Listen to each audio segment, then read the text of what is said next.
Book out! You took too long. Now your candy is gone. That's what happened. Book out! I gotta start rewatching Being Puppy Cat. Not that it's bad, just that there is so much complexity and depth to that fucking show that now my brain has realised that there is deep lore. I can't watch it to fall asleep to anymore. Like, I tried watching it last night to sleep and I had to turn it off and switch to something else. Because there's just the amount of detail. Rebecca Sugar! I need to fucking sleep! Give me another season or make it stupid, but I need you to pick a lane. Oh, this one's just going out to the VOD watchers. What does it mean to be a VOD watcher of the Longship? Well, get some occasional unhinged rants about things that no one really asked about from Will. It's great, you love it. It's great, I love it. Dustin! First! How are you doing, friend? Let me update the boards. See, usually, Dustin, you have to choose between victory or validation. But today, I'm serving both. How are you doing, friends? The coffee kit, what? Oh, and welcome. It is time for squirrels.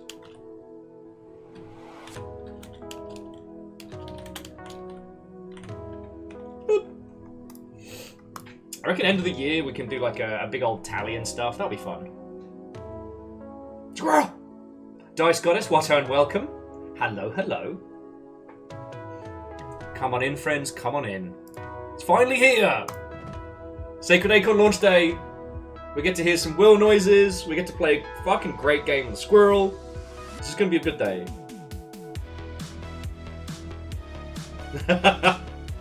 Sorry, Dustin was saying they rated Works catering. I've done that so many times. Like, I know we joked about the whole scurvy outbreak at Sega in the past, and people supplementing their income by taking fruit home. I took fruit home. I am not above that. Yo, it was Chipotle? Fucking brilliant. Let's go. Sorry, it just flashbacks to Sober did a charity event a few years back, and drastically overcatered. Which, hey, I'm not going to complain. It was Pagliacci's. So everybody get a bit of pizza to take home. But then we're at the end, and they had these fucking industrial trays of salad, which no one eats salad during a stream because of the crunch, right? So they're like, well, does anyone want to take home a human torso's worth of salad? I'm like, fuck yes. J-Post, Navalis, Furball, what? Oh, and welcome. And not only, well, I wouldn't describe myself as the man of the hour, but I'm the man on the hour. Look at that, I'm almost close to starting on time.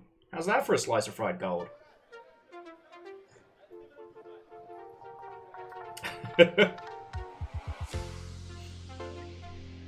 Squarepeg, Watto, Lance, greetings.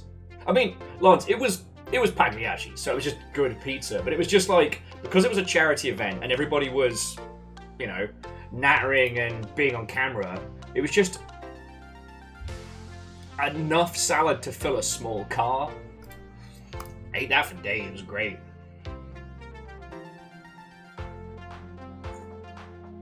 Ah, well, Furball, I will probably not remember that, so feel free to remind me in the future. Scott Alaska, Watto, and welcome.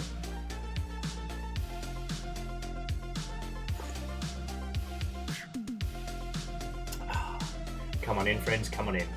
Also, once Stepagen gets in, I need to say a thank you, because they threw in their sub whilst I was getting set up earlier on, and scared the fuck out of me.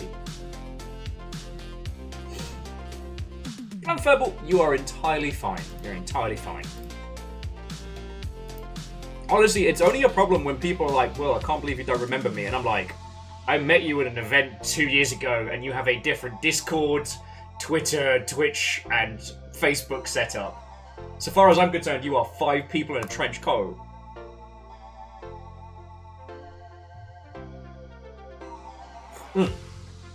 Sorry, bear with me 1 second. I forgot to put the baby boy's cone on. Just need to make sure he's not going to chew his paws off. See, I was almost ready.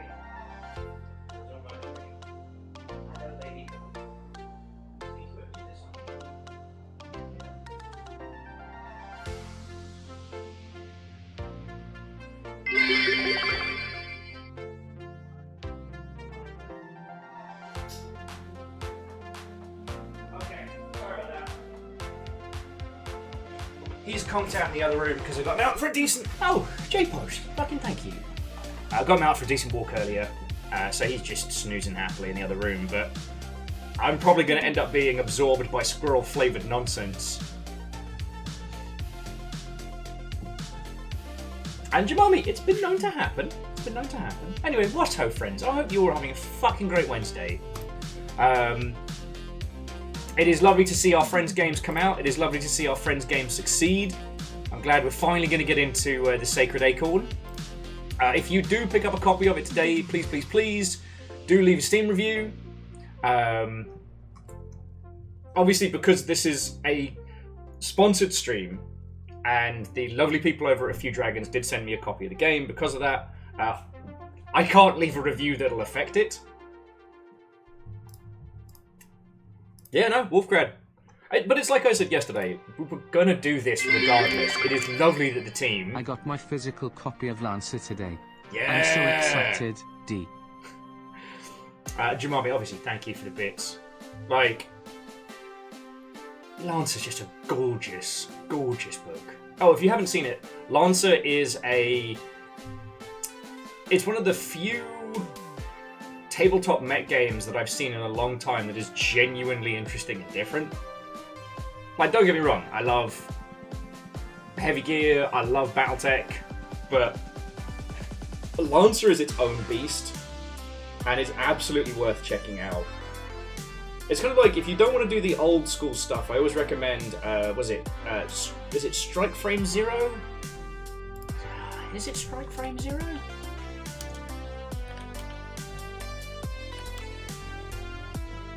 Mobile Frame Zero, that's it. That and Lancer are like the two I recommend, because Lancer, it's hella queer-coded, the mechs are genuinely different than anything you've encountered in other spaces, it is just a brilliant space to play in. And Mobile Frame Zero is you make your mechs out of Lego. And there's a whole fucking incredible community around it.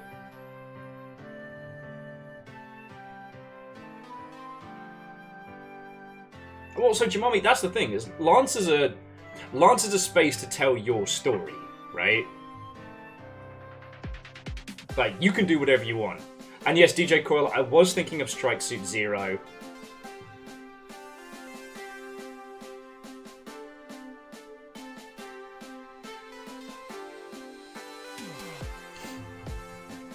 But yeah, those are the two, like...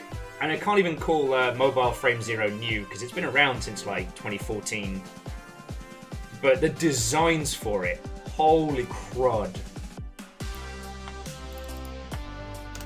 Like, you take all that Lego building skills and funnel it into giant robot design. So good. So good.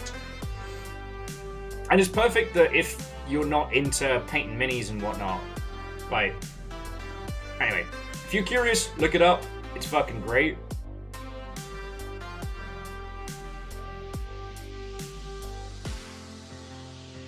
I mean, I did see... There was a team that was trying to make like a 144 scale tabletop system, you know, for using like Gundam models and stuff. But there's a part of me that kind of doesn't wanna. If that makes a weird sense. Just... If you start trying to quantify the power levels of Gundams, then you can have a bad time. I was once thrown out of a park for arranging the squirrels. What? The park didn't like my criticizing. Fuck! That should have been the go live message. Damn, that's good. Sorry, Eraman and Jemami and J-Post. Thank you all. All right, Eraman, the Yaldum is already yours. What will you do with this power? But seriously, thank you. I'm going to try not to be a feelsy mess today. I'm really going to try. And not because of bad things, but because of good things. There's a gentleman on Twitch, Zach Boosie, and yeah, I know. But he does deconstructions of the business of Twitch, right? And he talks a lot about how that whole sphere of things works. Now, I'm by no means I don't know my shit in that space. Every time I listen to him, I keep feeling like everyone else is doing something drastically different from us. Why is the Longship so different? And I don't have an answer for that. But he was talking about how so many people are, right now on Twitch, are burnt out and tired and moving away from streaming. And I'm over here being like, I want to do more. I fucking love this. And he was talking about what's called the drop, right? Which is if you suddenly become a successful streamer, like, I wouldn't say overnight, but in a short period, you go to suddenly having hundreds of people every stream and shitloads of subs and everything's jumping, right? But as with the nature of all things, there will always eventually be a curtail, right? There will always be a drop. And if you're not prepared for it, it does kind of wind a lot of individuals because...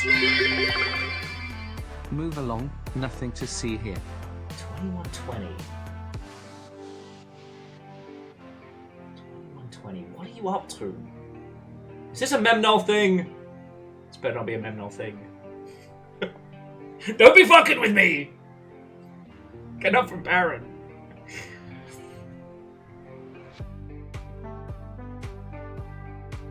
But no, Favor 6. That's still... Stop that incessant Okay, I get it now. Ehrman, you didn't even have time to answer. Your Yalden is already gone. You've been unseated by Mr. the Twitch. Don't be upon thee. Don't be upon thee and those of your ilk. Fucking haunt me till my dying days. J-Post, thank you. No, Favor 6. That was like $25 for the bit. Very grateful. Thank you. Thank you. Anyway, I won't harp on about the Twitch stuff. It's just...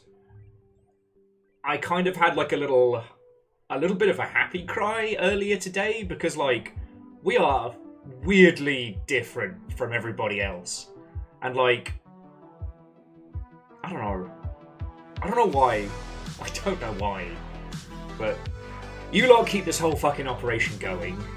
I have so many friends who, whether or not they sponsor streams because they like what we do, or they're just trying to help out a friend, you know, without, you know, making them feel, you know, I don't mind. I mean, I'll always accept charity if it means I can keep doing this. I'm not proud. I fucking love this. But I don't know. It was just... He was talking about these huge streamers that have just stopped because they're no longer, like, rocking the hundreds. And I'm over here being like, love the process, homies. We have between 30 and 50 people a day, and it's the fucking best. So yeah, that was... I'm gonna do my best not to be a feelsy mess again today, alright? But for good reasons, like I said. You know, we're involved in this fucking game, which is awesome. And again, I cannot state how I am only, like... the tiniest wafer thin meat in a gigantic buffet feast of development that brought the Sacred Acorn together. Sacred Acorn has been in development in one way or another for about 5 years, right? And Rilu, Watto, and welcome!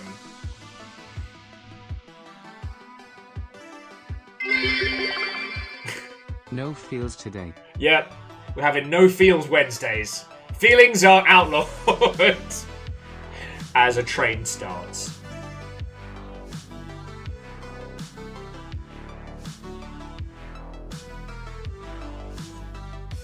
No, but seriously, Wolfgrad, all of you, thank you.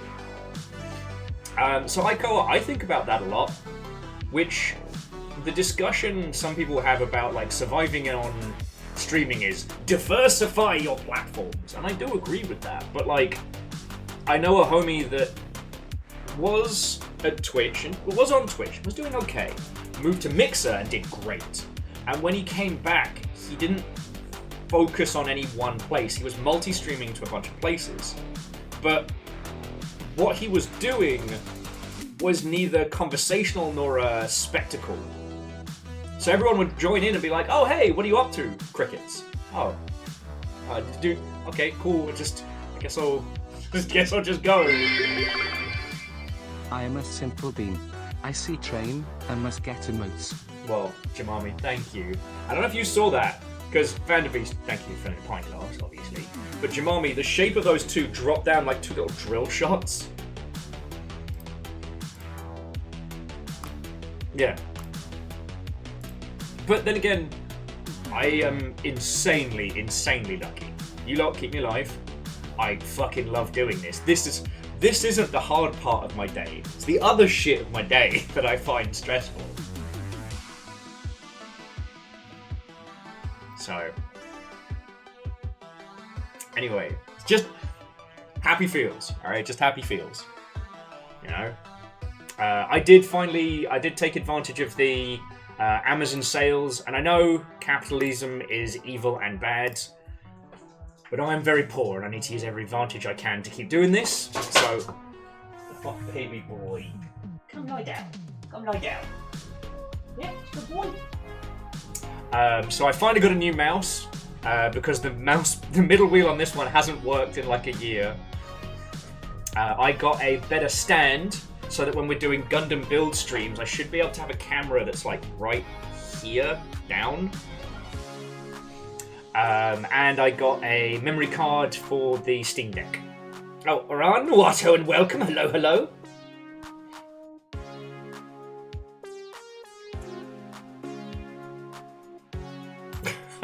Did everyone change their names today?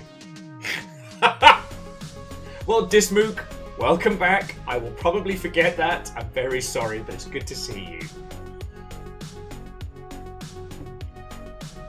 Yeah, well, Rilu, that's the way to do it, is doing something different for every space.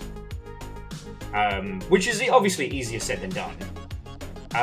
But the thing that I've been trying to do is make sure that if I'm doing stuff in different places, I'm doing it because I enjoy it, right? What ho? Sorry I'm late. I was running an errand. No, you're good. Look, Fearless, I have been late more days than not over the past, yes. So you're fine. It's shocking that I'm on time. And yeah, really, the problem is enough hours in a day. But, I've been doing short-form horror games on YouTube. The stuff that I really love delving into, but it's a little bit too intense, a little bit too short for Twitch. And TikTok's just fun.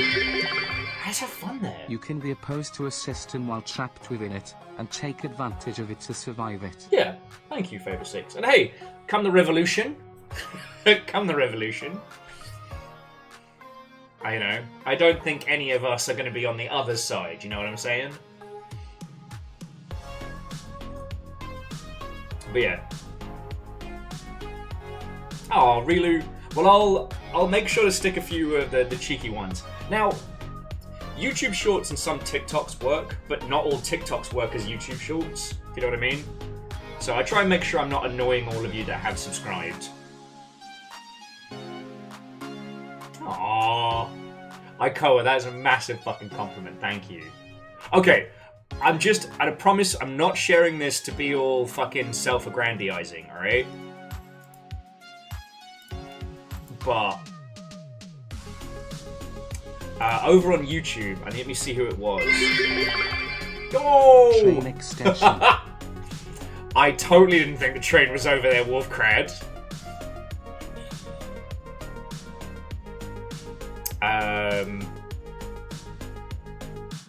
Yeah, so over on YouTube...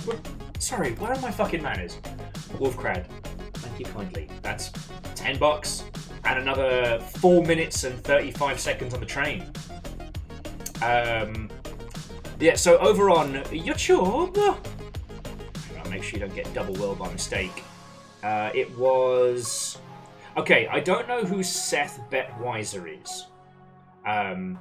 However, they wrote up a little SCP log entry for the content warning stream VOD. And Aran, I am very, very grateful for that. But yeah, they did a little SCP log, and it's really fun, and it's funny, and it's real cute. That made my fucking morning as well. So I've been riding high today. You know, took the wee lad out for a long walk. He was mostly very well behaved. Had a big old salad. Tower of God has restarted for season 2 on Crunchyroll, so watched that. I had some lunch. Did some cleaning. That's what's happened since last you've seen me.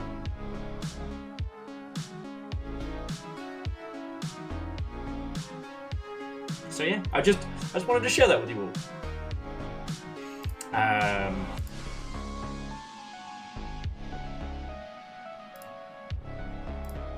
What else has been going down? Oh, Nintendo unveiled what their weird, spooky, hinting at thing was, which is the restarting of the Famicom Detective Club, The Smiling Man, which will be interesting.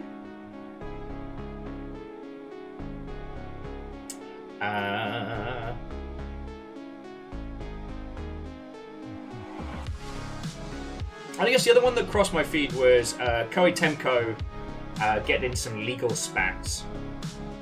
Now, one thing that has been very, very interesting that crossed my feed this morning, and I kind of posted a little bit about it in Discord, was... now, I'm not bringing this up so that we wail on somebody, right? You know, that's not something we're in the business of. But the game Mech Builder that a few of you had mentioned, I had a look into it this morning, and it is in some hot water because apparently there is a fair bit of AI art in the game, and originally the creator tried to say that it wasn't there, and then it was there, then they deleted that statement and updated the AI policy, but said that it was community members that had done AI designs. And it's a whole fugly mess. Now, why bring this up? Well, because today we're going to be playing a gorgeous, gorgeous hand-drawn game. All right, people created, drawn by physical digits. And what's really fascinating about the mech building game is that people would have been far more forgiving of a lower quality art style, because the kind of the build it yourself Gundam model vibes were spot on. But because instead of doing it the right way, they did it the quick way, they're now facing quite a large backlash. People are refunding the game, people have been dragging it over the coals, and the thing about the AI accusation is it's a stink that doesn't wash off. And we've talked about this a lot, that it is definitely something to be avoided at all costs if you can. Even if we take away the empathy and morality, users fucking hate AI art in games, and we have demonstrable proof.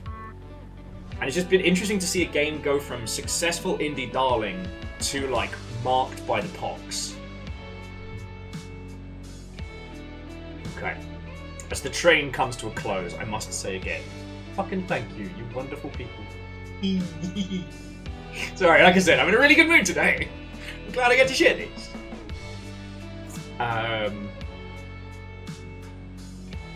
And at some point... Oh. Cheers all, friends. Cheers all. A level 3 train, no less. Lovely way to start the day. Ooh. Or level 4, I should say. My apologies. Wolfcrad, the Yaldum is yours at the end.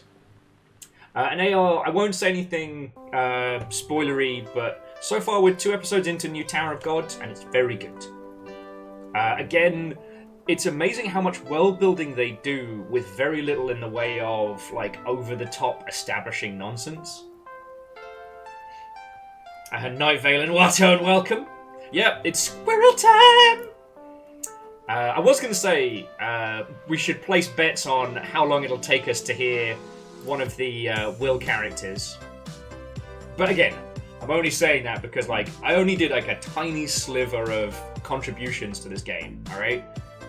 This is all a few dragons. I'm just lucky I got to like diddle about on it. I shouldn't say that. That's a terrible way of phrasing it.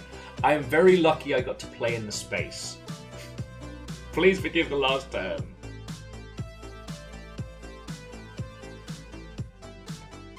And,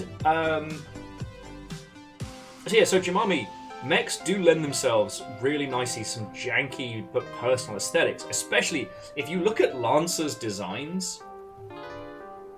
Like, you can get away with a lot of good stuff.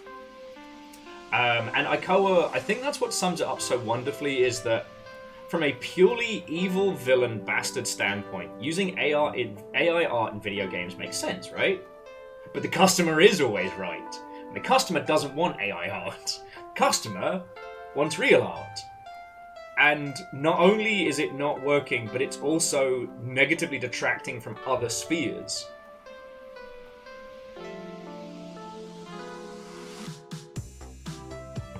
Oh, well, and Fearless, that's also the thing, like, the reason why I wanted to talk a little bit about Mech Builder is because the last statement I read before I went live stated that community members had used AI art in their submitted stuff. Now, this means this guy is selling community art. If he has not paid those people for that art, he's already in a lot of shit. Because they can claim rev share at that point. Like, and on top of that, if they were submitting stuff that they couldn't sell or copyright, then that means that his mechs are anybody's, right? Like, there's a level of legal fuckery that kid just opened themselves up to. And I will bet money that they are, at best, early 20s. Because, like, looking at their comms, like, one person went, I tried to talk about whether or not this was AI art, and the guy blocked me on Twitter. And he's like, lol, I blocked you because you're a dick. It's like,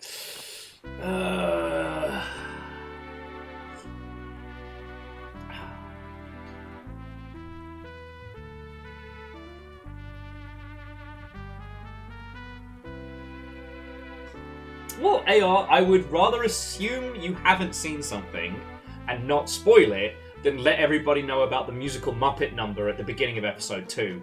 Whoops.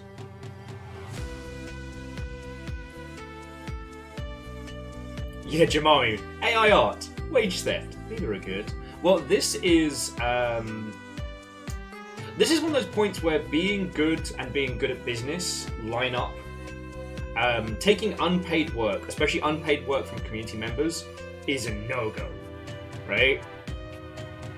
If you are selling a product and it contains art or work that someone can point out and is demonstrable in a court of law, and you didn't pay them, they can go, I want to cut the profits. And then you're going to have a bad time. J-Post, sorry, I must have misspoke. There are no magical Muppet numbers in Tower of God. I mean, this is why I try and do what I do, because, like, you know, I can save a lot of younglings a lot of headache and heartache by doing little bits of business right, rather than having to unfuck a legal quagmire later. You know what I mean? Because, like, even if you pay people just a little,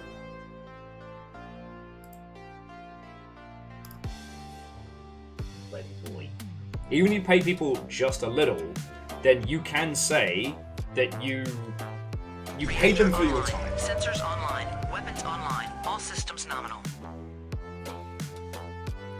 Oh, hey, look it. Almost half a year in the cult. It's not a cult! And tell Dom it's not a cult! Oh, look, coffee.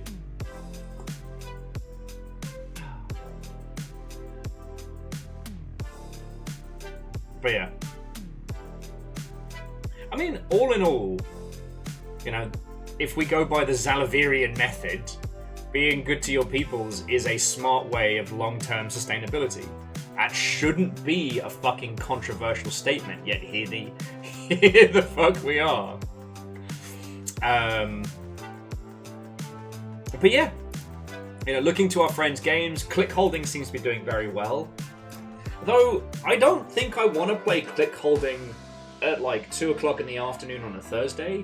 So I might have to rejig the schedule a little bit, because that's definitely a make a bevy long ship after When dark. I was just a lad looking for my true vocation, my father said, now son, this choice deserves deliberation. Though you could be a doctor or perhaps a financier, my boy, why not consider a more challenging career? Do you mean that Muppet? When I was just a lad, looking for my true vocation, my father said, now son, this choice deserves deliberation. Though you could be a doctor, or perhaps a financier. My boy, why not consider a more challenging career? Hey ho ho. I had to.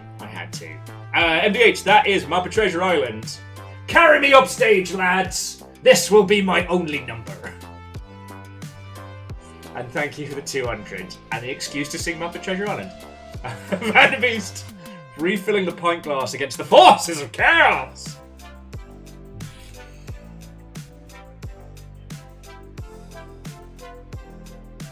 The amount of times around the flat where I just randomly sing to myself, we don't have to wear a suit.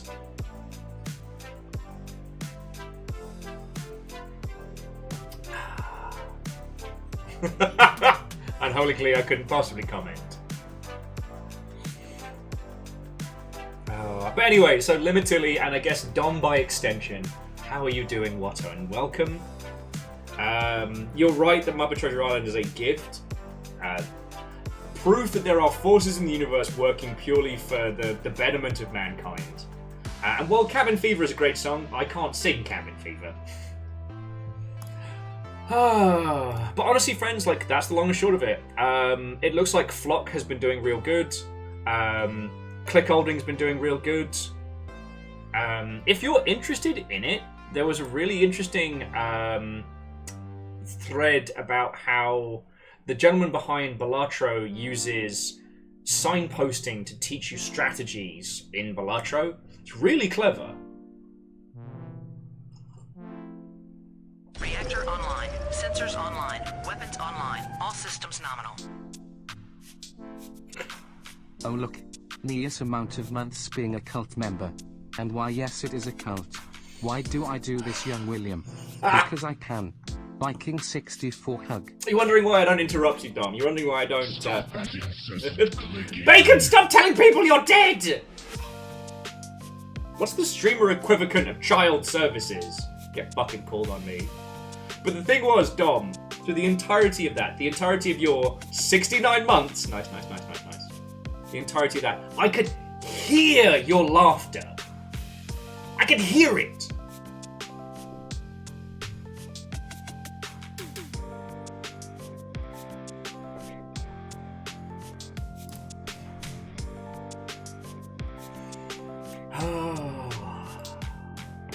Fucking terrors, a lot of you. But if you do want to know about the Balatro stuff, give that a read, because it's a really interesting way that a very weird game kind of taught its methodology. I will admit, since the Steam sale, I've tried a few new little titles because I've got the Steam Deck to try out on. And again, Fearless, fucking legend, thank you. But let me tell you, there's been a few tutorializations that I've just gone, ugh. I just ended up giving up on.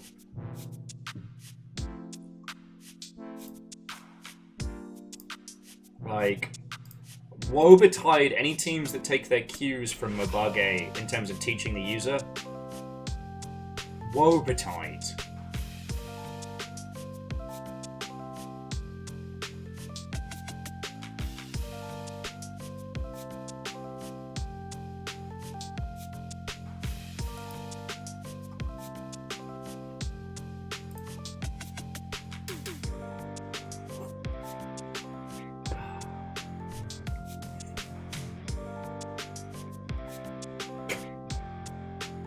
Well, Dom, I'm glad to understand your modus operandi, your raison d'etre.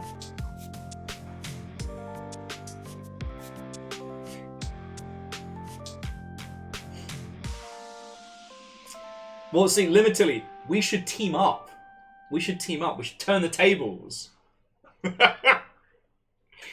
Oh, but jumping back. AR was saying they're given the Noita tutorialization. Absolutely. And they say that with no irony. Like, Noita's teach by play style is so good, and by the very forces that you use to get out of basically the paddling pool area are also the very tools that show you just how massive Noita is, the full breadth and depth of it. And I love that. Shitaru, Watto, and welcome. Hello. Now, obviously, not every game is Noita. Not every game can derive the same kind of chaos from learn by play. But, like, I don't know.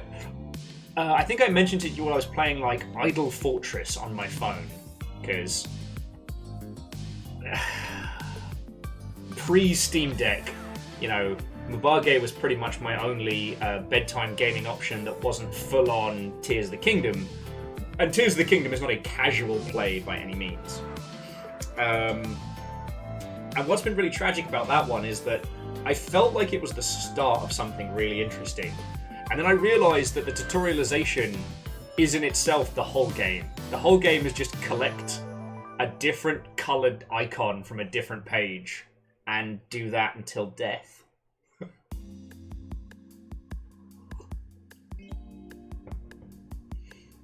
Like, I always find it interesting that the hook of Mabage is the accessibility of it, right? You find a mobile game, you download it, you can just try it. But these days, most of the tutorials lock you in for 20 upwards of 40 minutes before you can actually explore the game as a whole. I think about that a lot. That you have a Hideo Kojima cutscene length amount of time where you can't do anything except for what the game allows you to do. And usually, it's just push button that is glowing and flashing. I don't know. We're not going. Sorry, I'll try not to get into Mabage. You don't need me to tell you exactly the same things.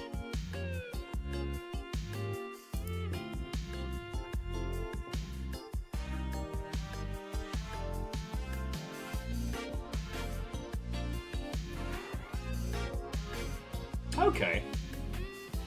But, so MDH, with Zenless Zone, we're talking about paddling pool style, not restrained Mobage style, right?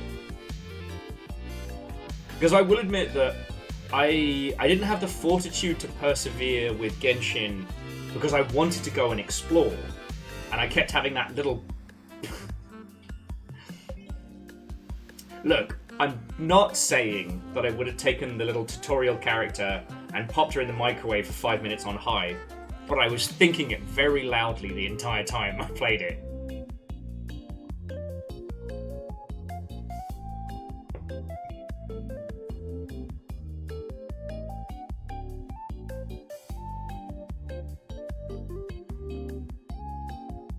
And it's interesting striking that balance between making sure the user isn't lost and confused.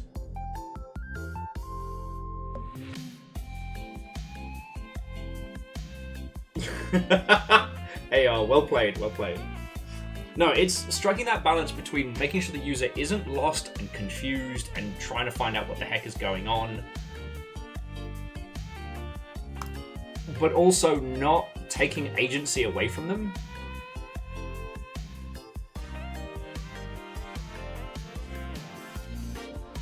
Oh, okay, so MDH, yeah, so closer to, you know, more traditional JRPG starts. Which, hey, makes sense. Like, what was it? Wolfstride didn't give you side missions until, like, a third of the game in.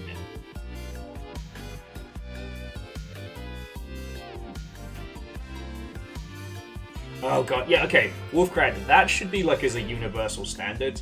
Not being able to adjust the settings before tutorialization. No. You know what? It's one of the things that I do applaud a lot of games in the AAA space, that the first thing you hit is the options menu.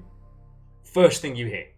Like, even before you get flashbanged by a Bandai Namco-style splash screen.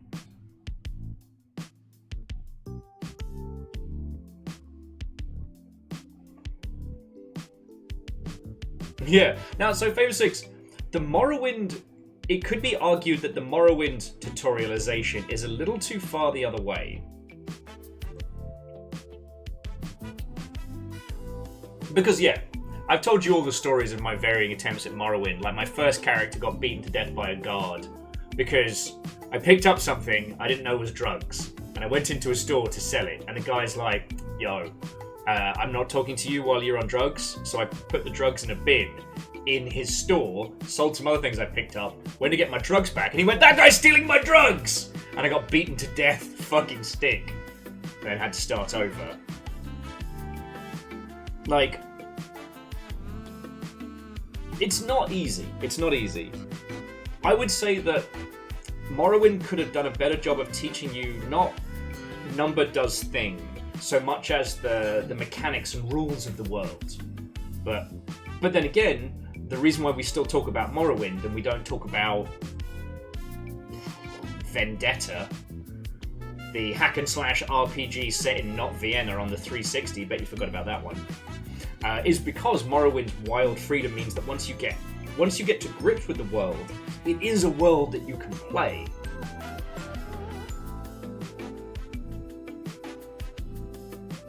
But yeah. I mean, again, we're getting closer and closer to just Will's personal taste at this point. Like, give me Noita. Let me just start and be in the world.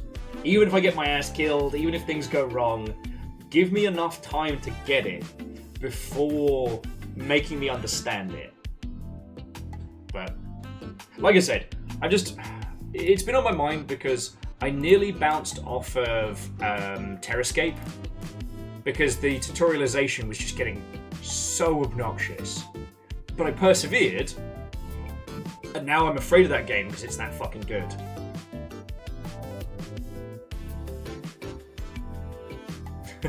See, DJ Coyle, that's living right.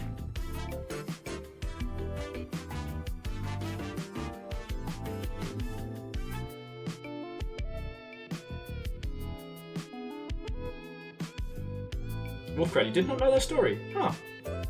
I mean, I played Morrowind on the 360. On the original Xbox, because it was right after I'd moved from one part of London to the other. So I was using the physical map, I didn't have internet, and I had to kind of work my way through it. And it did give me some fascinating experiences. First character got beaten to death.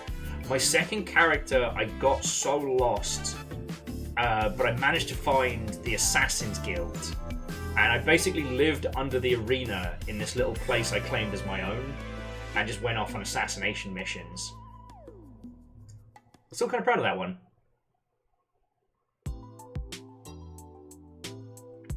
Phil says, Harebrained Schemes just announced their next game. Yo!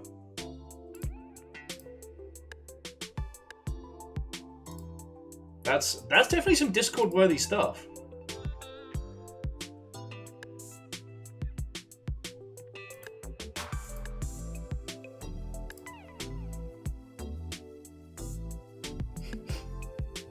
And Dustin, I like the "we'll meet again." It's me, I'm Meat. And Squarepeg, what and welcome. So Squarepeg, I am going to try and get you your pin as soon as I said, I haven't forgotten. It is right here. Something showed up at the PO box today, and I think it is the headphones I'm supposed to be testing.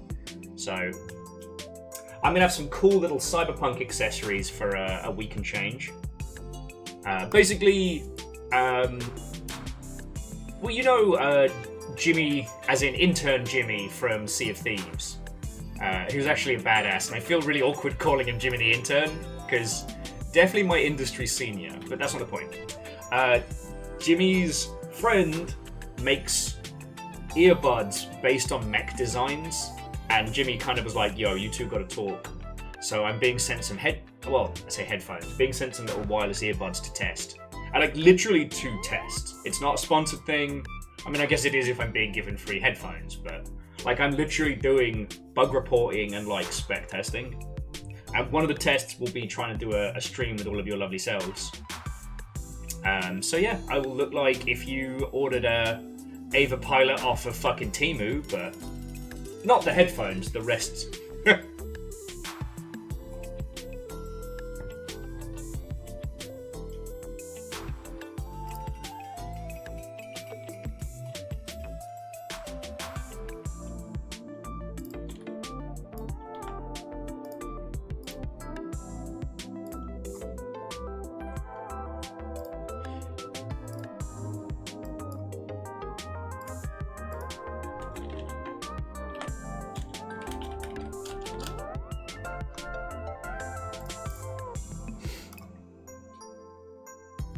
Okay, sorry about that.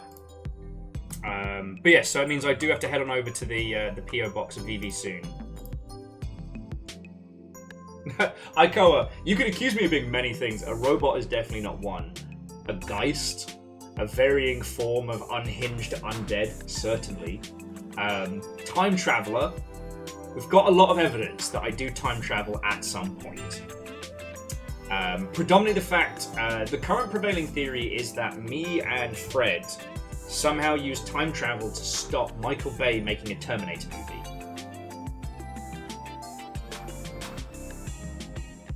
Yeah, mech pilot, certainly. Robot, no. Like, just imagine trying to apply a logical processor-based brain to this. I'm a problem.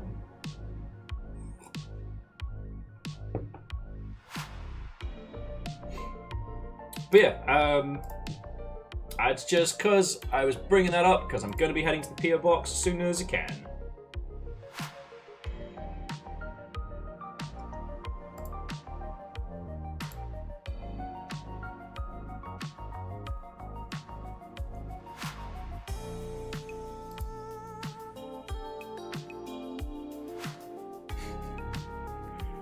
Sadly, Favour 6 looked like the 99 red balloons was just detonated.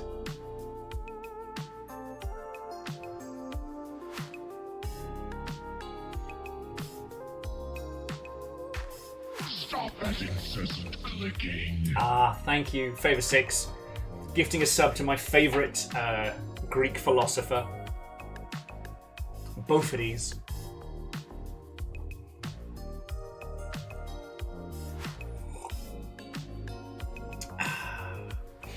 Okie dokie Lokis.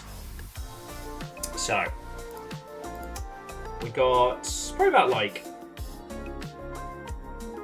13, 14 minutes before we get started in game. So if you want to grab yourself a bevy or what have you. I guess the big question is, how long until we get to hear Will making squirrel noises? Because aside from the demo, which I think we played like 2 years ago? A year ago? Time travel.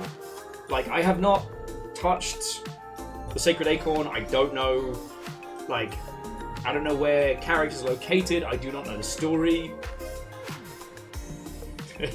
Just because I did some animal creature noises doesn't mean I know where the fuck they are.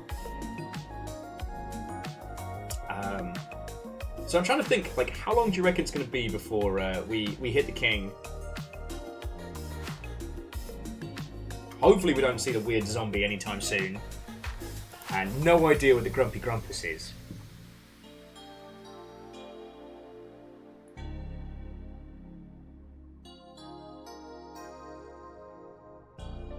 Well, actually, so... okay, my old notebook has been put away. But it was really interesting. What I had to do for the Sacred Acorn was take... I was given lines, right? So the characters are actually saying things, but I had to construct a kind of Hollow Knight-esque language, only using a specific set of noises. TTS time to squeaks. Well, you know what, MDH? That could be the big surprise in the game. But I would know.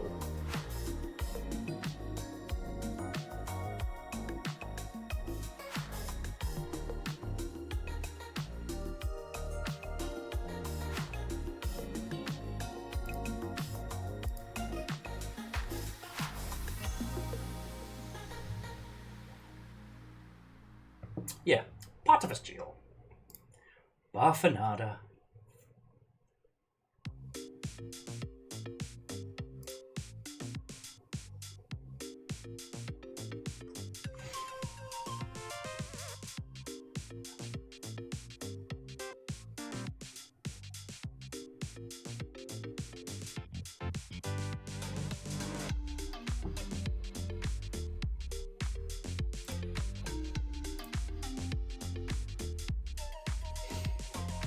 I mean, Unholy Glee, that you'll have to work that one out a bit.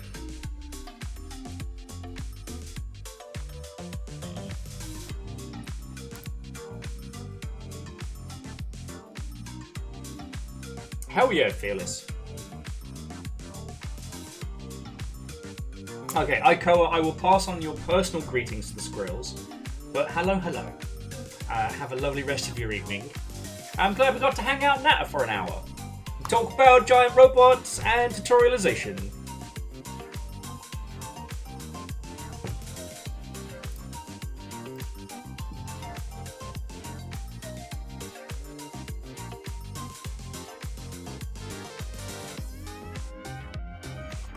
Okay. Sorry for the 1,000-yard stare there. I was just checking in on something. So, I have to try and get like a little recording of my stuff when we get there.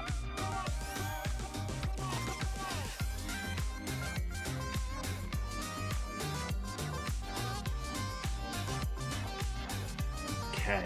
Alright, I'm back. Sorry about that. Everything happened so much. But at least today, it is everything happened so much, but not in a bad way. Oh.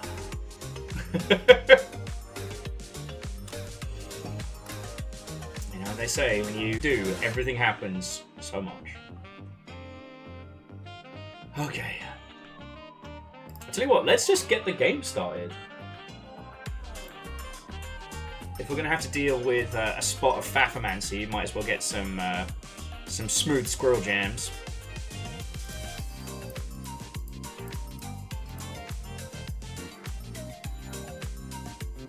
Actually, is it still going on? There was one thing I wanted to point out to you all.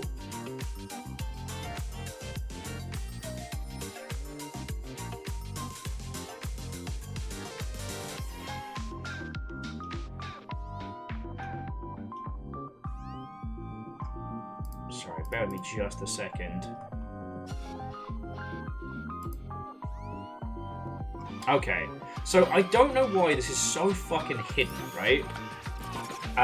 But one thing I wanted to point out, friends, is that the IGDF, the Independent Games Festival, has like a Celebration Day sale going on at the moment, or Celebration Days. And the reason I bring it up is because they have Once Upon a Jester, Outer Wilds, they have Hyperlight Drifter, and a bunch of Chants of Sinar, 100 Resist, Mediterranean Inferno, which, if you like your visual novels gay, it might be the current fucking gold standard for that. Also some bangers like Quadrilateral Cowboy, Highland Song,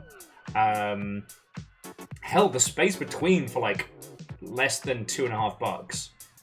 Like, the sheer number of fucking great games in that setup is brilliant. But the weird thing I keep noticing is how you can't get to it from the Steam main page. There's definitely something to be discussed in the future for how, like, Steam being an open platform for sales has been great on a lot of things. But for quite a few other things, it's definitely meant things got buried.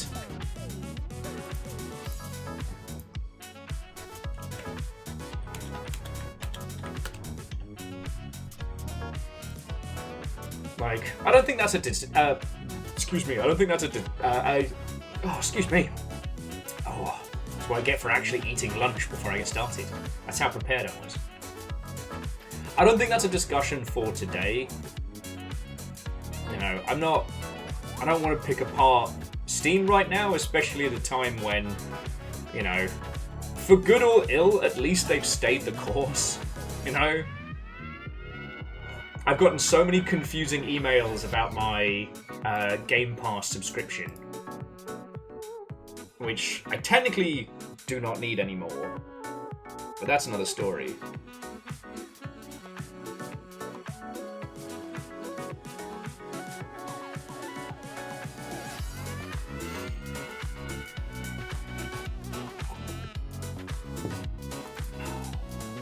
Okay, now we are good to go. Sorry about the wait there, friends.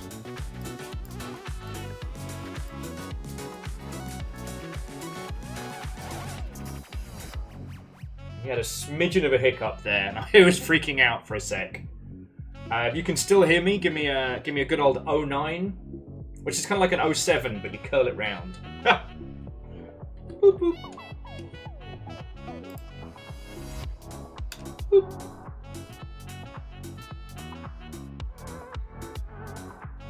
There we go. I used the '07 to try and psych people out. So Furball, you are talking about the sexy game Matrix. Let me see if I can get to it easy. Oh, here we go. The sexy Matrix. You know what? Because I'll put this out. So the sexy Matrix is simple. Hang on, I'll just do a little MS Paint special before we get set up.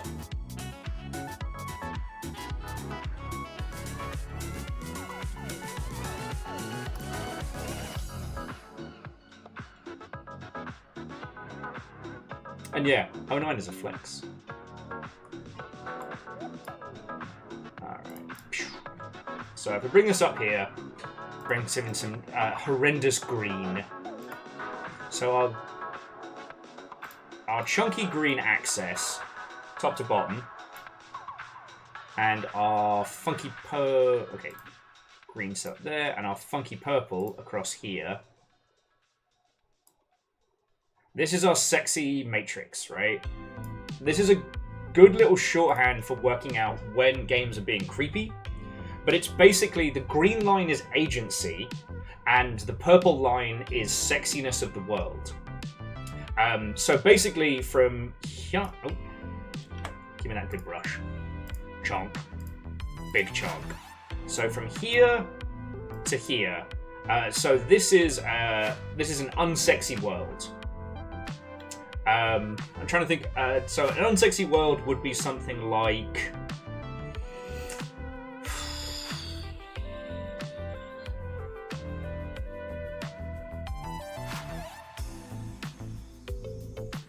Let's go with Factorio, right? If there are any people represented in Factorio, they're tiny, tiny little examples in an area where people don't take off their spacesuits, right?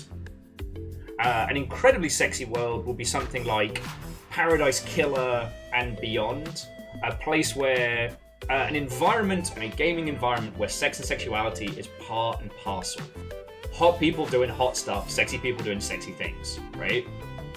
Now, agency is how much the character has essentially choice over their attire and their persona in the space.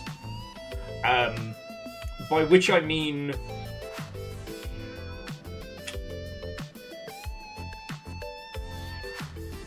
It kind of... The better examples are your Bayonettas, your Lara Croft circa Tomb Raider 1 and 2. Like a character who has a sexy appearance and sex and sexuality as part of their character. And it, within the confines of the world, is something the character has chosen. You could also argue that, like, Moxie kind of fits into that space. Whereas, like, down on the other end of the spectrum, I'm trying to think of some real stinkers. I mean, I was gonna say, like, the femme characters from old school World of Warcraft, where if they put on the armor, it turns into like a fight bra. But if a bloke wears the same armor, he's a battle fridge. Like, it doesn't fit the space, and the character doesn't have agency over that choice.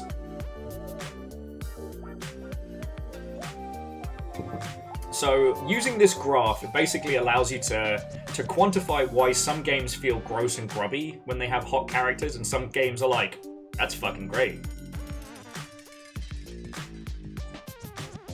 There you go. I hope that makes sense. Because here's the thing, it's like, in a world... I'll use the orange. In a world that doesn't support sexy characters, but the player has loads of agency, it's kind of like Moxie from the Borderlands franchise. Like, Moxie's over here, but Mox. Because the Borderlands world's not sexy. It is post-apocalyptic, it is nasty, grubby, rusty. Like, it's tetanus incarnate. But Moxie has made a space in that world, and her attire and her presentation and how she holds herself is within the character's own agency, right?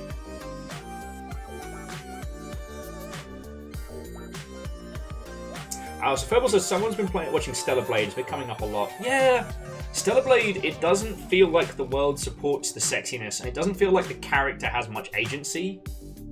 So, like, Stellar Blade, unfortunately, feels more like, sort of put SB. It feels more like it's over here. You know what I mean? And it's not that the character design doesn't fit. It's just, it's not great. But, well, geez, we've wasted so many hours of our lives talking about Stellar Blade.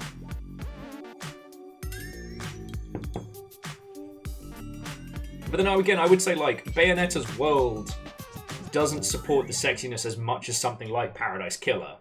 So good old Missy Netta, Bayonetta, sits about then, and I would say... MDH, so where does Nier Automata fit into this? Well, in this graph, Nier's world only partially supports sexy characters. And the characters that are sexy don't have agency over it. However, that is narratively part of it. Because, like, Fearless brought up the whole slave layer. That character doesn't have agency in that time. And that particular part of it is gross. But it's meant to be gross. Jabba the Hutt is a creepy, fucking evil, villainous crime lord. And that's not even close to the most evil thing he's done that day. You know what I mean? Nier Automata, the Yorhai soldiers are all in varying levels of, sexy and or fetish wear. But later on, it very much plays into the theme of the game. So I guess there are additional things to work out in this one.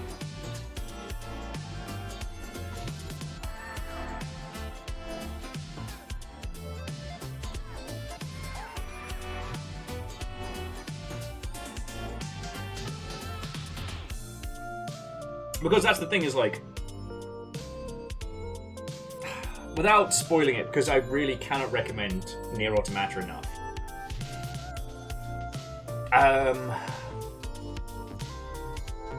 The sexualization of the Yorheim soldiers is very much a critique on the human condition. And the juxtaposition of the Yorheim units and the rusty robots, how the Yorhai soldiers are supposed to, like, be removed of emotion and intent beyond the mission, whereas the robots are seeking to emulate and eventually attain not human traits but humanity. That the sexy robots are the stoic blocks and the rusty monsters are the ones actually looking to learn, sex, love, empathy. Like, fuck.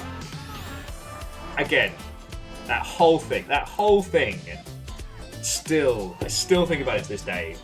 Oh, I've just put sexy characters in because I like sexy characters. No, you didn't. You did clever shit. You didn't think I'd notice.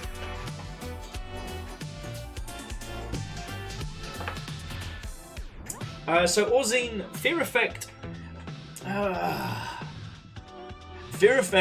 the character designs sit the other side of character agency. The attire doesn't fit the characters, but they used the...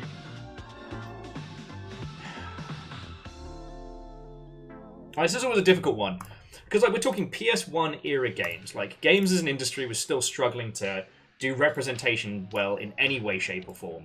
And in Fear Effect, the main character you play as is in a lesbian relationship with another lass. But it is absolutely 1000% male gazy.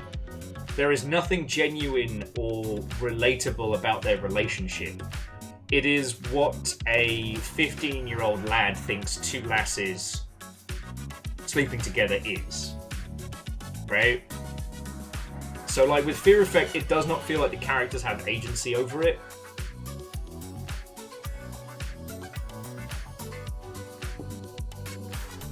But at a time when there was little to no queer representation in video games, it's hard to pick holes in the only example that wasn't... God. You know what? Let's not go down that route. Let's go be a squirrel. Because look, a discussion about queer representation... about queer representation in video games is an important one, right? And I think that's a good one to kick into, but... I was watching... Okay, as you know, I have been an intermittent TikTok enjoyer. I'm on TikTok. I actually enjoy it. Sometimes. When the algorithm breaks, it's hell. But when it's working, I like it. And Hookshot, yeah, it's squirrel time. And one of the things that's been really interesting is I found a channel that just posts clips from G4 from back in the day, like Attack of the Show, all that stuff that I didn't see because I was based in the UK, but I heard about afterwards, right? And I won't go into the specifics of it too hard, but it was fascinating to see how terrible it used to be for any kind of representation. Also, that Tommy Tallarico hated good games his entire career. How did he have a career? Dude hated Luigi's Mansion. Dude hated... It was just so funny for a person that claimed to have worked with, with Miyamoto personally, that fucking despised Nintendo games. But anyway, his mother's very proud. And look, I don't want to shut down the conversation of like character agency. It's just Fear Effect's a complicated one.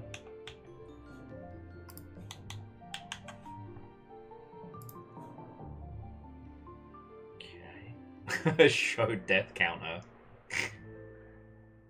Okay.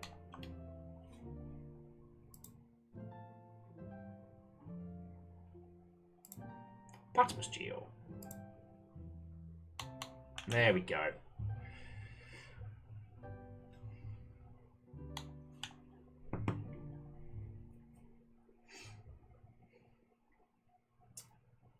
Oh, Catastros. I hope I said hi when you came on in.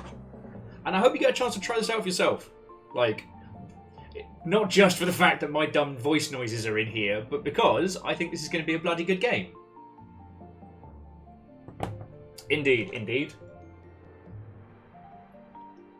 I was almost prepared for everything today. No, none of that. So, the current Jarl is both of these.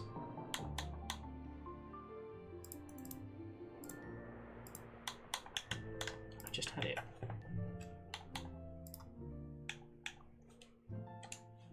There we go. Pat's being a jerk.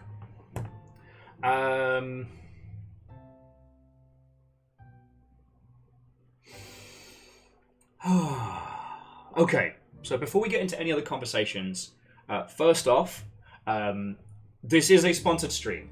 The lovely, lovely people at A Few Dragons decided to sponsor us to play the Sacred Acorn on launch. This game is out today. I was looking forward to diving into this whatever, so again, Hookshot and the rest of the team, like, thank you for throwing some cash at our little corner of the internet, because it helps out a whole fucking bunch, but congratulations on launch, you fucking did it! This is a whole-ass video game! You made this! Obviously, the whole of the Few Dragons team made this, but you know what I mean! This project has been a long time coming, and I'm looking forward to getting into it proper. So, thank you. Friends, if you would like to pick up a copy of this, it is available on Steam. If you do, please leave a good review. Because, you know, positive reviews, especially early on in a game's launch, are a huge, huge help. So, should we just get down to it? I think we should.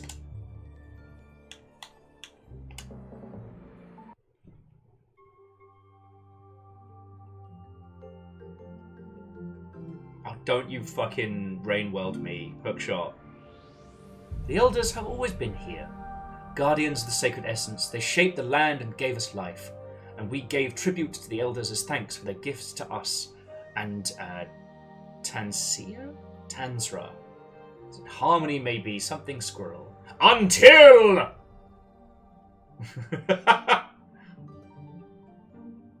Yes, hookshot. But I don't have to disclose the central back rubs to the IRS, so it's fine. Oh, fuck. Fucking run!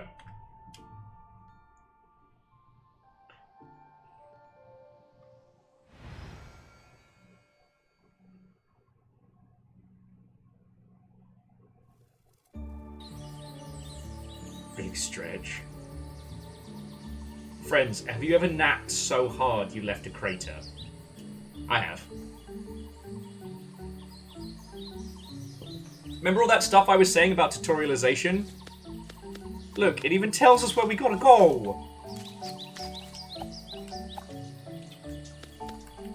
Hello, River. Sorry. There we go.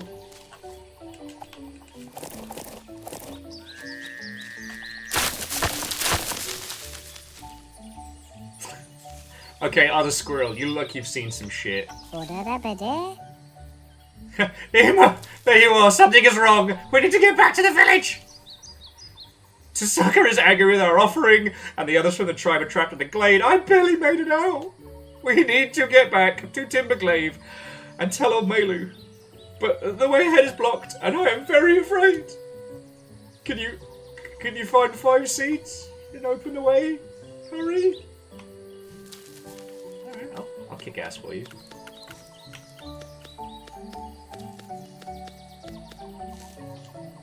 Sign. The vines and roots protect. The vines and roots protected. Tasaka connects all. Man, squirrel language is ineffective.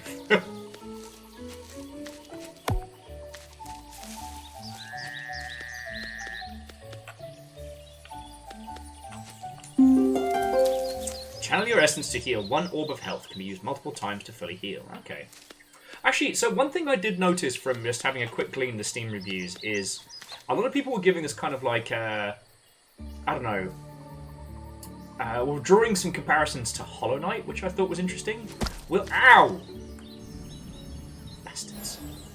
I mean, obviously, we'll know once we've gotten there, but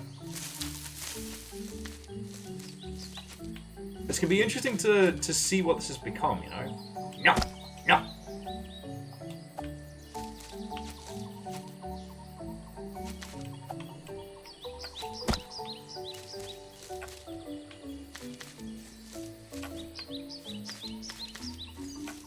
Well, so MDH, that's one of the downsides with Steam, is that if you get given a copy of a game... Ow! I'm trying to make a point here, crab! Yeah. If you get given a copy of a game, your review doesn't count towards the overall score. Which, in a way, is good. It does... Some barriers can be broken from one side. Look for the weak spots, you fucking squirrel. Thanks, voice of the forest. I can't believe you've done this.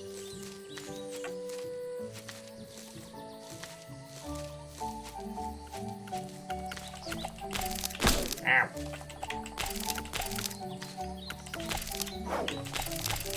Aha!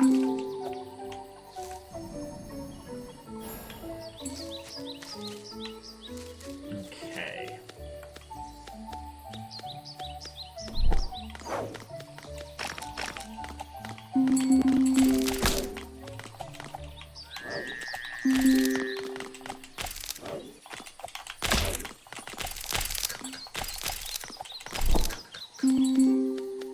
Okay.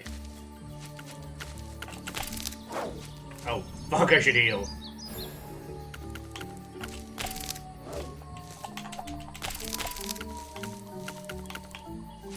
Aha!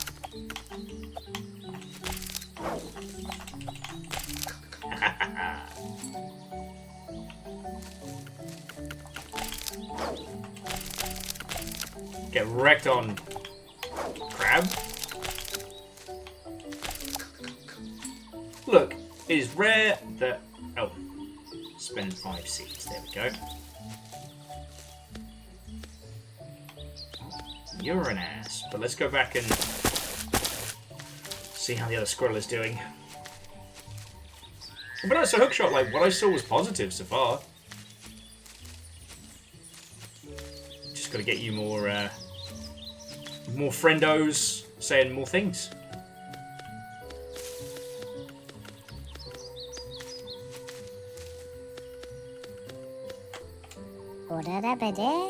Okay. Alright. So Vernflow, we played the demo of this ages back. Oh, and if you see the little squirrel flicking back the other way, it is... I'm worried that this pad is on the way out as well. So I'm going to try and fight against my own inadequacies. Yeah.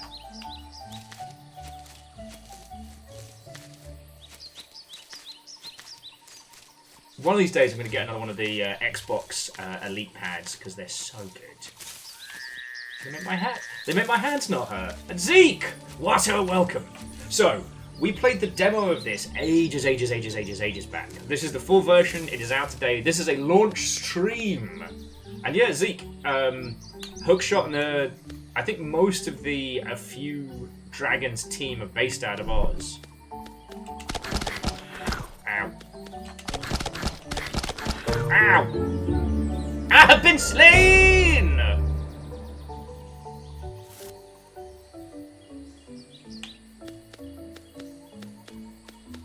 And yeah, DJ Quill, I was gifted an Elite ages back, and it was the best. The problem was I got a taste for the finer things. Now I'm back to regular Xbox pads. Unholy Glee, I am not fishing. I am not fishing.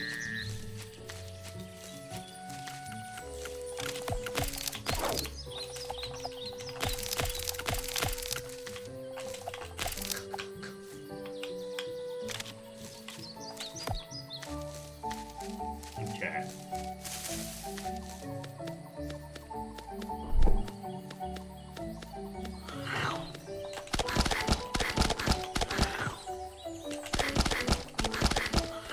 Haha.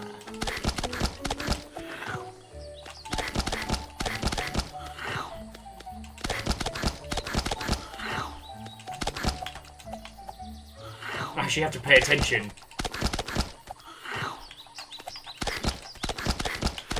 Ow. Okay, first boss is Toast.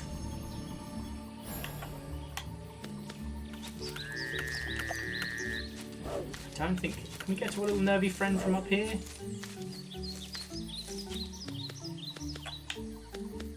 Ah, fuck them. They can find their own way back.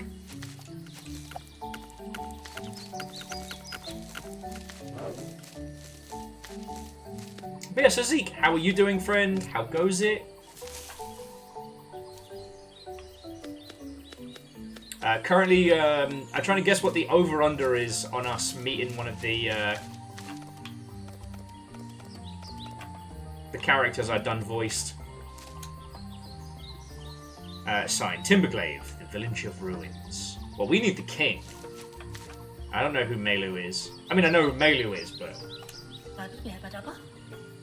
Ema! Ah, you're back! Thanks, Sokka. The rest of the tribe on their way. Sokka is angry and has trapped everyone in the glade? Doesn't make any sense. Unless... Could it be the rumors that creatures in the thicket are becoming cursed? I need you to investigate! See if we can appease Sokka once and again! I don't know why I'm doing the radio voice for Melu, but here we are. Well, Zeke, may your beverages help, and hopefully may the meeting be easygoing.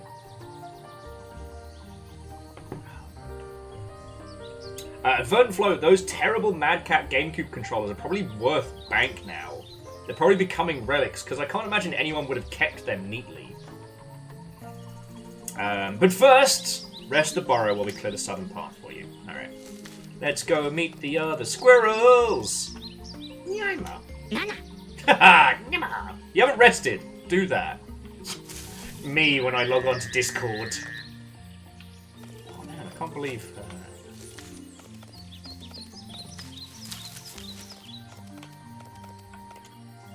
Did you rest at your burrow yet? No. That time! Oh, it's fucking cute. Okay. So let's see how the rest of the team is doing. You seem different. I hope that's a good thing.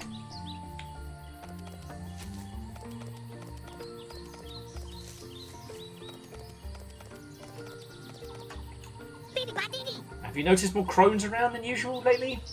I don't like it. I don't like it. No more crones. Okay, it is time for you to see what has happened to Thicket and the rest of the tribe. I will await your return. Okay.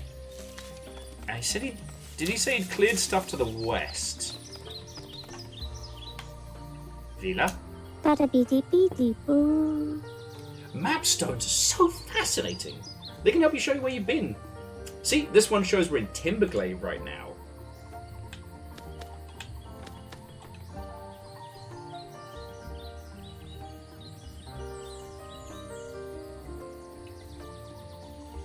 Okay, so that's us right now.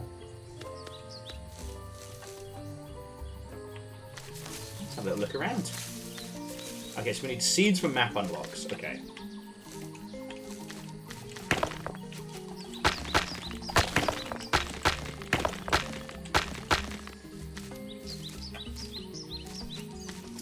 So DJ Coyle, I can neither confirm nor deny that the squirrels in this speak the same dialect as the squirrels from the Emperor's New Groove. However, I can confirm that Kronk would be able to communicate with these squirrels.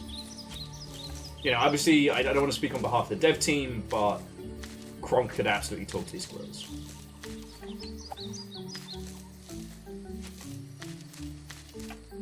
No, that place looks bad.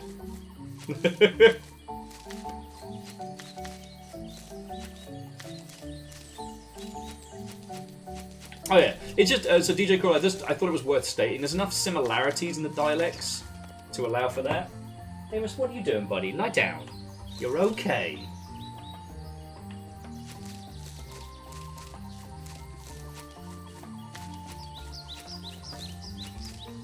Chili crew.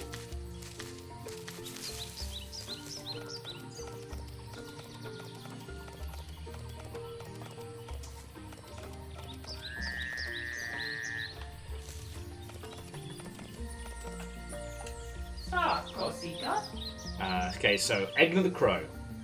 The powers that you've acquired can be enhanced here at the Reawakening Tree using essence sprigs, a sacred, powerful plant from older times. You can find them scattered across Tansria. Totally saying that right. Growing hidden in unexpected and forgotten places. Okay. Yeah, Ozine, you get it.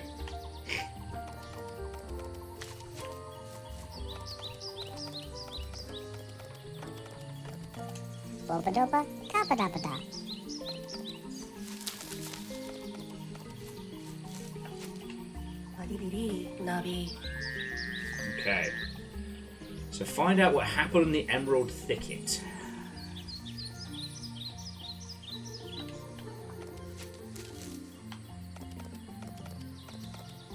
I guess that's the way we just came from. Alright, so I guess down to Big Tree. Try and stack up some more acorns and all. Alright. Fucking mushrooms, fucking yeah!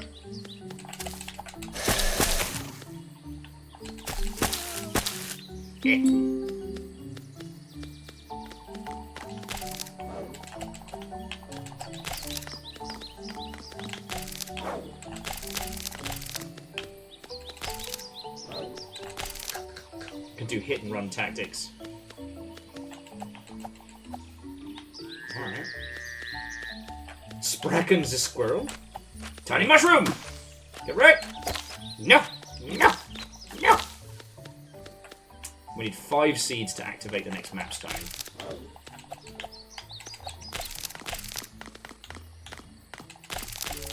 Ow. There we go. Yeah, if I use the D-pad, the nonsense with my analog sticks isn't as pronounced. Okay. And to Mongroli, Watto, and welcome. Sorry, friends, I don't think I'm being a very good tour squirrel at the moment. I say tour guide. Tour squirrel. Squirrel guide. Need a few more seeds before we can get this popping off proper. The Mushroom Caves.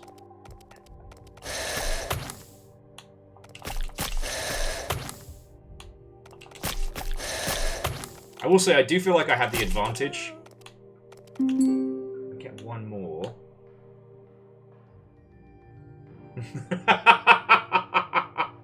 Sorry, Verdant Flow says, oh, so when a squirrel uses seeds for currency, it's all cute and cuddly, but when I do it, I'm a threat to myself and others. I'm having a delusional episode.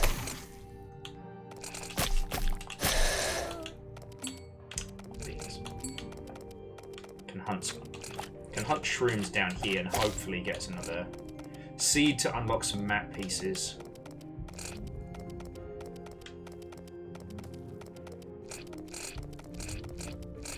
I think I remember this.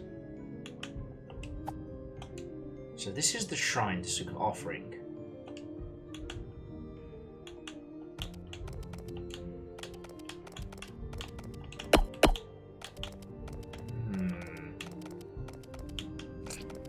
If I remember rightly, when we first played this, the demo had hints of this, and there's some cute little puzzle stuff we can do in here. Ow! Ow! Not cool, the ceiling. Not cool.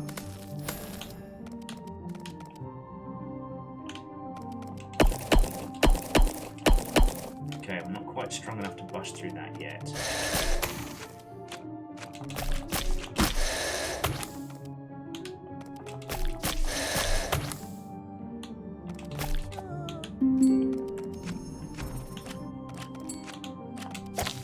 Might be out of my depth a little here, so it might not be a bad shout to retreat for now.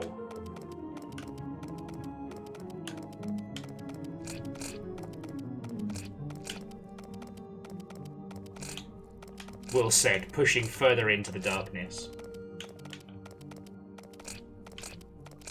Yeah, no, I think the smart play here, explore a little bit, but we'll come back here when I'm not quite so squirrel. Ah, beans.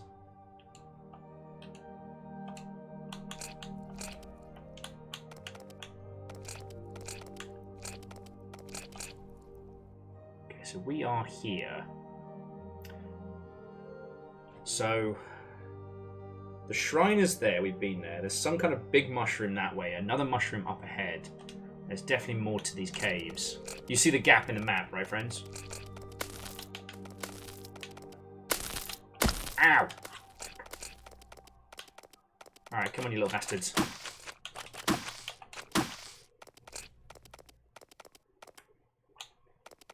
Don't have enough for heals either.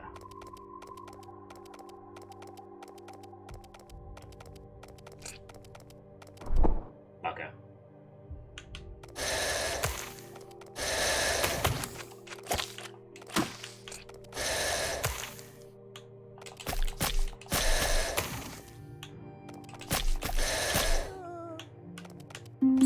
Okay, but I'll take it.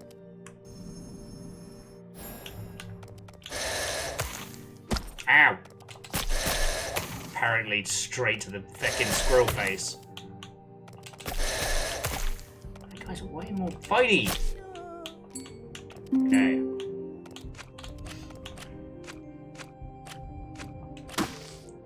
And Holy Glee, you're right, everything is hitting like a truck. But then again, we're also a squirrel.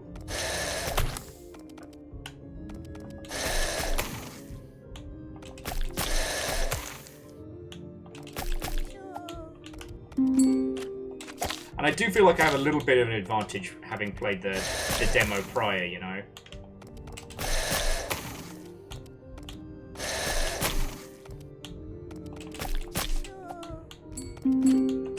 Because those little mushrooms were particularly... so the poof mushrooms were particularly difficult to deal with. Okay. Mushila. You are really deep in this cave. Did you get lost? Have you seen the shrine? It is my favourite place. Oh, I'd love to go see the one that was built someday. But our king forbids me to leave the caves, and I don't think I'll ever see the rest of this world while he's in charge. Alright, who's up for a spot of regicide? Let's see if we can do it with just us.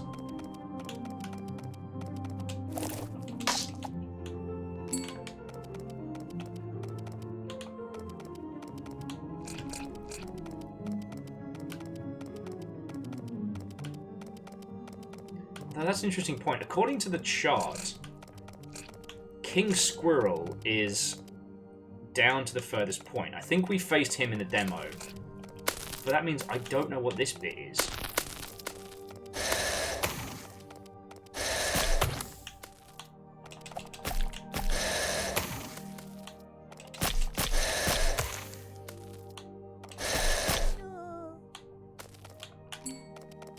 However, if this works, there should be. There we go. Okay.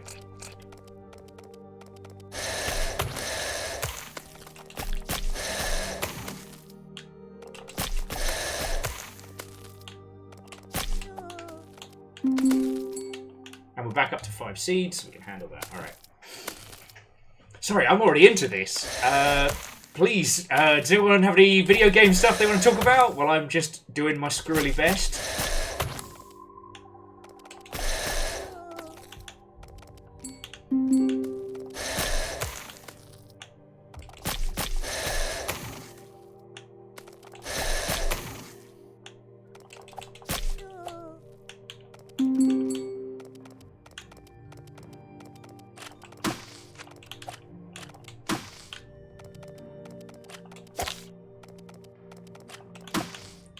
Okay.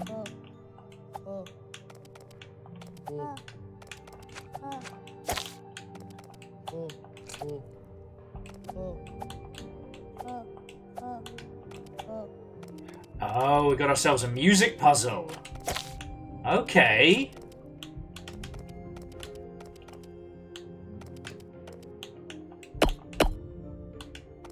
Okay. So Bismarck, yes, we were talking about that earlier. It's officially the Famicom Detective Agency, I believe, is the series they are revitalizing. So Hans Wolf, what turn? Welcome. Just making sure River's not behind me so I don't run her over by mistake. Alright.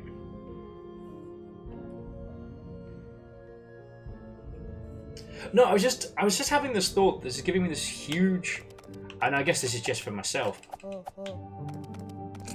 I'm getting this huge wave of nostalgia is the wrong word, but this feels like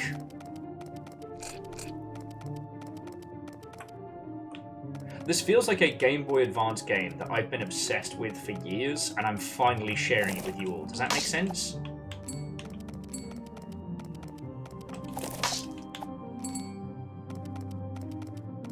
Check the map real quick.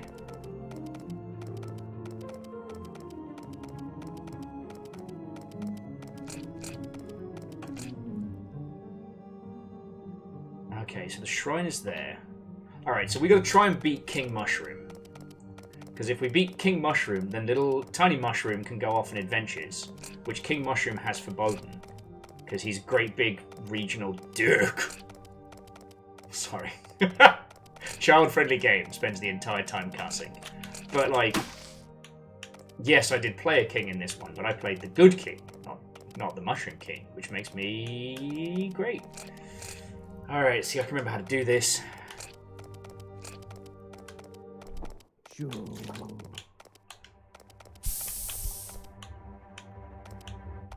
Ow.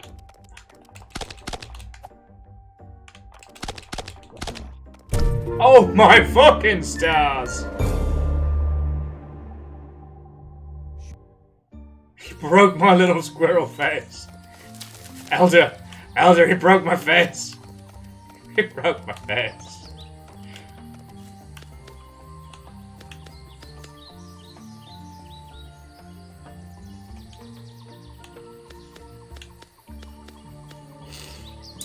And yeah, so Fearless, I think I introduced you to the other Will who worked on Before Your Eyes, right? Verdon says, what is the oldest game that you would still go back to for fun, not just historic value?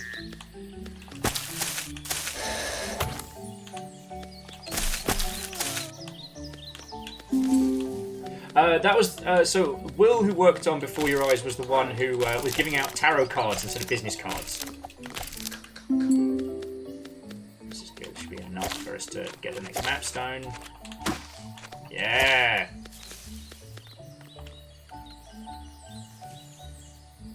Okay, so there's that. That means that there's something cool over here.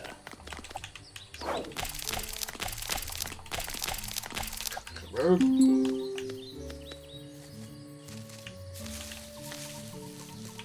Haha! Oh, who's this little guy?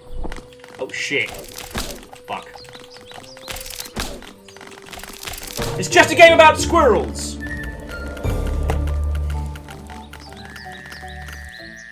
Oh, hello! My name's Hookshot. I'm gonna put an adorable creature in a cage and wait for Will to try and save it and then beat the fuck out of him with crabs.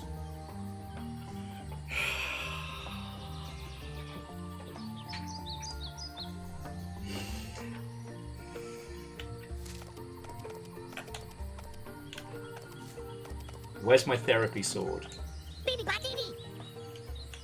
Where's my my fucking therapy sword for squirrels? So Vernflow, that's an interesting one. So like really, really classic games that I still just play for the fun of it. So like, I don't know if things like Tetris really count, right? In the sense that it's still a contemporary game and it has not changed. Same with like Street Fighter. Ah, Wolfcrad! Yeah, no, that's got to be it. The reason it's a sponsored stream is so that so the Hookshot can torture me with this and I can't give up. Should have known. Gotta play real careful.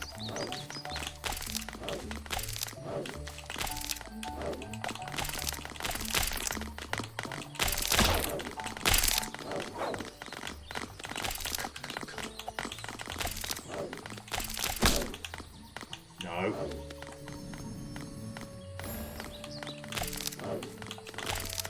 These little fucking crabs actually got some reach on them. That's 2 down.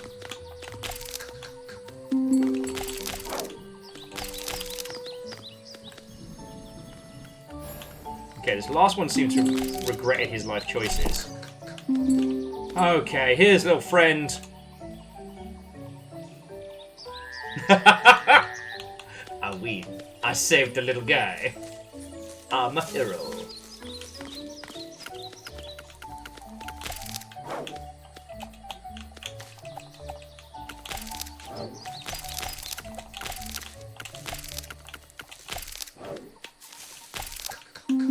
Yeah, I can't wait until our little squirrel unlocks the sword of the berserk. So, okay. So for the map stone... Oh, we got a cheeky little exit down this way.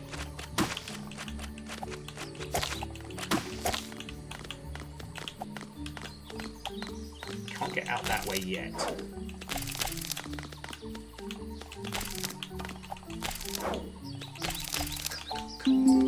Okay. But there is a teeny tiny little gap in the lower area, so let's see what that gets us.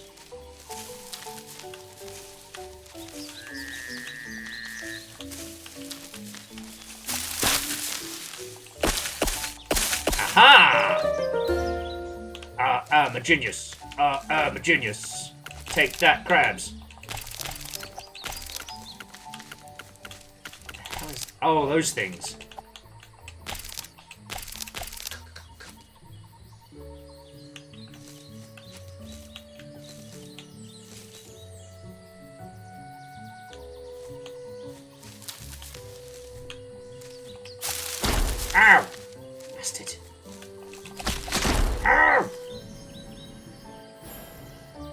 Plus, at least they're slow.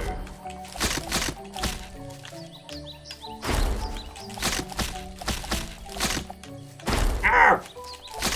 Bastard!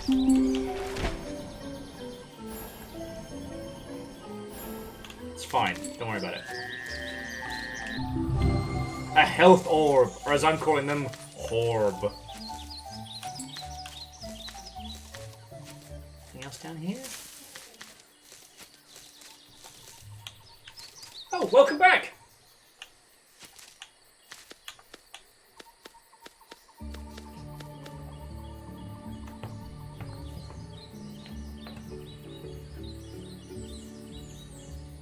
That's horrible. When I subvert the flow, like, ones that I personally go back to just for the funsies of it. That is a horrible nickname. It's rare I get to hurt you lot with puns. Welcome back! Hello. Check it out, this is Hookshot's game. Cool. When did these hit for? They got out at, she was 1, he was 1:30. He got a long walk though. So he's just been sucking out. So, I think he's just halfway to signal. His eye seems to be doing better today.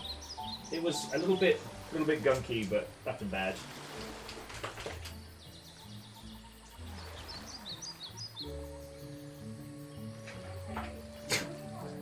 Look, Wolfcrad. I'm not saying it's one of the reasons why I agreed to stream this. I was agreed to do a sponsored stream of this, but I am very confident there are no sharks in this game. Yeti, feckin' thank you. Crap, that's your whole year.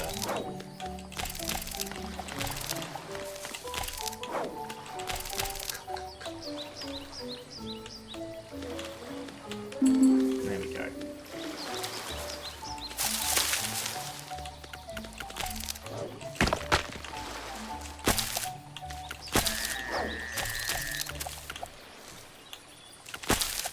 Ow. Yeah, I either need more health or I need a stronger attack to take on King Mushroom. Maybe next patch. Or, hear me out on this, no patches. No, seriously, Theorist, thank you for the bits. Like, we had a whole ass heckin' train earlier. Combine that with, like, Yeti hitting a year and... Like I said, I'm trying not to be feelsy today, alright?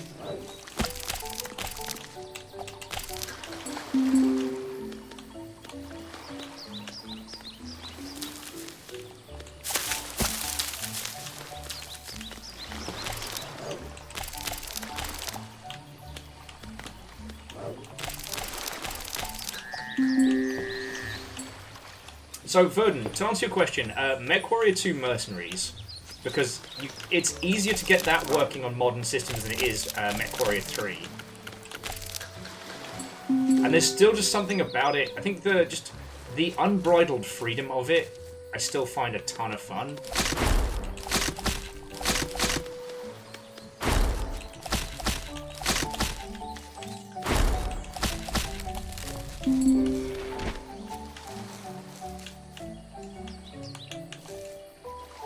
Okay, the key is in the ruins.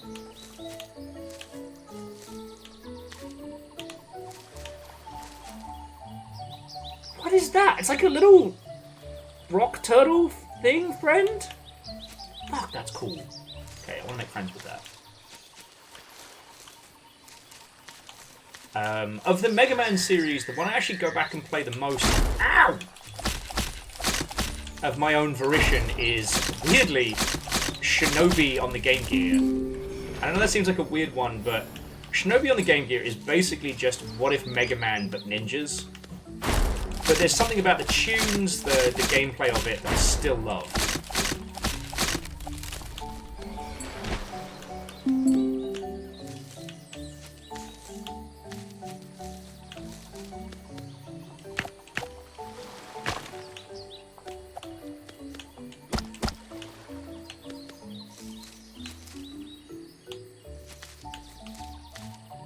Spend 10 seeds. Let's have a little look around first before I biff it.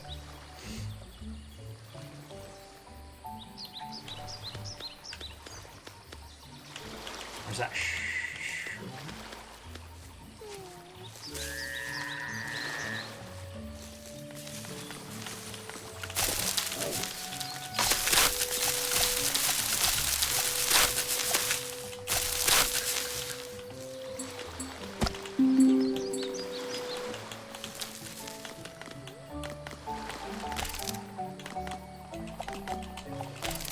Ow! Crap. Okay. So Jamomi was asking the question, what is a non-violent setting or theme for strategy games that needs to be used more? Well, I mean, if you want my silly answer, the fact that no D&D games have a management system where you have to manage who can and can't make it to D&D night, I think is a massive overset. Because what is the greatest challenge of any D&D campaign? People.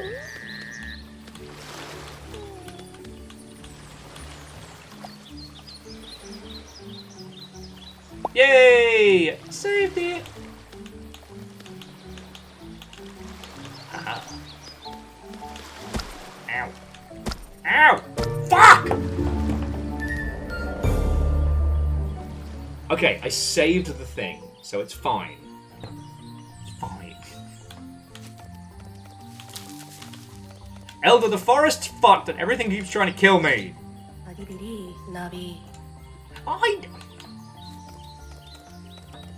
Jamomi, that bounce was sadistic. I don't know if Hookshot is watching or clipping or what have you, but I can hear a chortle of a laugh.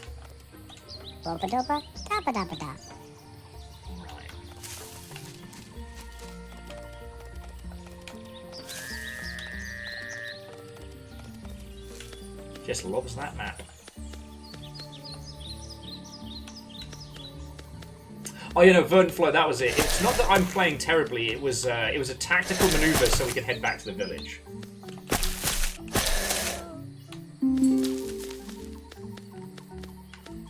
Okay.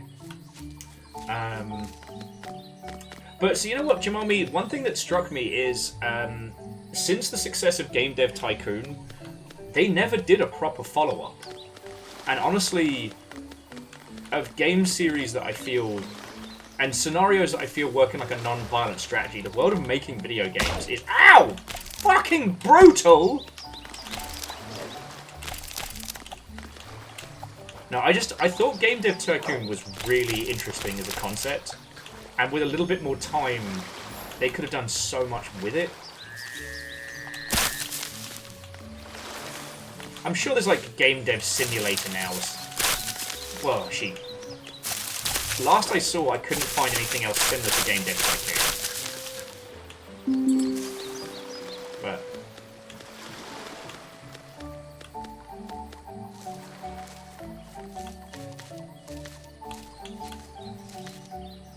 oh, that was the magical entrance. All right. Oh, this is new. Because the other way is to the tree, which I believe is the first proper boss.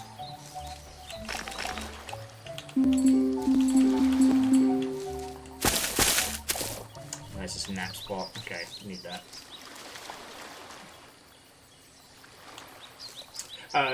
Ken says it could get dark, but a version where you're running a AAA studio could be fun. Yeah, some more. Two of them. Ow.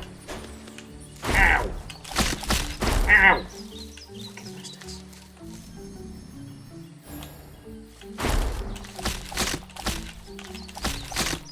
Ow!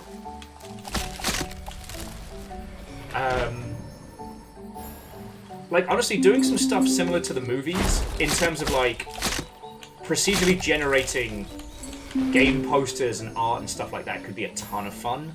That's what I was thinking of.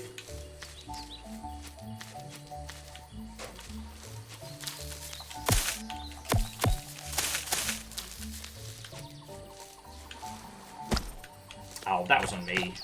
I can't even be vaguely mad about that. Hookshot says your pain is my joy. You know what? You worked long and hard to make this.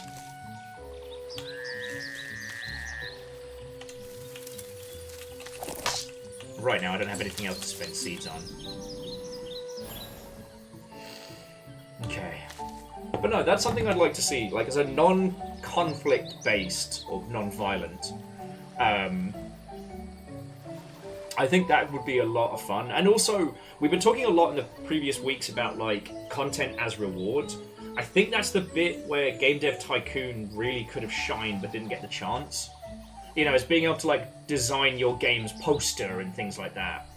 I keep thinking of, what if you could use a similar system to...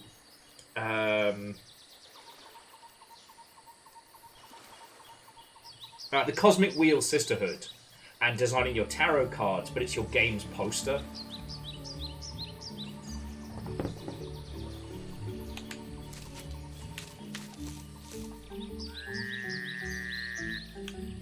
This seems fine.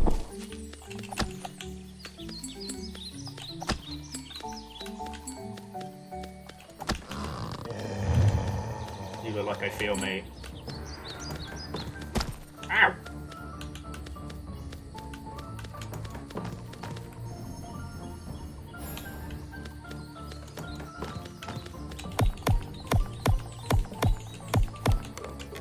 Ow! Ow! Hookshot, this game's gonna hurt me, isn't it? Ow!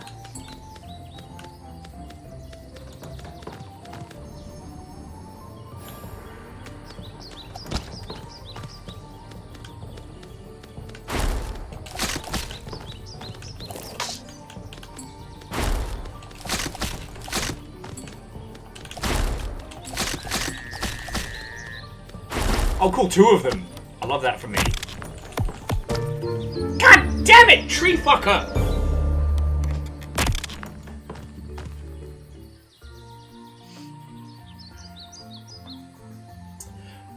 So Jemami, I've been thinking about this a lot. Like, am I reaching the point in my personal tastes where I want things that are less conflict-based? And I think I'm just bored of the same thing. Because, like, due to the inherent nature of video games, the idea that there is a winner and a loser, you know, there is a 1 and a 0. Like, video games lend themselves to conflict very well.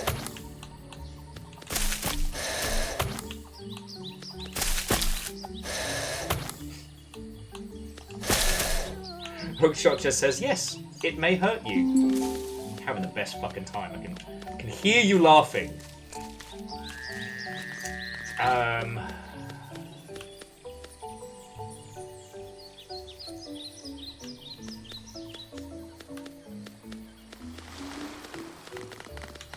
But I kind of realised that it's not necessarily that I want less violence or conflict in games as much as I want more variety. You know, you can't just slap a label on a new COD and then call it a fucking day anymore. I'm very done with that. I'm exceedingly done with that. You know, yeah, DJ Coil, I've swung a lot of swords, I've shot a lot of bullets and arrows. So if you want me to go into a space where the predominant interaction is conflict, it's got to offer something more than just daka daka daka, shooty gun bang, you know? Sorry, bear with me a second.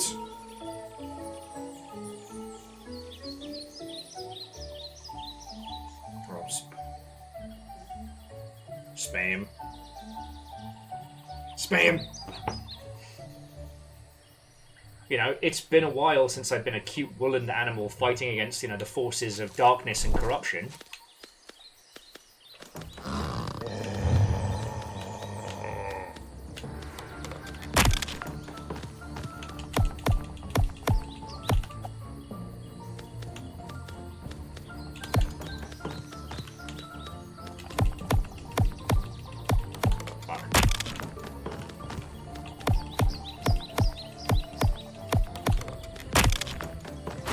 Ow! Okay, focus. Fuck! Focus. Power of the squirrel compels you.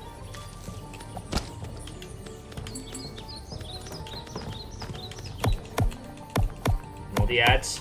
They are but a distraction. Ow! Ow! Oh, look at me. I'm a fucking tree. I changed my attack pattern like a bastard.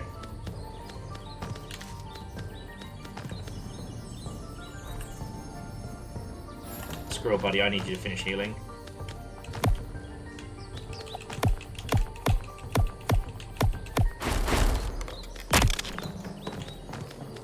I was hoping the tree branch would squidge the ads. I thought I'd just cracked the fucking code there. The squirrel code.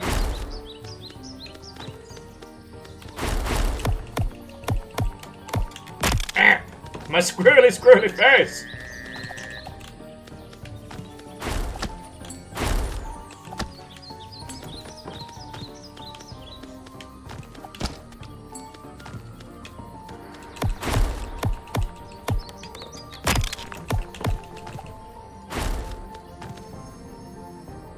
Ow. Well, that was a 0-sum game.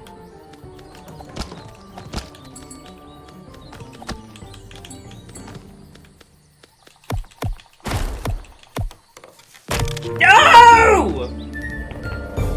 Fucking twig wanker!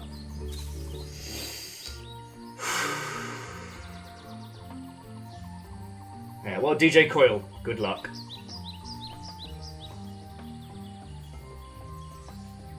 So Chimami says they'd love more competitive games where they're non-zero. And by competitive you mean that at some point there is a winner, rather than like competitive in the sense of, like, you know, tournament style play. Because like, look, I know not everybody gets on with it, but one example I love talking about is, blink blink. Excuse me.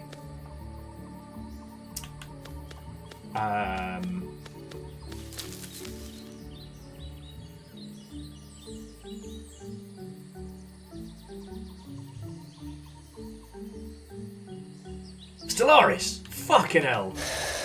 Sorry, I've got twig brain.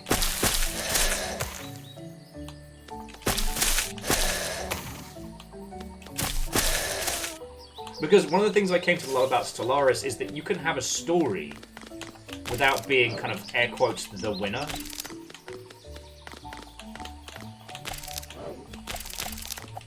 I'm just gonna farm some seeds whilst we're nattering and stuff. And Verdant Flow, go have a lovely rest of your day, friend.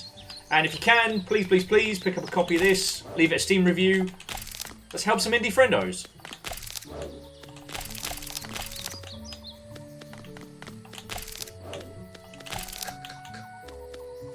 Like, I will do, but unfortunately mine won't count, because this is a... They did give me the key, and this is a sponsored stream. But no, one of the things I loved about Stellaris is that win, lose, or draw, you're still able to make stories, you're still able to be part of the story, right? Like, I used to love playing Advance Wars, like, at the pub and stuff like that, but if you played 4-player, only one person can win.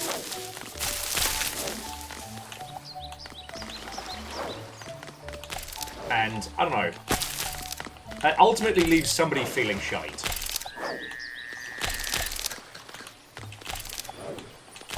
You know, a lot of people do with Stellaris is they team up into, like, big alliances. So they make it kind of like one team versus the AIs, and that's fine too.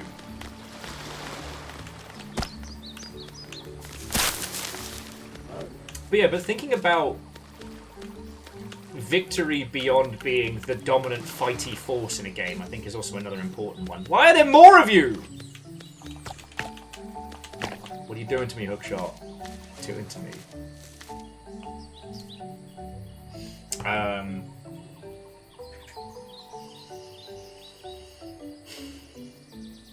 I'm trying to think of a few others. The Yaug is a really interesting one, and I hope I get a chance to do Paladins either this Friday or with people. Because, I don't know. That kind of like cooperative but Mario Party style chaos I think is also pretty fun. I don't know. I think one of the big stumbling blocks for a lot of strategy games is that, you know, Highlander rules start applying, there can be only one.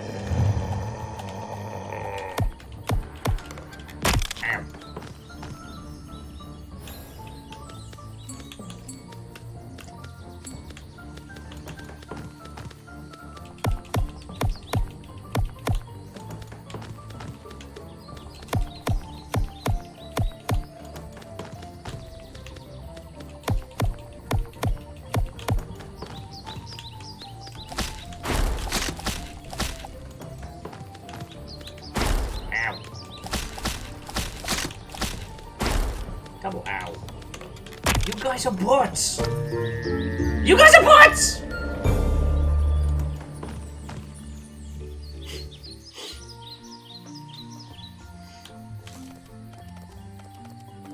This game's kicking my ass. How is it so cute? Fucking violent.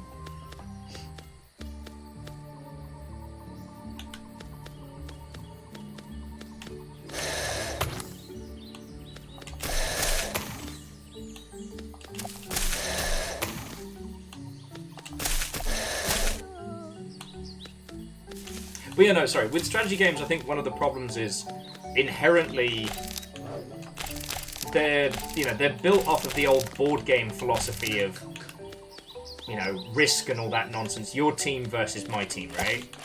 There can be only one.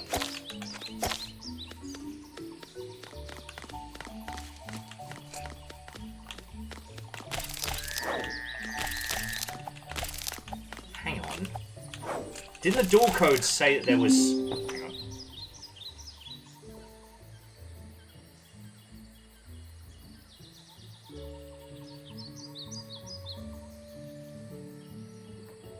Didn't the door code say it was in the caverns? So it could be I am getting in over my head before I am ready. Let's head back to the caverns and see if we can see a code of some description.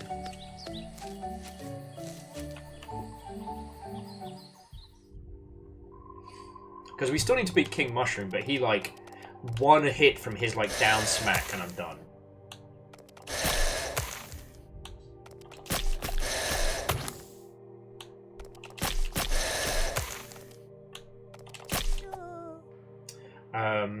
And Jamomi, I mean, you know the reasoning as well as I do.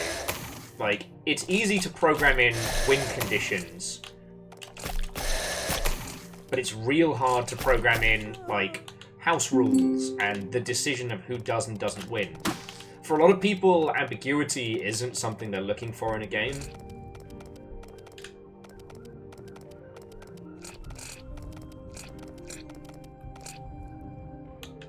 So it can make it challenging. All right. So this is the site of the offering where things went bad. But this doesn't indicate what the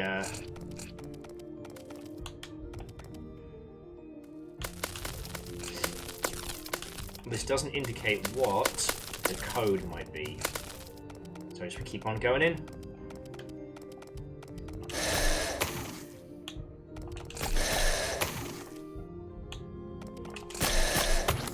Like, ultimately in board games, you can fudge the rules, you can tweak the experience, you can make it into whatever you want, if needs be, right?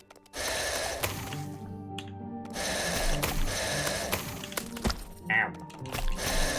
Sorry, I'm absolutely hoarding resources. But in video games, without, you know, mods or additional tools, it's much, much harder to make it the way you want it to be.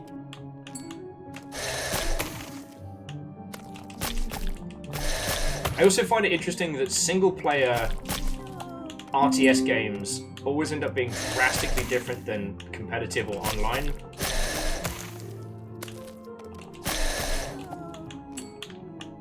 Because the play experiences when putting other people into the mix are just so drastically different.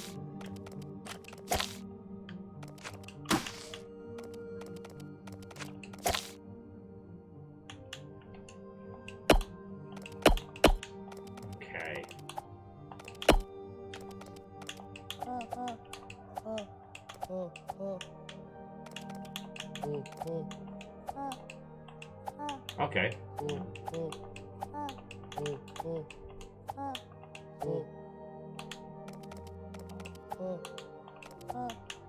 Alright, I think I've got this.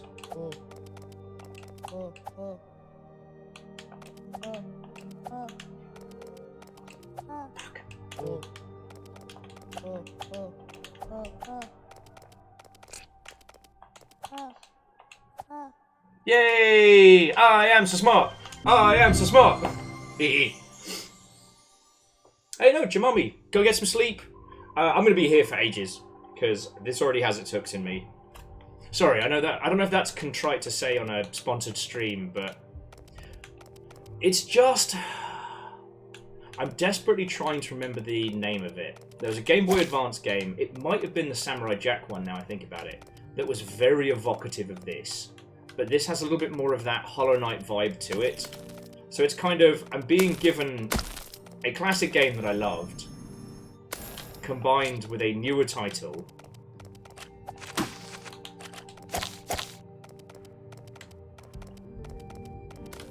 Like... Mushroom Bell Stone. Okay, got a little cheeky screenshot. Oh, alright. And there's that hidden way. Did we work out how to get through that? Just hug this wall. There should be a sneaky cheek out of here. Haha! Not haha.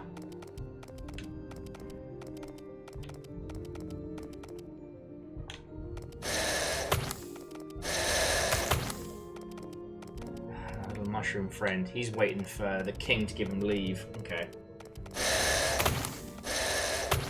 So Wolfcrud said the favourite way of playing RTS games has always been to slowly build their own base, and once their army is big enough, completely overrun the enemy. I think a lot of people enjoy that.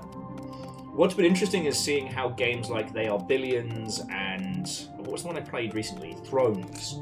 Really hit upon that feeling. But whereas the other aspect of RTS games, which is, I guess, the more known elements... You know, the clicks per minute, the high-speed challenge tool. It's interesting how that became the predominant version because of the multiplayer success of them. And that, I guess, kind of led to the MOBA genre, well, becoming a genre.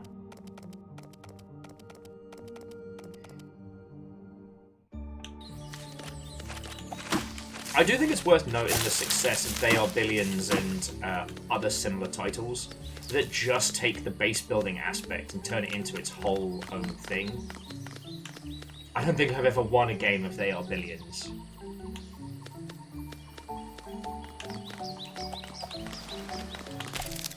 So, I'm trying to explore. Mr. the Crab, I'm trying to explore here. Mr. Krabs!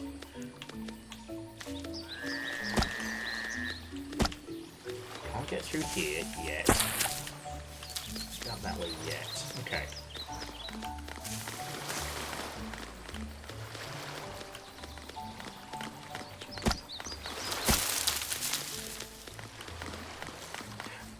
But one thing I will say is that especially with RTS, kind of like the storytelling aspect of it, you know, potentially leading to the whole like, you know, content as reward concept. Wait, did I go this way?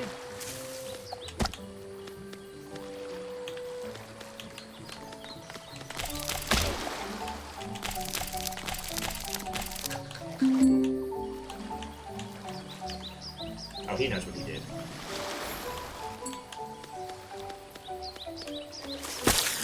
Alright, I went on this side. What if I can get to Crotuza? Ow! Barb!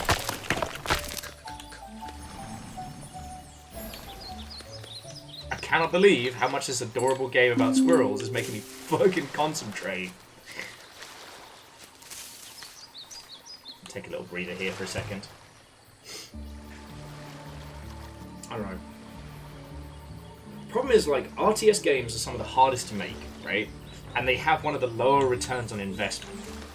So, RTS is always going to have a bit of an uphill struggle.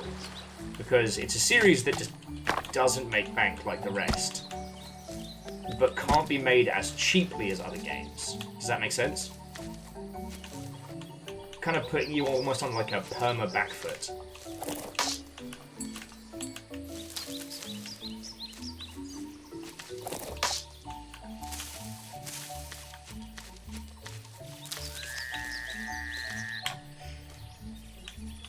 You know.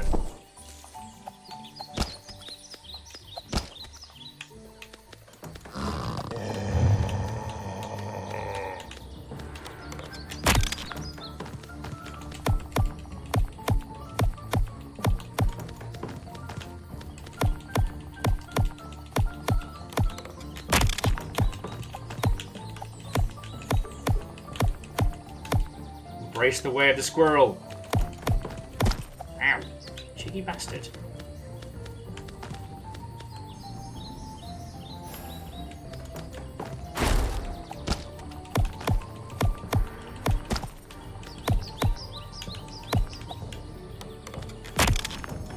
Fuck.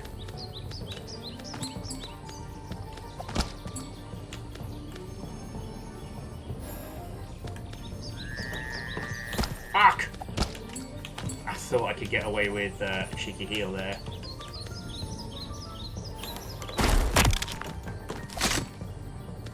Not gonna lie, this is feeling a little personal here.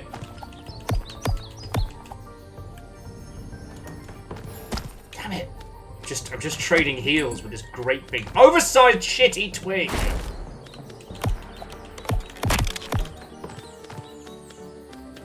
2, 3. Okay. Ow! And your nan. I don't know if a giant tree can have a nan, but if they can... Damn it! One more.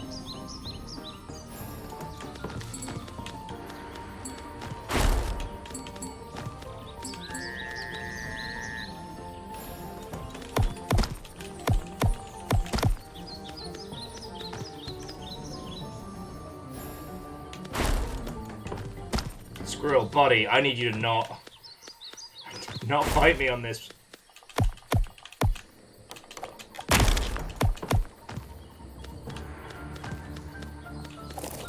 Fuck!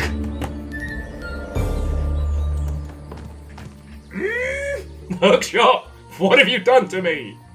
What game have you put me in? I'm going to go see the squirrel of the north. The crow of the north. I'm going north. It's just a cute squirrel game. It's just a cute game about squirrels.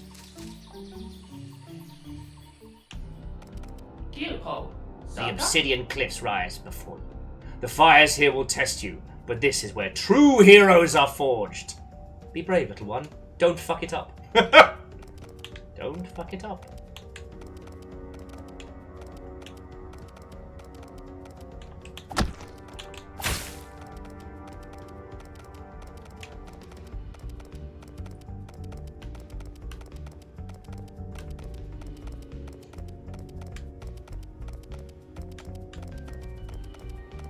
Why do I feel like I'm drastically out of my depth right now?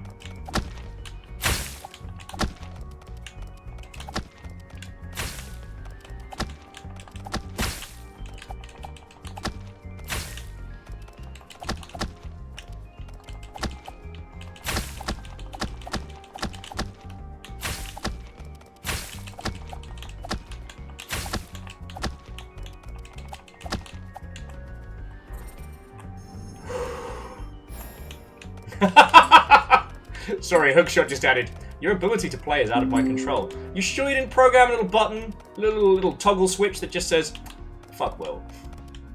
If player equals Will, then fuck that guy.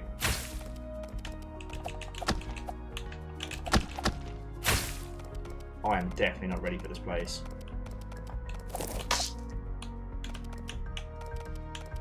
Whatever cool secrets lurk on these acid-soaked cliffs is not for mere squirrels to know.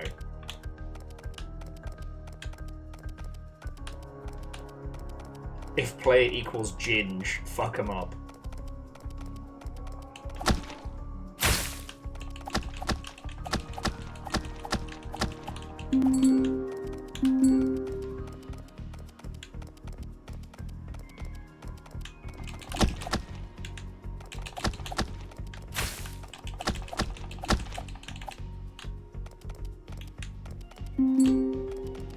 Okay.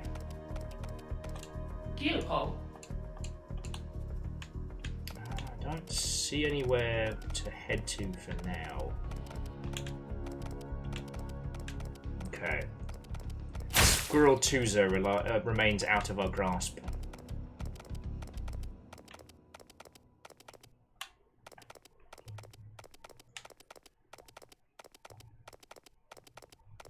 At what point do I unlock the chain gun in this? Just asking for a friend.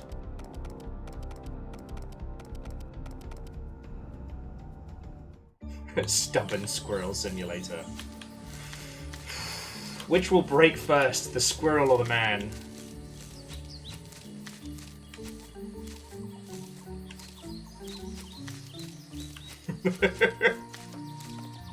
Place your bets now, friends. Okay. Bada-bidi-bidi-boo. You're right, fellow squirrel. These stones are fascinating. Do you know where I can buy a gun? I am the great spirit of the forest. With the corruption that curses through me, and is that a gun?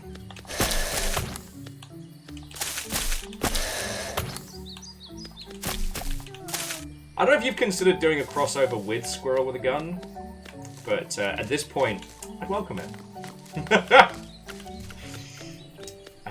But no, I always get fascinated because, like, strategy games, RTS, and things like that, MOBAs and the ilk, they're all in this weird little, like, fucked up family tree where they're all drastically different from one another, and yet at the same time share so much DNA it's damn near incestuous.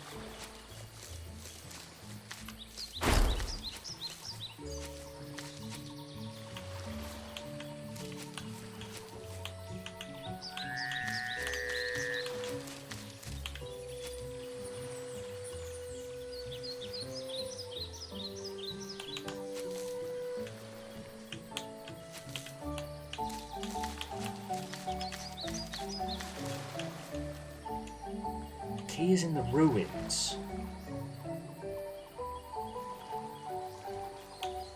Oh, piss and bins. The ruins, as in where we came from. Is there any other indicating marks on these? I'll have to have a look next time we're over that way.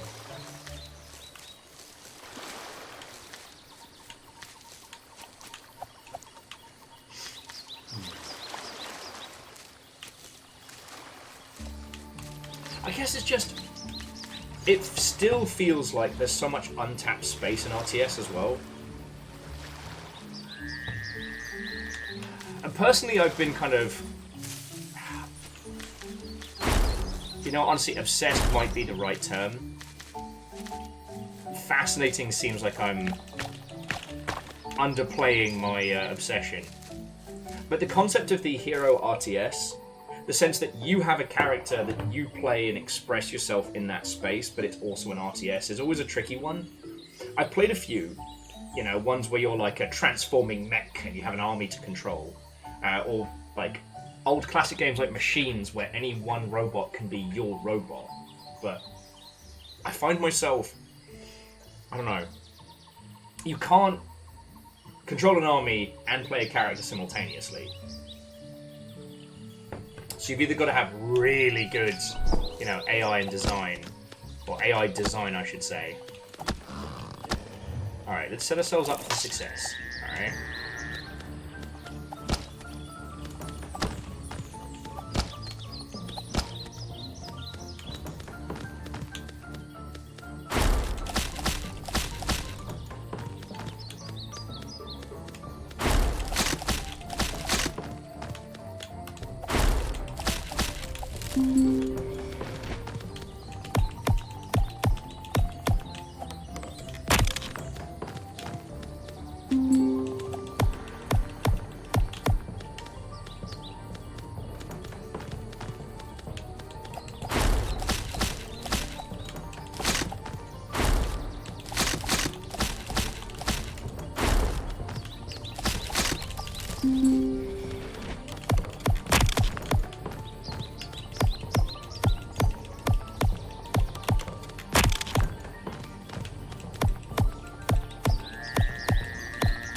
Kick his ass, squirrel! Ow. So he's going to do the 1, 2, 3.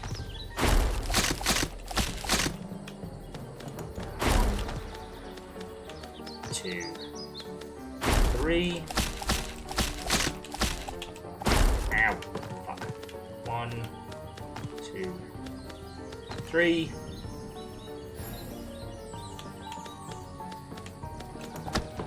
1, 2, 3. Squirrel heel! 1, 2, and 3.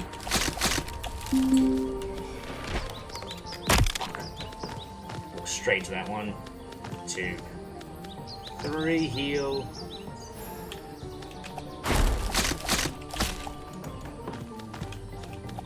Okay, ad management is not getting me anywhere.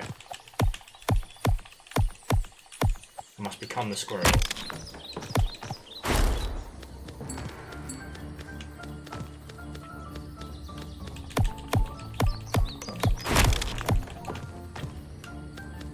Drive-by swatting. Whap him with my little squirrely hands.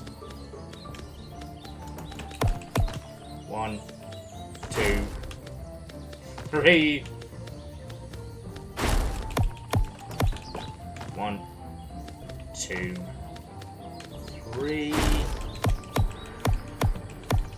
Just fucking do it already! 1, 2, 3. Cheeky heel. A children's squirrel game. There we go! Use dash to go through enemy thickets.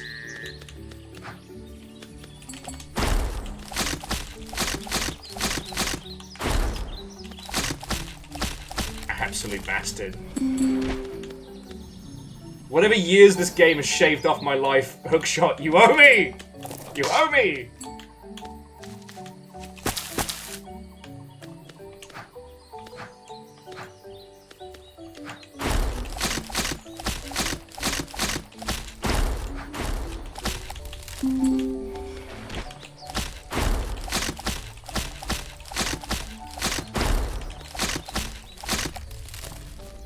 Yes, I probably could have done that without taking a large amount of damage, but don't judge me.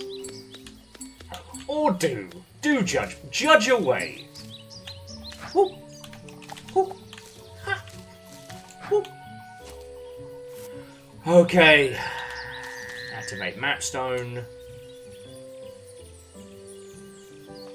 Okay.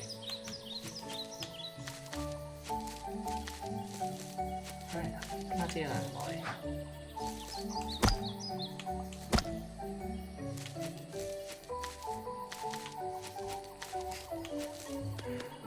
Oh, we're right at the beginning.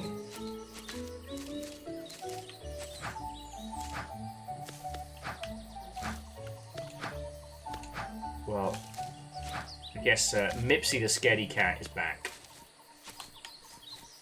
There's the sacred crater. Okay. So, friends, are there any other genres you feel are just drastically underexplored?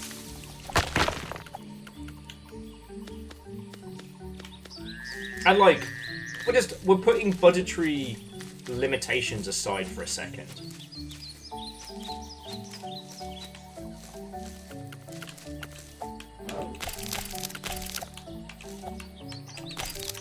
Because I think, especially with FPS, we've kind of hit... I wouldn't say we've hit peak, but we've definitely reached a point on the mountain where it's now about thematics and tweaks. Legend says complete sim... Oh, like Dwarf Fortress. Yes. And I guess the reason being is literally, you know, it takes so long to make one of those. And it's just like systems atop systems. I'm kind of hoping that the chaos of... Ooh! More health, let's go! I'm kind of hoping that Dwarf Fortress's financial success might inspire more teams to...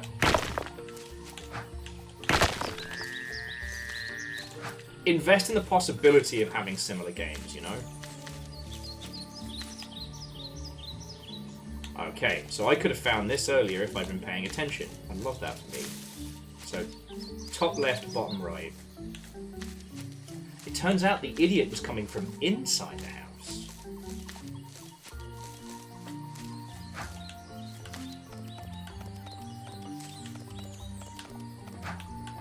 Can't dash across gaps. 4 health, let's go!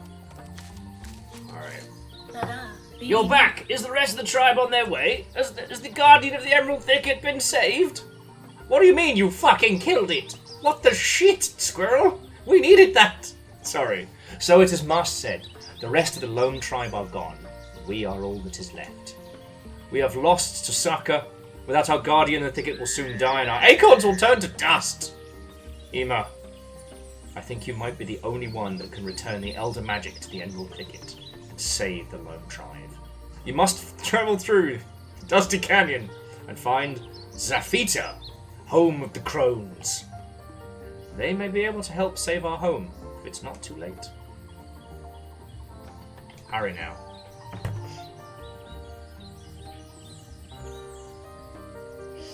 DJ Core was saying that the complexity of systematic or systemic simulations also has exponential impact on polish, like art and sound. Dwarf Fortress, Caves of Crudbrim World, keeping things relatively lo-fi, yeah. You know, I don't want to bore you with the same conversation repeatedly, but the idea of using a systemic game and then putting a big old chunky visualizer over it that makes it feel more like a proper game. I don't know. Bopa-dopa, dabba-dabba-da.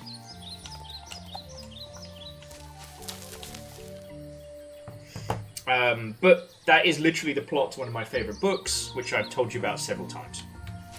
You know, I hate that I keep forgetting the name of it. Unfortunately, it did get pulled off of Steam, but it was an attempt to try and create.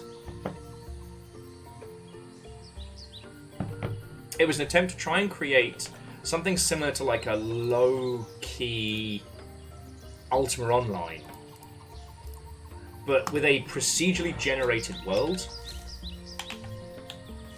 So the idea being that you would input the gods, their importance, and from that data it would generate you a world with a history. I thought that was so cool.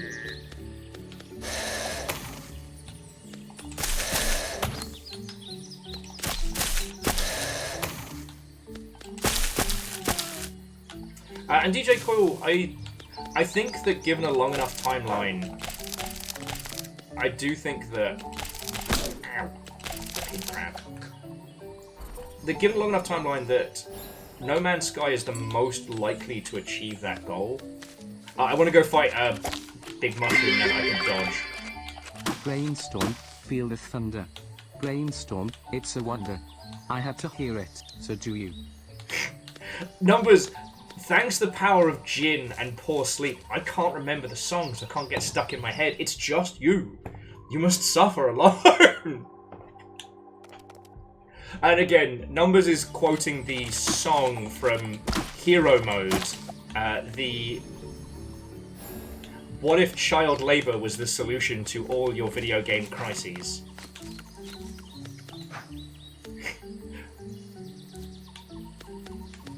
Ooh. This is new. Hey up, crew. Why, hello, little one. I was unaware squirrels were gifted with the power needed to pass the ancient vines. You do seem different from any other squirrel. Could it be we have Zrandri amongst us? I'm just that good. Unless that is a squirrel word for stuff. Alright, I'm about to get ambushed. I know it. Oh! No, I just saved him. Ah, I am a hero. Doing hero things. I am a hero. Doing hero things. Ow. Correct crab. And Caffeine, what and welcome. How are you doing, friend? So, as it has been a couple hours, yes, we are playing the Sacred Acorn. It is very good, even if it has been kicking the shit out of me. So cute. It's so cute. You wouldn't think it. Fucking Rain World all over again. But it has been very, very good so far. Yes, this is a sponsored stream. Thank you to a few dragons for throwing cash at the longship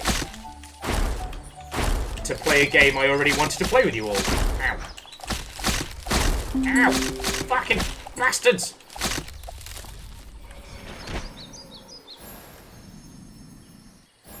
Oh, thank you, Moose. Please, please, please, if this is interesting to you, pick up a copy on Steam, leave a review. Let's help some indie homies.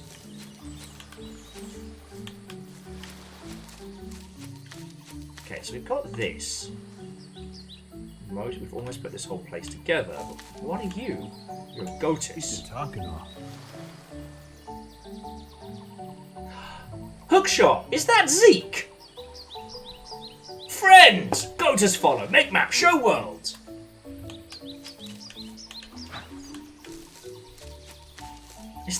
Is that tiny Zeke?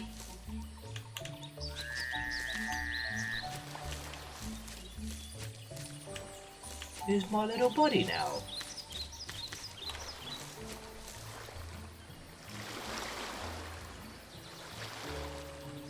Oh, it's like a little mini-map friend! I love it!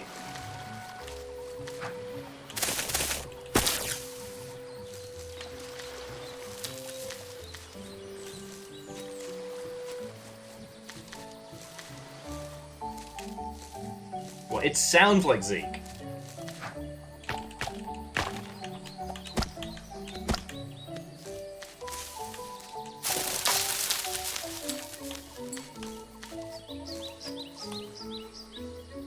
That's so cute.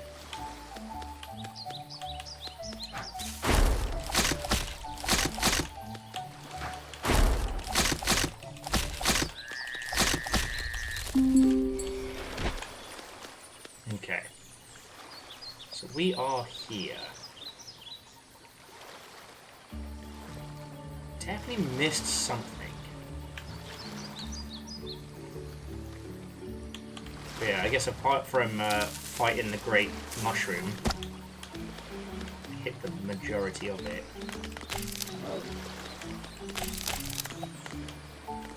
Grab!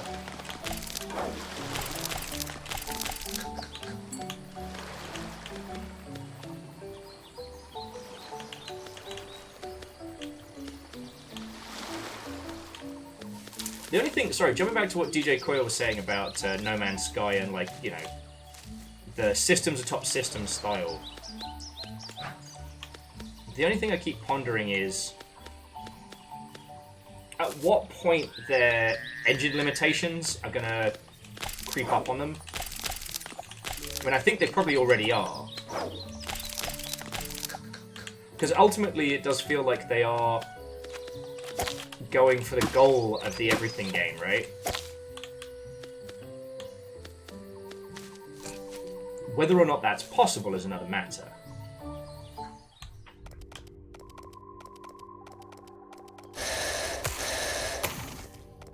Come on, Rock Buddy, we got shit to do.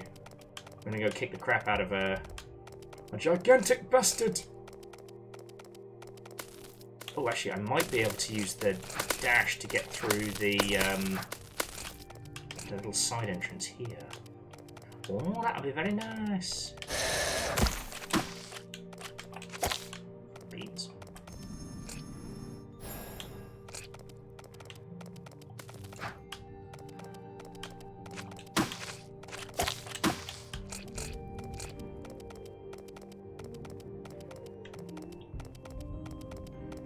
Can we?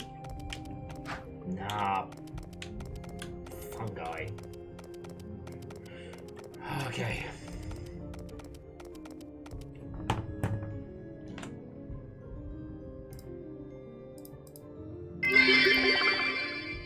This fake ad is bruv to buy nuts. Because you can't eat acorns, you still have nuts. You can't eat acorns, you still have nuts. I don't get it, but I mean, Akira Zero, That's 500 bits to keeping my dumb ass alive, so I'm super grateful. And numbers, I didn't say thank you for the 200 either.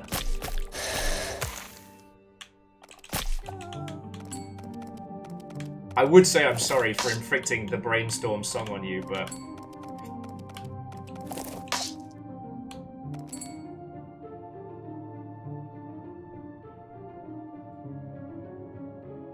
No, DJ Coil, in that I thoroughly disagree.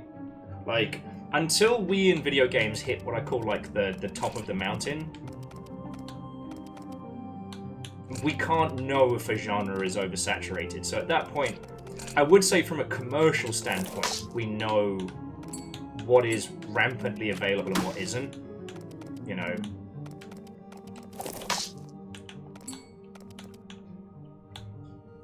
And there's quite a few business models that, or there's a couple of genres, a few business models that have definitely hit their peak.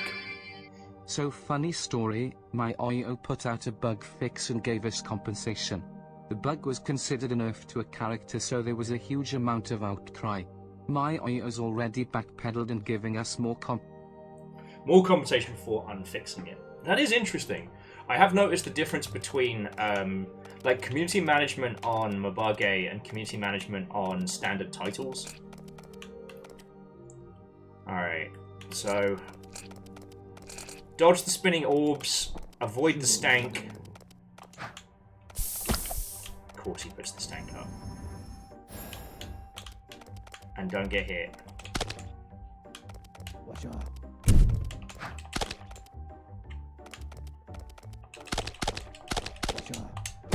Oh, fuck me. Okay, so I can't just ollie outie of that. Oh, absolutely bastard. I'm in trouble. Oh, fuck you. Okay, King Mushroom might be a bit much for me now.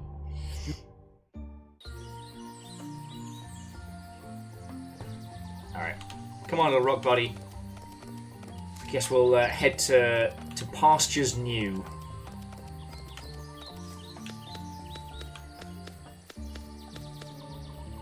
Yeah, certainly a bit mush for me. Andros Kryzen hasn't had a decent narrative rhythm action game since Guitar Man. I mean, Hi-Fi Rush. I'm super glad that Microsoft didn't fucking kill the team that made Hi-Fi Rush. Oh, wait.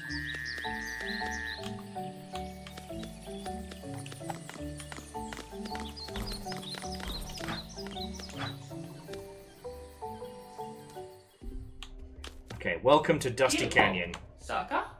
Okay, and guess this. So, you seek help from the crones. This will not be an easy task, even for one possessing gifts such as you.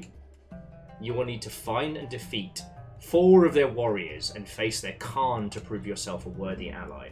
Good luck, little one. But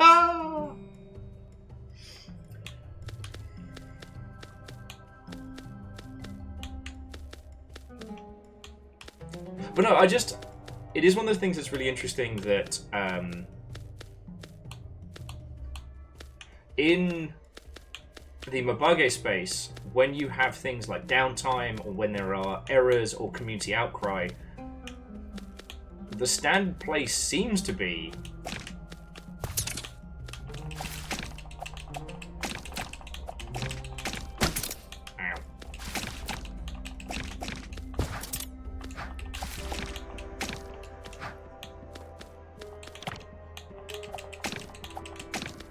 to heavily compensate users.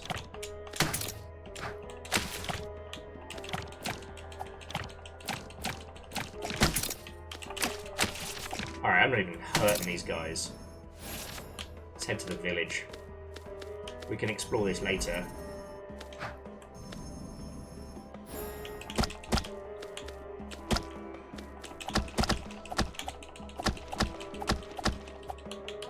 Oh, and apparently I've offended this one in particular, because he is out for blood.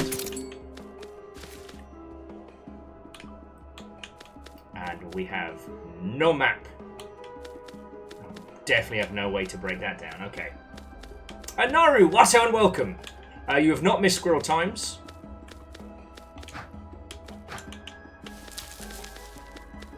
Or even New Time Squirrel.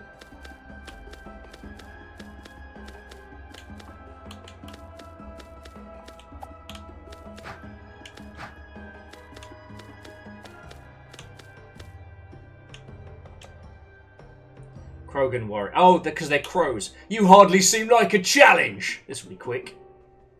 Alright.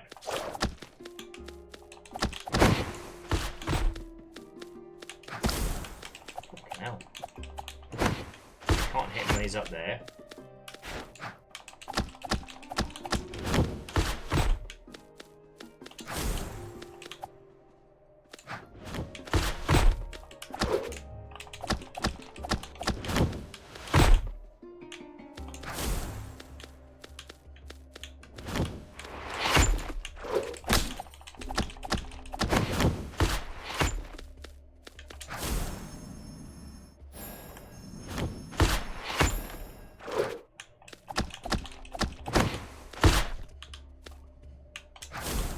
Haha!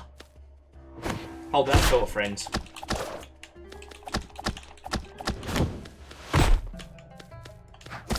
See, I want some Angelos. I want some more ridiculous, like Owendan / Elite Beat agents. Oh, he's got a new fucking. You have bested me! Fucking hell, Crow. Alright, well. I'm tar for the fight and all, but bleeding hell. Just the glorious ridiculousness of things like Elite Beat agents and. So, Owendan was a rhythm game on the DS about a super deadpan serious group of male cheerleaders running around helping people with everyday tasks.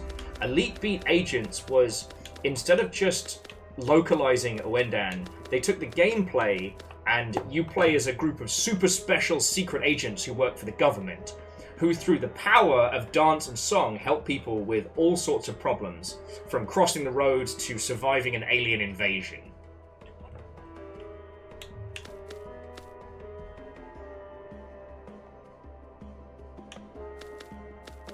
I don't know, this is... So if I had to describe the Sacred Acorn, it's currently hitting a kind of, I don't know, Hollow Knight for the Game Boy Advanced is how I would describe it right now.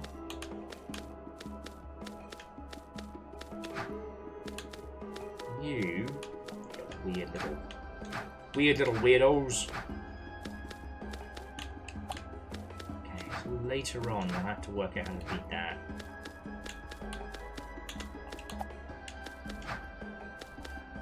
Haven't found any pedestals or otherwise.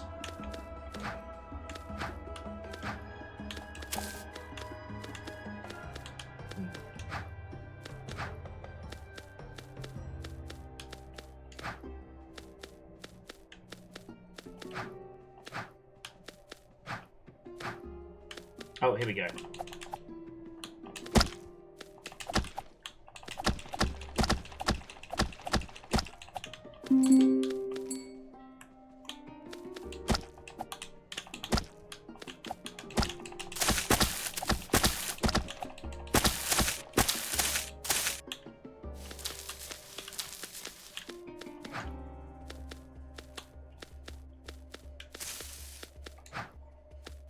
Okay.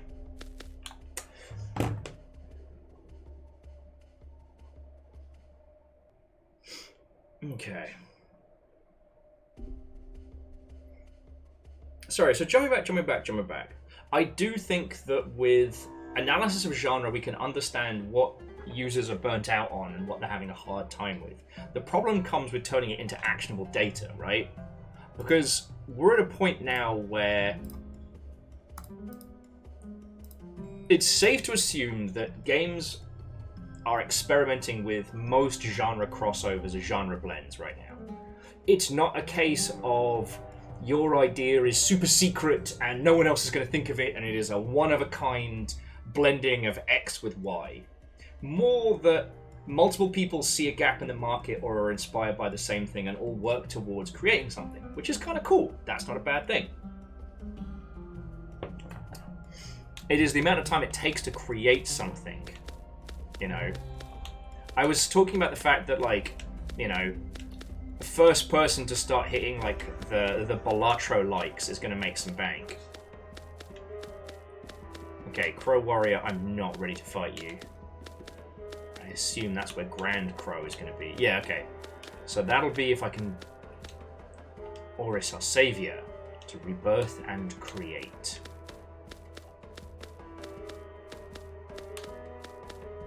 I need to find a fucking... No, don't want to fight you yet. I'm on 2 health and a prayer, and I can't fucking handle those urchins. What's up, baby boy?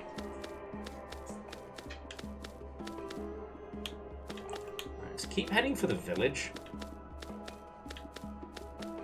I'm hoping that we can purchase some stuff or what have you.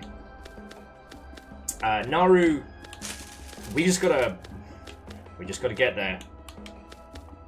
Our my voice lines are definitely here, but well, I think we're a ways away.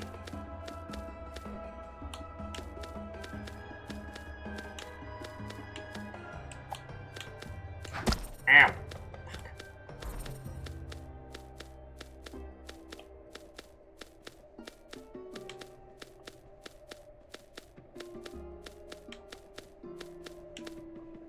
No entry to the unworthy. Prove yourself in battle and move on. No! I need a nap and some squirrel snacks. Okay, Oris watches, always. You're gonna make me work for this, aren't you, fucking hookshot?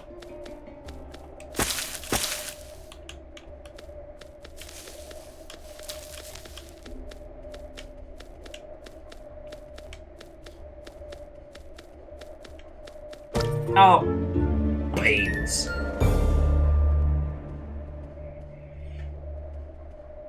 Okay. Okay. Take a little breather.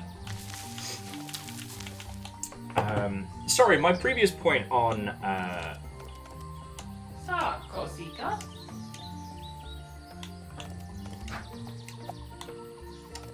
my previous point on like mixing genre matching and trying to find gaps in the market. I guess I didn't really bring it to any kind of conclusion.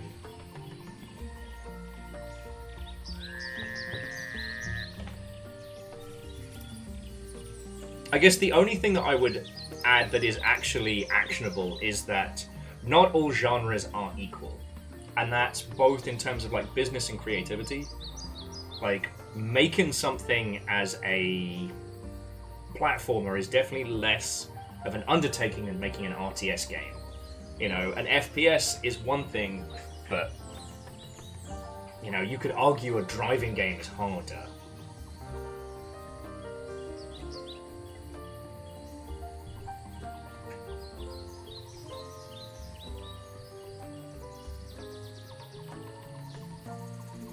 So DJ Coil, what's interesting in those is you're right, like, Brendan was the first one to put together the concept of Battle Royale as a genre. I mean, I know we all know this, but just for conversation's sake, like, he originally envisioned something based on the movie Battle Royale. That's where it comes from, as you know.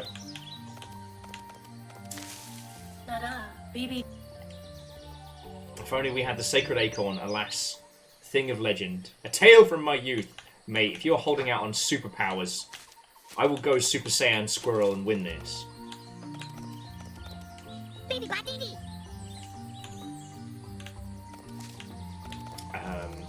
But I think that's interesting, and what's fascinating about the Battle Royale system is that from outside of our sphere, it seems like it's just another third-person shooter, but the feel of it is so drastically different that it became a genre unto itself.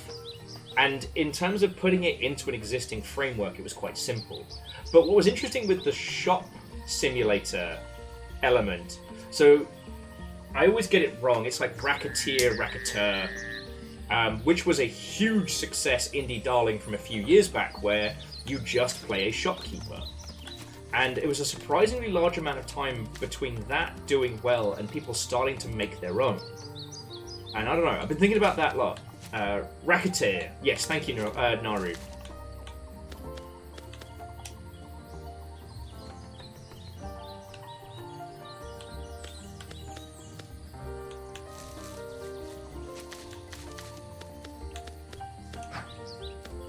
Like, yes, no, terrible, terrible name.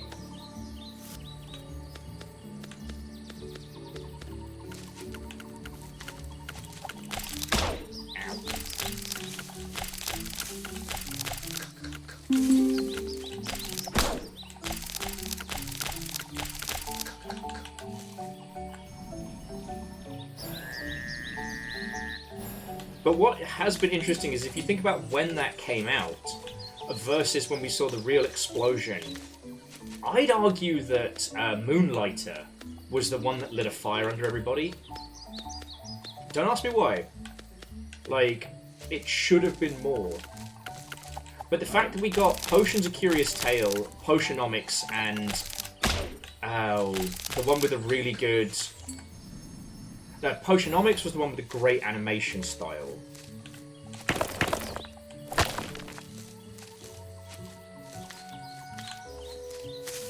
Potioncraft, thank you, DJ Coyle. That we got those all in such quick succession. I think that does show the...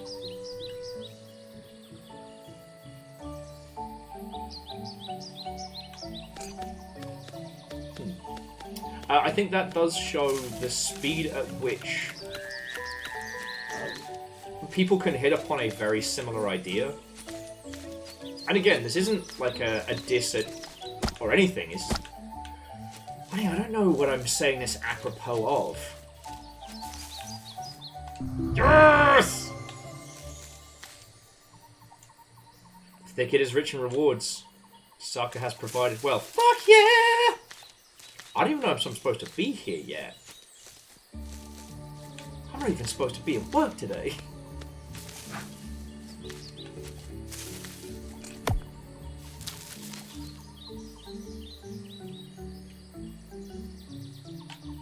I'm glad we re-explored this.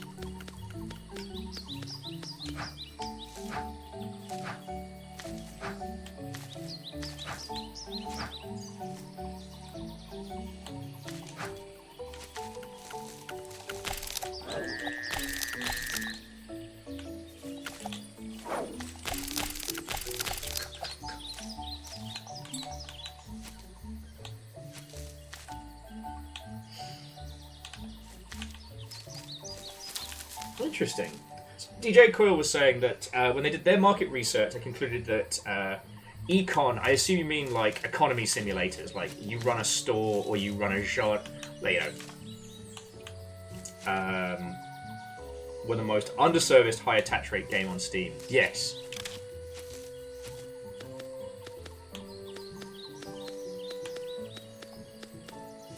I definitely feel that I hate calling them dad games, but the post-Power Wash simulator games.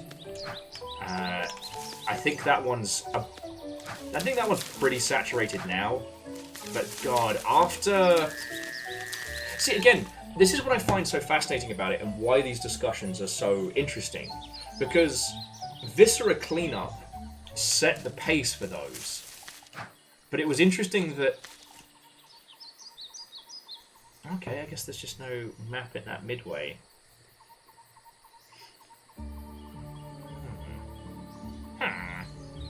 Optimus Geo.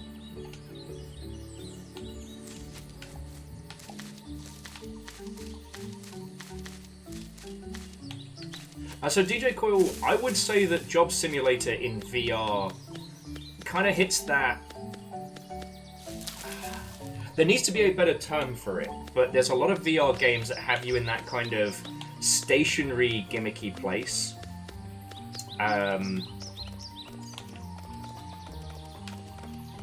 Sorry, that seemed very dismissive of me. It's like...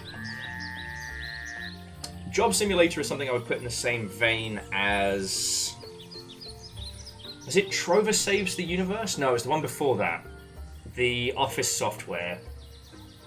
that kind of like that wave of experiential VR.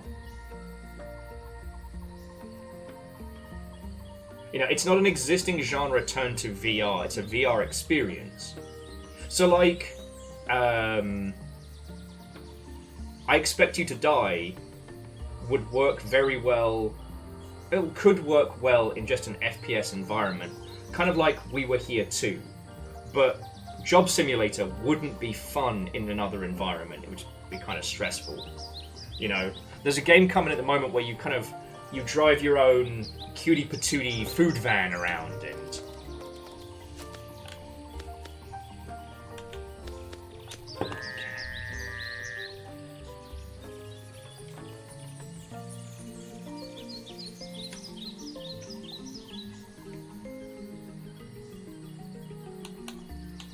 Kevin said Dreamquest came out in 2014, Slay the Spire in 2019.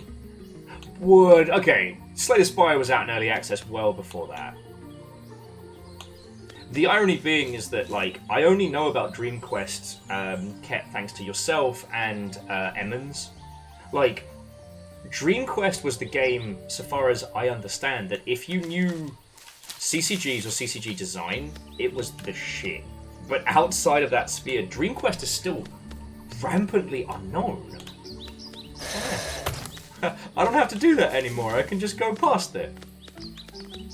Alright, let's see if we can find anything else around here. Because I don't think we're quite ready for the... Okay, bastards! I don't think we're quite ready for the land of crows. Or I might just have to suck it up and get good. Yeah, so DJ Coyle, DreamQuest was famous for... it was banned at Blizzard because its combination of like roguelike and like deck building elements was so good. It destroyed all productivity on the... Oh my god, Brain! It's only the most sickening money-inducing thing that Blizzard have made. No, it's not Cold Set! Shut up, Brain! No one else has heard of Cold Set! No one else cares. Hearthstone, thank you! Brain's like, it's Cold Set, it's not fucking Cold Set. But anyway, oh yeah. Let's check this again, now I can do Rolly Dodge. Now I have Rolly Dave powers. Ooh.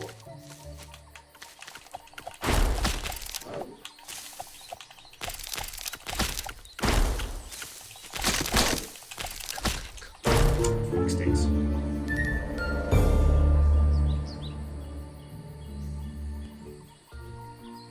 But you know, so I do agree that yeah, the sickos over in the CCG space would have found it eventually.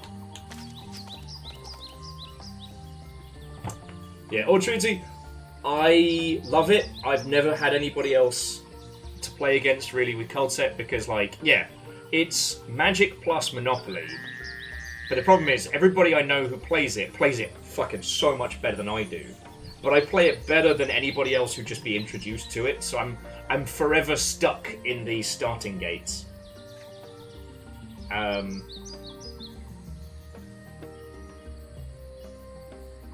yeah, it was interesting that DreamQuest basically laid the foundation for, hey, you can do roguelike deck builders. Hookshot says, only 11 deaths. I feel like you died more. That's because some of those deaths hurt more than others. You feckin' terror. Okay. I think I've just got to suck it up and fight the crows. Just come back here to heal.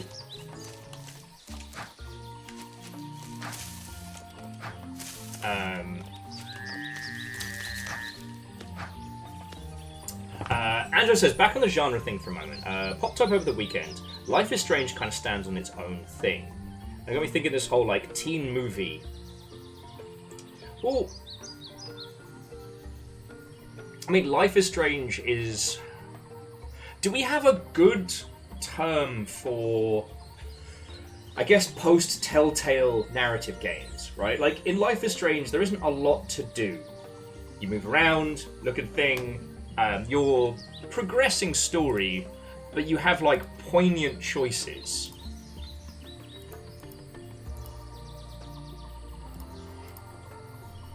But, like, gameplay-wise, Life is Strange is pretty simple. It's a story game with replayability.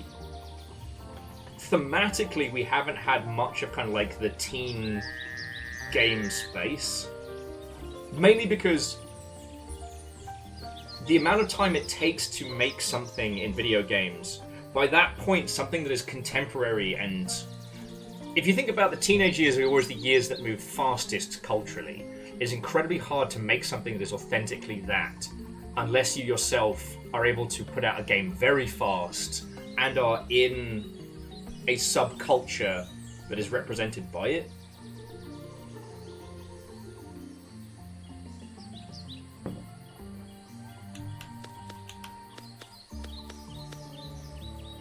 Yeah, it's hard to chase an authentic teenage experience with a 2-year lag, which is why we tend to see some things that are like usually evoking something more touchstone-y.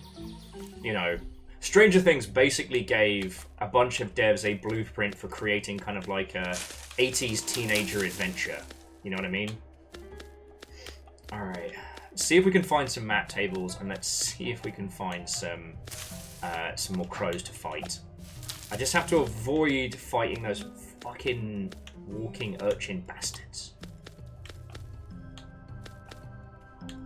So yeah, no, and just Life is Strange is kind of timeless, but it's very much evoking that, like,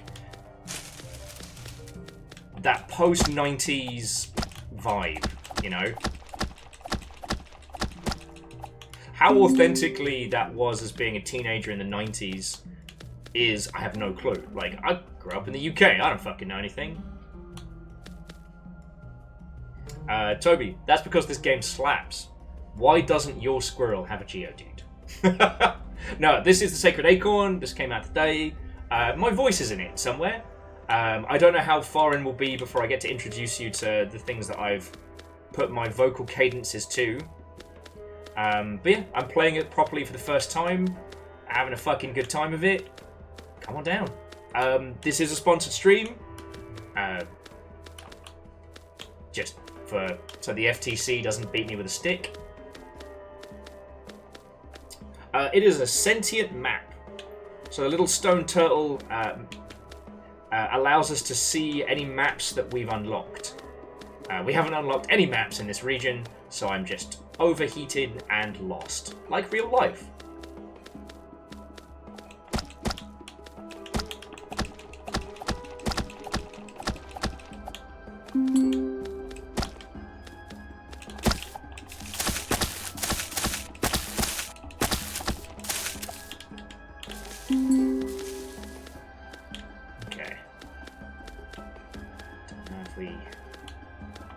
Really hard to tell.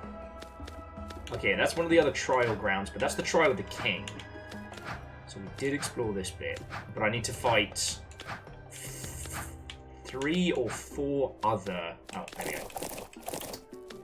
Crow people. Okay.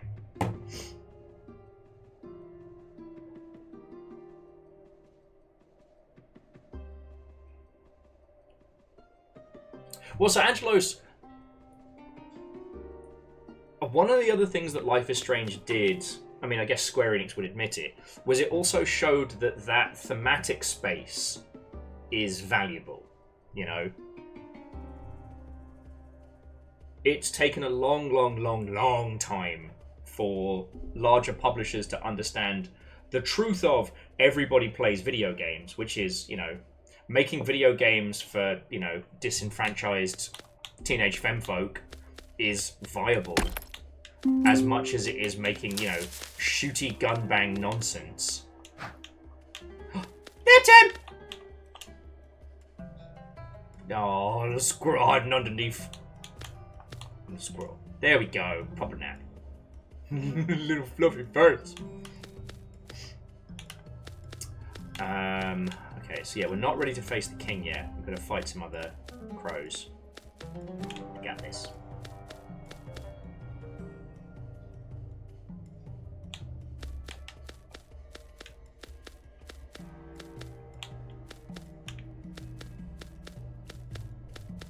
But at this point, it is still pretty difficult to get a purely story-led title off the ground. Alright. Let's see how you fight against a real warrior. Wait, who was the other guy then?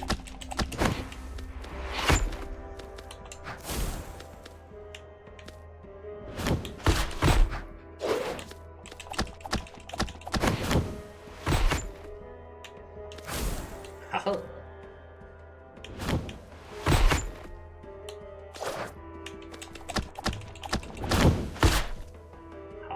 Pacha! Haha!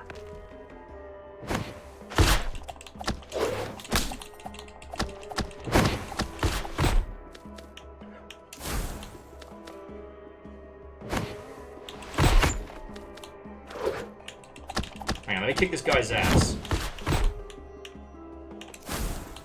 Oh no, Angelos, it is entirely a space that's unexplored. And someone is going to make a large amount of cash from it.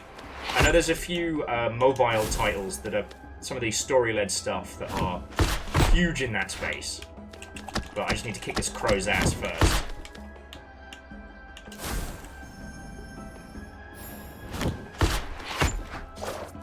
Fuck.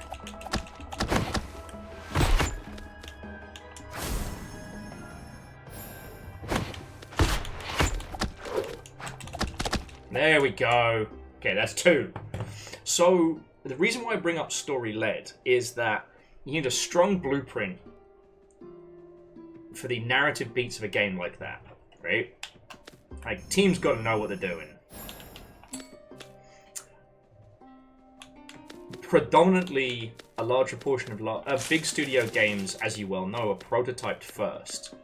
So, more often than not, the tech leads the project. And at that point, writers are usually brought on super late. And you know how that song and dance goes. You know, we were joking while we were watching Good Game that the most realistic thing about that movie is how the writer was given no warning, no resources, and told to blend like, ow! Piece of shit urchin! Blend like 3 different genres together like out of nowhere. So like if you're doing a story about, you know, the teenage challenges of being a femlass in the 90s, that's something that would be very hard to add to an existing framework, which, let's be honest, would predominantly be built by a bunch of fucking blokes. On top of... Okay, so if the systems came first and then you're adding the story on top, that's very, very challenging, right?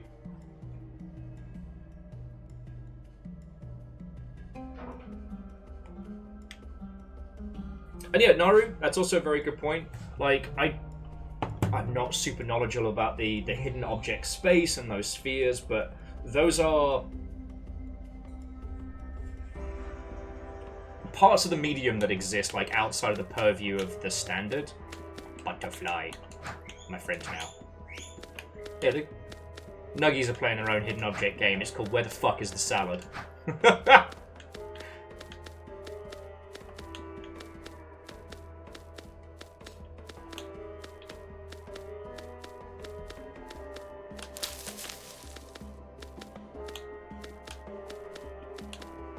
I will say, if you didn't see the stream of it, one title that I definitely want to put in everybody's wheelhouse is Route 96, because that one was fascinating. So that was about like 8 different like mechanical genres blended together into this like teenager coming of age story in the concept of this. Okay. Up. Ow! Bastard.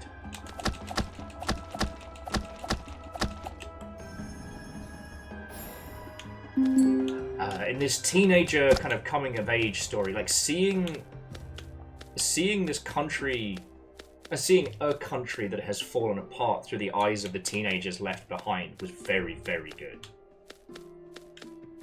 And I think one of the reasons they were able to do that was because the mechanical teams were all doing different stuff and the stories were compartmentalized.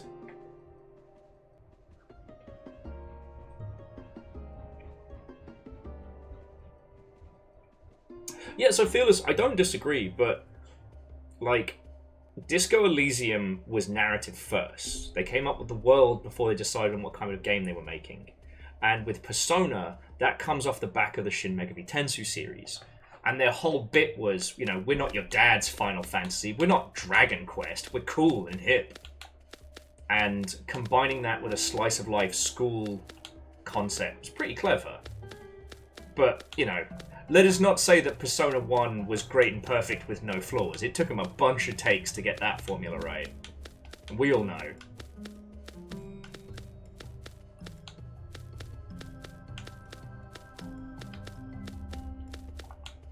Heck, at this point, I don't know if I'm adding anything particularly useful. Alright, there we go. 10 seeds. Okay. Alright, little robo, where are we? Okay, we're here. Oh, but we bought... Okay. We bought an area that we're not in. Fascinating. Alright.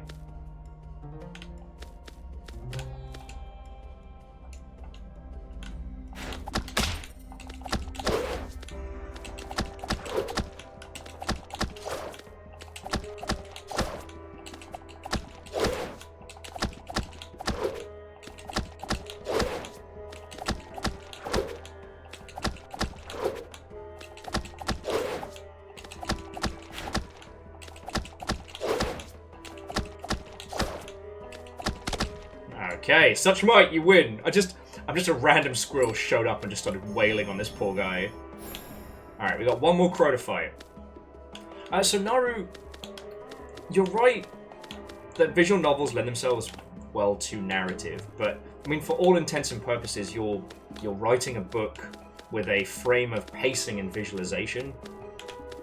You can kind of see the flip side of challenges where when you see visual novel type games that try and add gameplay elements, you see the same problems as when you take a systematic or gameplay heavy title and try and throw story on top. It's interesting.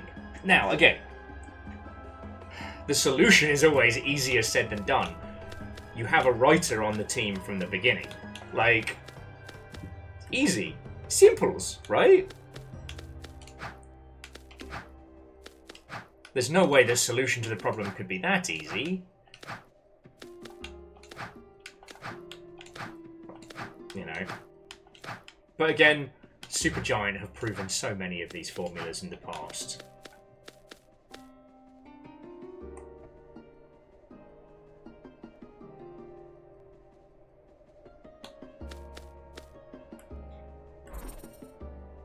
Okay.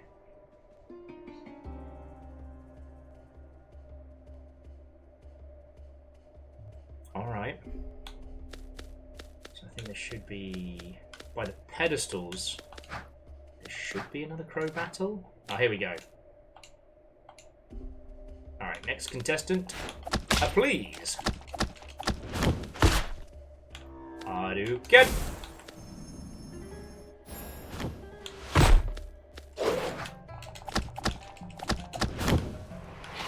Hadouken!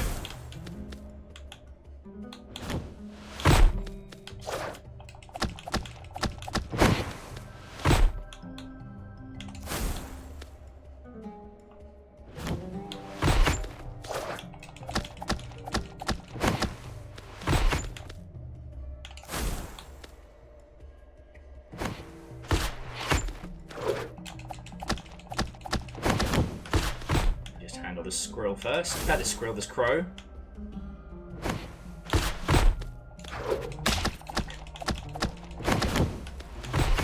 just gotta not fuck it up now.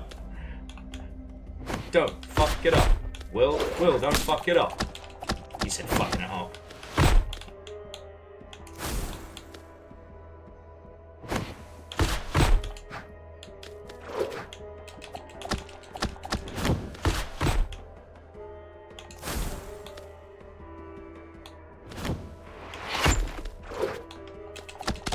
Okay, defeated by a squirrel. Fuck yeah, you were defeated by a squirrel. Okay, so one thing that I think is important for the context of this is separating thematics from genre. Now, this is an important one because genre in video games does not define necessarily the content, except for sometimes it does. And no, that doesn't make things... Oh, what's up? Ooh. Haku says, yeah, hoo-hoo! Not far from home, lone squirrel. Don't need anything delivered, do you? Because I am relaxing right now. Otherwise, I'd be eating you. On a quest to save your tribe. Whew! Sounds mighty noble. And mightily dangerous, especially for someone that can't fly. With so far to travel. I'm thinking you might need a faster way to get back. Tell you what, since you're on a noble quest... I don't know why this person's from Yorkshire now. You're small enough to fit in my delivery bag. I'll help you out. I'll give you a lift to any of my delivery posts you've been to before. So long as they have seeds to bear. Okay. So I can pay the owl to transport me places. Apex Predator. Apex Predator fucking... Uber, I guess. That's what I was trying to think of. But no, so that's the thing I wanted to hit off. Like... In games, genre is predominantly the way in which we experience the title, not necessarily the content. Except with horror, I bet horror tends to have... Alright, Cyrus watches always. Alright, go check that out.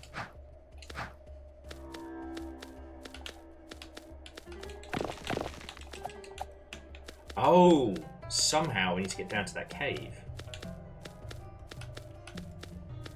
Okay.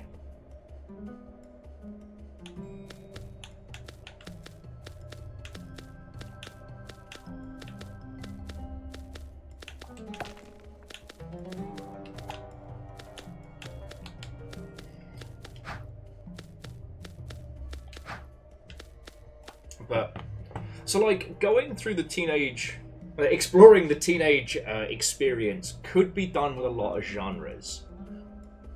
I mean... okay. Ultimately, when having these conversations, I often think of them in terms of financial success, right? I don't mean like megabucks capitalism. I mean like, when I think of and when I make suggestions to you, I am thinking of how can your game make enough money that you can make another game after that game, right? That's where my brain is at. A game that will allow you to pay your bills and continue to make video games. Now, ultimately, whether or not a game is a success is up to you. If you make something brilliant or weird or strange that makes you happy, you've won, alright? And I need to remember that not all art needs to make a buck. Now, with that in mind, you know, if you want to make a game about the teenage experience, you know, you want to do your, I don't want to say Kevin Smith impression, but...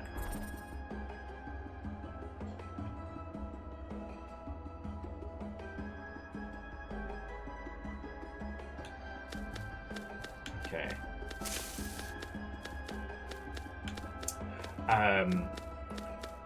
Okay, I think I know where we are. And the map might be having a little bit of a hard time, probably because I'm zipping around so much. Okay. But what genre you go for and how you do that could create some interesting framing. You know, I often like saying, like, who are you in a game? What is it you're trying to make the user feel? And you could go as literal as metaphorical on that one. I will say, I was introduced earlier in the year to the Class of '09, which might be one of the most offensive visual novels to date. Possibly. I know that genre might be hotly contested. But it definitely succeeds in the most awful people you know in the 2000s. One cannot say it is inauthentic. How did I miss this? Woohoo! Okay. Okay. We might as well head back towards King Crow and kick his ass.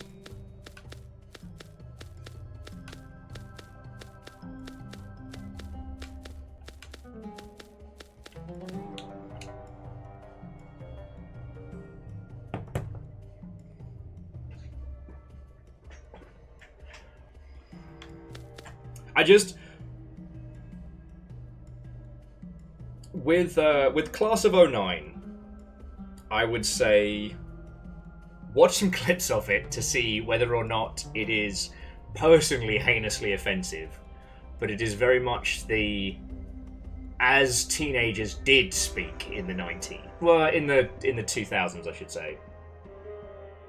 It's very real, very real. But with that one,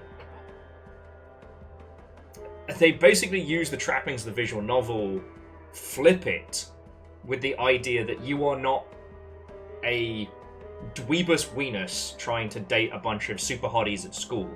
You are playing as the air quotes popular girls, destroying nerds. And you are awful people from start to finish.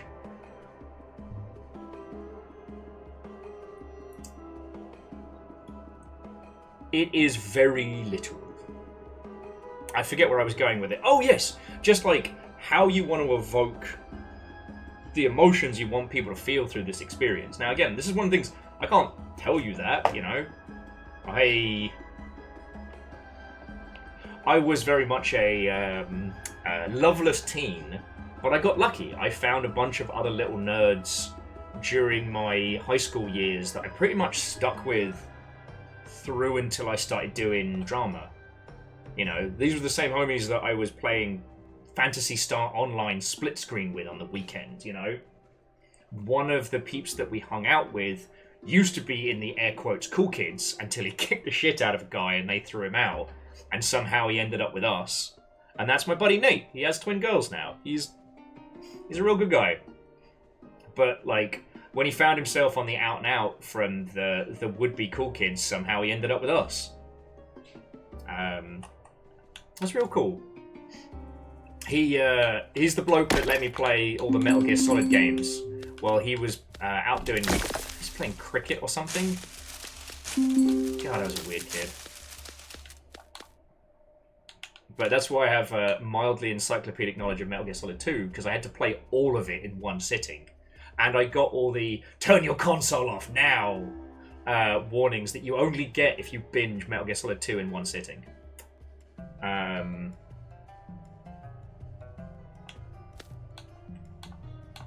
Sorry, I only say this to perforate that, like, I couldn't tell anybody else how to... Alright, are you King Crow? You're lucky against the others, but I am not so weak. Ow! You slapped me!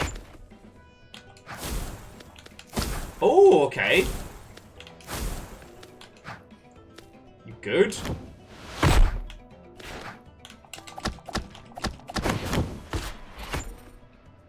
Put out! Put out! Put out! Put out!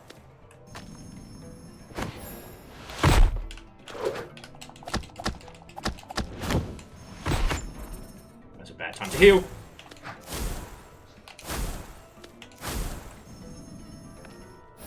Okay, Tiny Rock friend. We might have to start talking about you being useful. Hit him! Hit him, Tiny Rock! I get one Pokemon, it's a pacifist.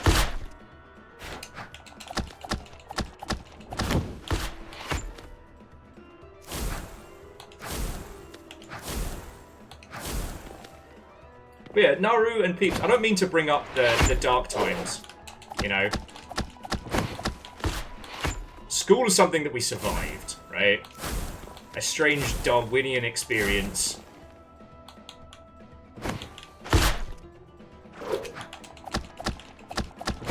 And honestly, if you're here and care about games like I do, you didn't enjoy or have a good time in school. And that's fine.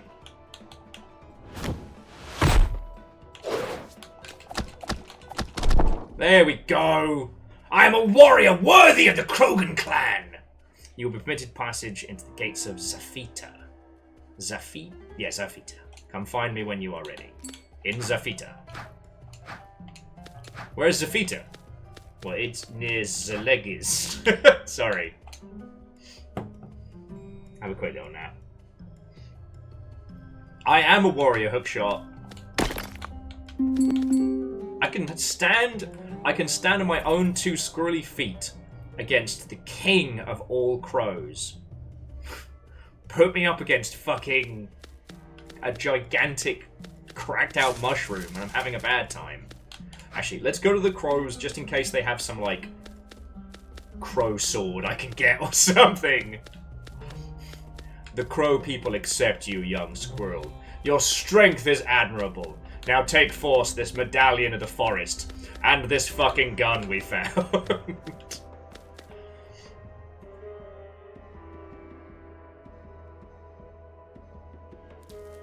Oh shit, DJ Quill, I did not notice that.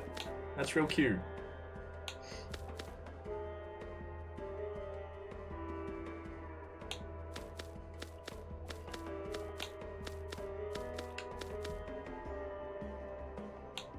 But, like, when we're talking about things like this, like, games that seek to evoke an emotion. Yeah, I don't actually want to travel, I just wanted to activate. Sorry, games that seek to evoke a really personal emotion. I try to think of games that have gone into some really personal stuff from an abstract way. So, like, Diaries of a Spaceport Janitor, as an exploration of gender, I think is really interesting. It is not literally someone's journey as to how they came to understand themselves, or, you know, oh, I went the wrong fucking way, didn't I? Because I was talking, what a nerd. But Diaries of a Spaceport Janitor takes a lot of the feelings and disambiguates them. You know, the idea that you are working a job that will ultimately bankrupt you because it doesn't pay enough, whilst also trying to maintain your, air quotes, gender, which is an expensive endeavor at the best of times, creating this, I don't know, this challenging feeling bordering on hopelessness. Now, I won't spoil it if you haven't played Diaries of a Spaceport Janitor. It is very worth playing, because of how it contextualizes such a complex feeling. Babies! Look at the little fatties! Look at these little fatties! We're gonna be warriors when we grow up! Look at the little faces! We meet again, Tiny Warrior. You fight like Zareen of old. I'm impressed, and that is rare. Tell me, what do you seek from the warriors of the sky? Great Tusaka is no more. Well, that's troubling. That can't be a coincidence. Orsis has been gone for several months now, and I begin to worry something is keeping from returning to us. For this reason, I cannot help as you've asked. I cannot spare warriors while the threat looms at our borders. Instead, I will share you with an ancient secret passed down from Khan to Khan. You will find this secret in a shrine within our village. Go now. Oh, Legend, thank you for grabbing the clip.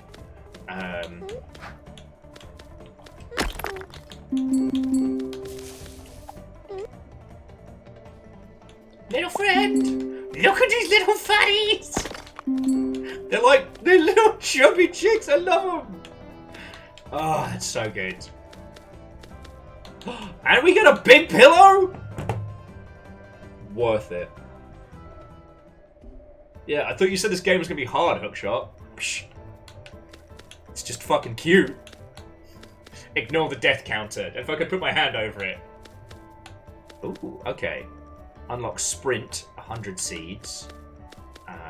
Unlock Swipe combo, 150 seeds. Can you do us a discount? Oh, fluffy little thing from the forest tribes. Did you prove yourself? Or sneak in?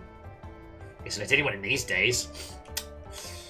Oh well, I'll take that as a no on the discounts. Come on, chubby friends. We don't deal with this fucking snooty shit anyway. Look at the little fatties. They're so cute!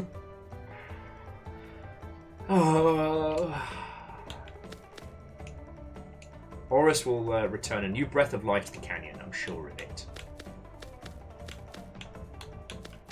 I think this was the little hidden temple. Sorry I broke your temple door!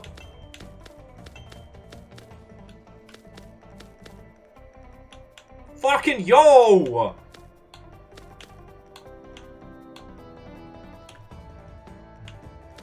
Learn Essence Blast. A blast of pure essence that travels swiftly and reflects off the environment.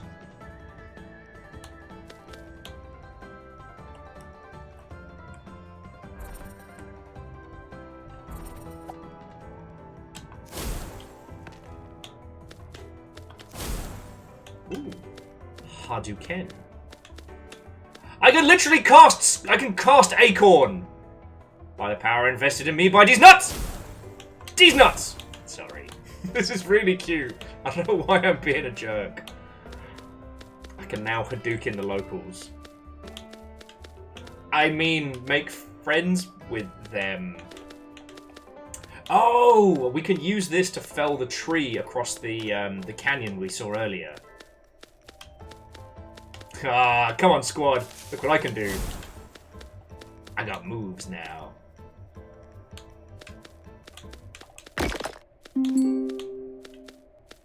Hadouken. Legend, maybe that's what we need to bring down the urchin.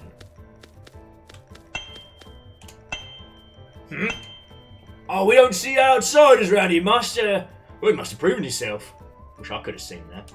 Now, if you would excuse me, these bristle cell spikes won't shape themselves.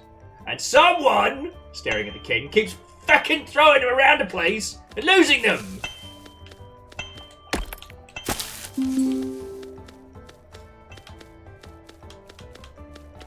Just don't think about it, Nari. Don't think about it.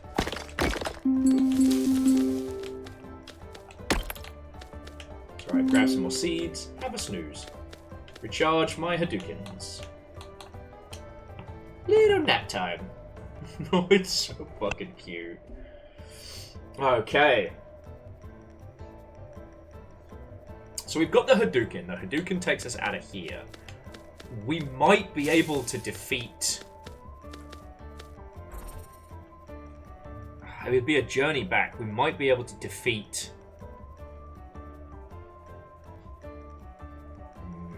It's risky though.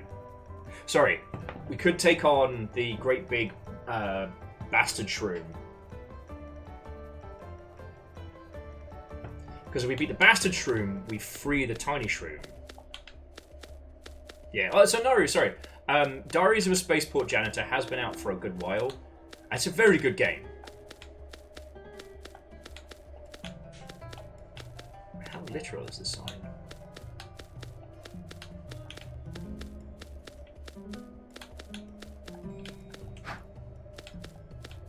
We need a lot of seeds to get all the new combos.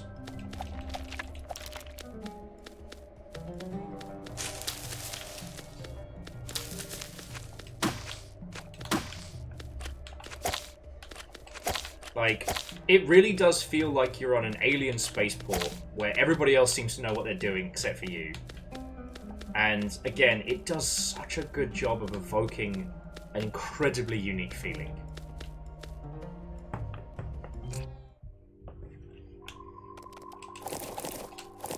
Oh shit! Oh, fucking hell, alright! Wellity, wellity, wellity. If it isn't Gigantic Bastard himself. Oh, really? I needed that.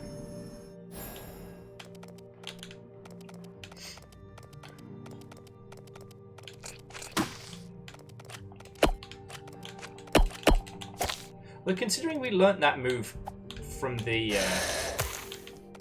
heh. Oh! Oh, that's powerful. I was going to say, considering we learnt the Acorn move from the crows, does that make it a Hadouken? I want to say the answer is yes. Hadouken! Just gonna blast the shit out of King Bastard Face. He doesn't even know what's coming. Alright, Your Royal Highness. Let's get ready to rumble!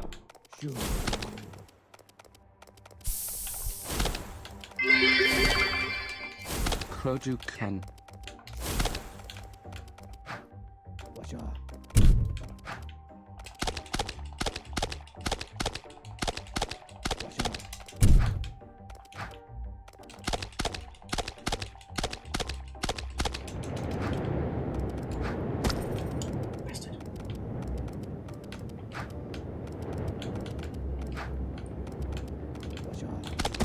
Ow! Fucking bastard!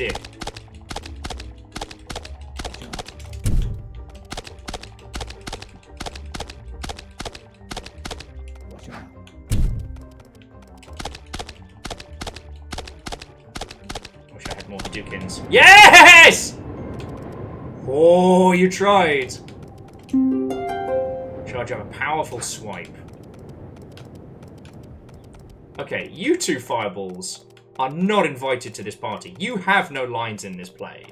Alright? I'd like to thank the power of acorns. And the Croduken. Now let's see if I can make it back to the other poor little mushroom without fucking dying. The king is dead! I am your new king.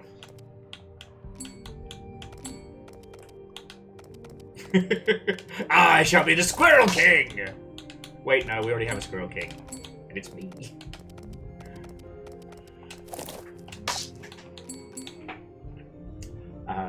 Sorry, but yeah, but jumping back.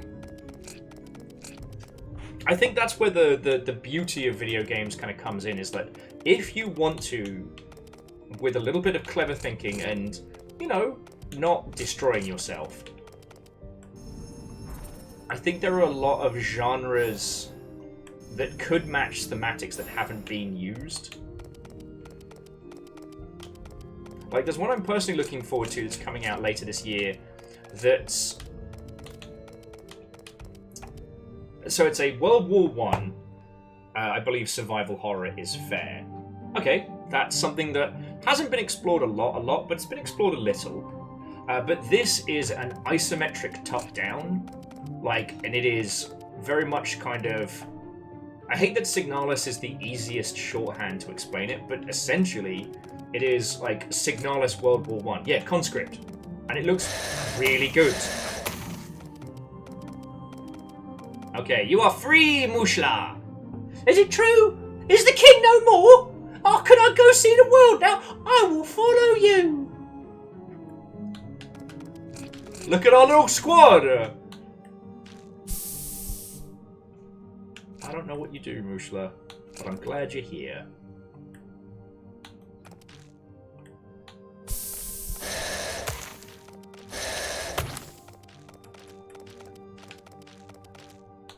My own little baggage train. No, I try not to say baggage train just in case Julian is lurking. I don't want him to... Well, I guess Julian got to tell the whole world about baggage train, so it's not a secret anymore. Baggage train! Okay. So, we've freed Tiny Mushroom. Got a little robo-friend. I guess head back to Crow Village, recharge, use the Hadouken on the pass, and see where that takes us next.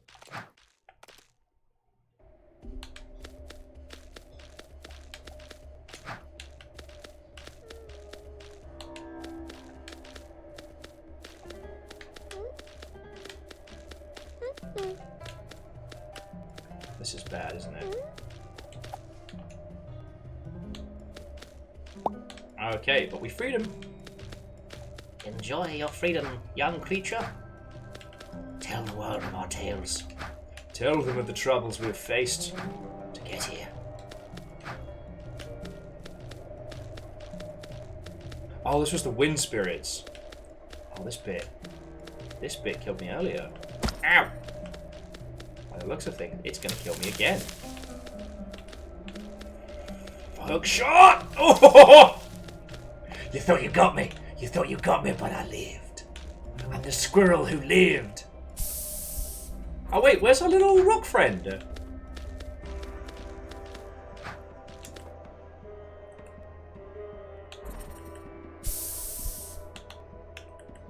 Okay, Musha, what is your deal? Okay, one companion at a time. Okay. Squad! Little fat babies. Little fat baby crows. They're my best friends. Little fat baby crows. Okay. So, friends, I'm going to grab myself some water. Just take a quick little break. But if you want to keep talking about game genre stuff, genre blending, or blending thematics with genre, I love talking about this. Or, if you've been in the Longship for a while and you are sick to the back teeth of Will talking about genres, that's fine too. Both are valid. But yeah, friends, I will be back with you all in just a sec. Remember, hydrate or die straight. We get to continue with our cute little adventure and these little chubby crows. They're so cute. So cute. Okay, back in a second.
You've been looking after the crows.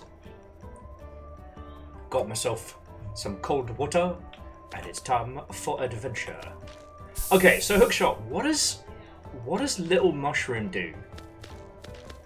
Because we got like Rock Homie.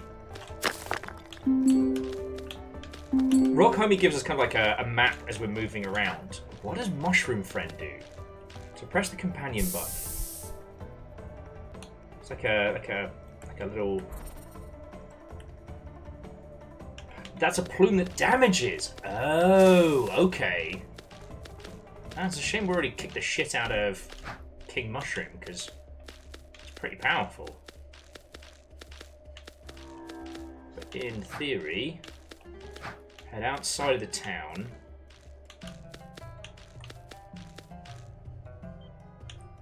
And find the. If we can find our way back towards the entrance. I know where we're going next.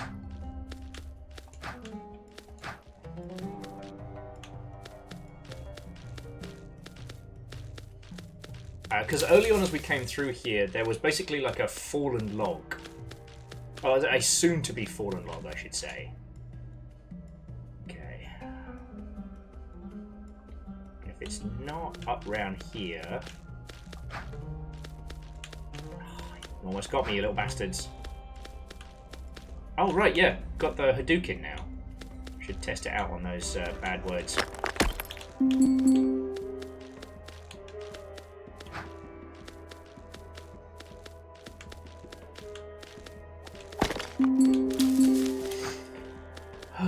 But that should be how we travel forward.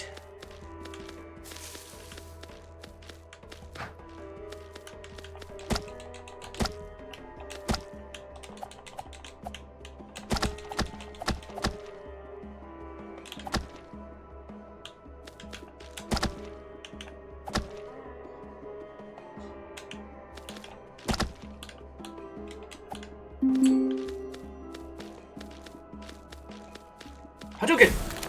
Ha-ha! I knew it! I knew it. I am a very clever squirrel. Let's see if it works on these bad words. Alright. There we go! So we can't pierce their hides, but once they do the whole, like, explosion!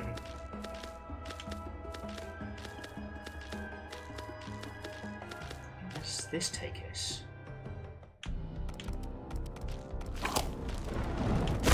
Oh, thanks, I hate it.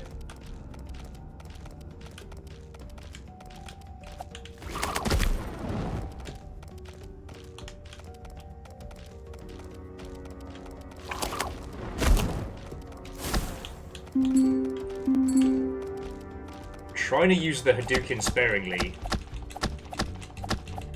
but in the same breath, it's got kind of a yeetus deletus level of power, so... way to stop it. Naughty bastards. I guess we're just exploring now.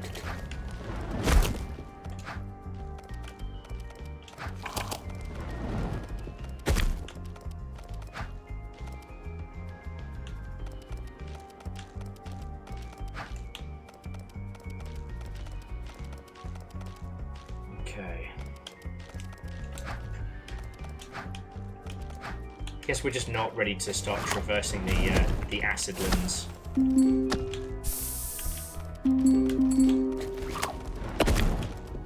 But oh, that's definitely not the way we came, but I'll take it.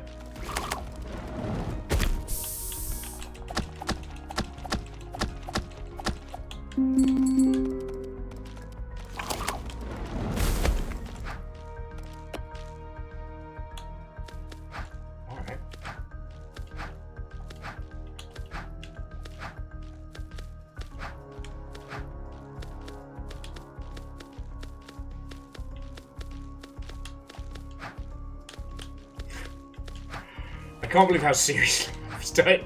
Well, I shouldn't say started taking this. Like in my little brain, I was prepared for this to be a very, very cutie patootie adventure. You know, I thought today was going to be more about like, you know, using this as a vehicle for conversation rather than it kicking the crap out of me. Feeling pretty confident at 11 deaths, and something tells me I shouldn't.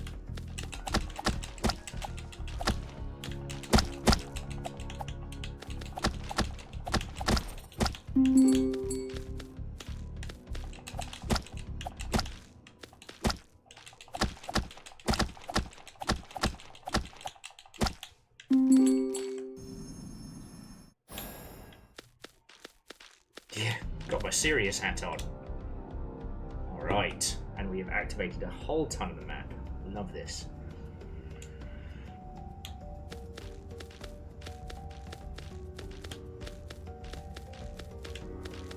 Thank you, Tiny Mushroom.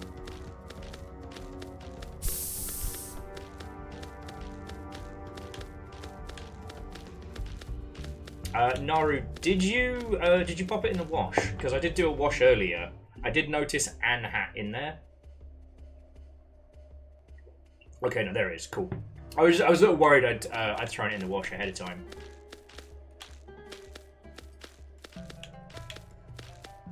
Okay. So to put it another way, friends, what is a really interesting example that you can think of that is a Ooh. Huh.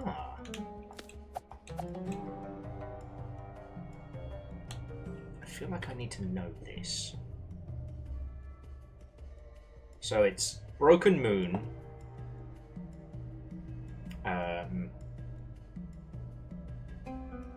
Obnoxious percussion instrument, and then 2 dragonflies.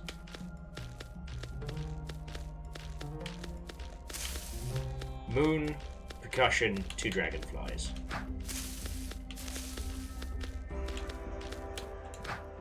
Okay, everybody's got their serious hats on. That's good. But no, I was trying to think of other like good genre mashups. It's annoying me, but the one that was kind of Cowboy Bebop as a hover moped racing game, where you predominantly unlock songs and make very little money from your racing career, that had this real like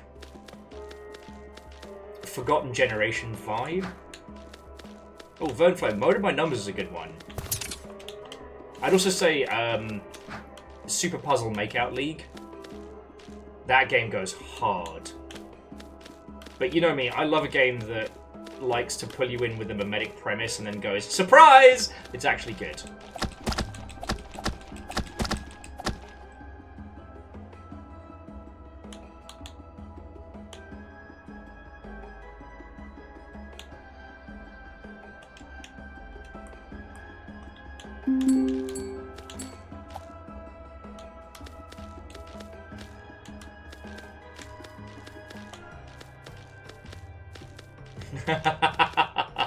I don't know. I don't know.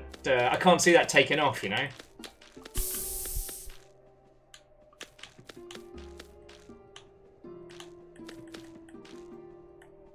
Sorry, Angelos was saying a survival, a driving game mixed with an extraction crafting survival game. Yeah, no, I can't see it taking off, friend. Meanwhile, in the Emerald Thicket.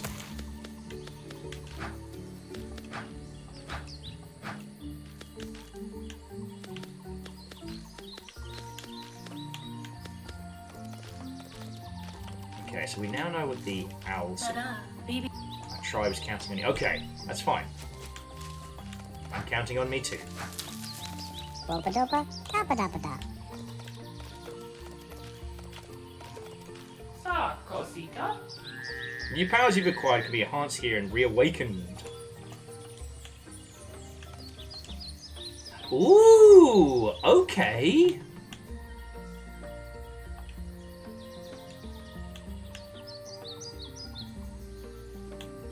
Okay. So, we can choose absorb a little bit of essence each time you hit an enemy, or push enemies away as you heal. I think the essence is whacking people is what I need. There we go. This way I can kind of keep propping up our endless supply of corn dukins.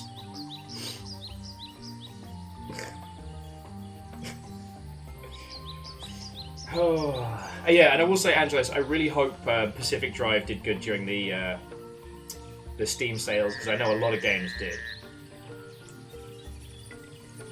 Okay.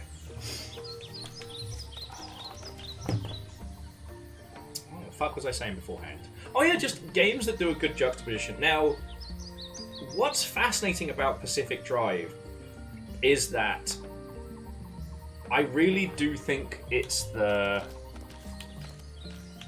some of the additional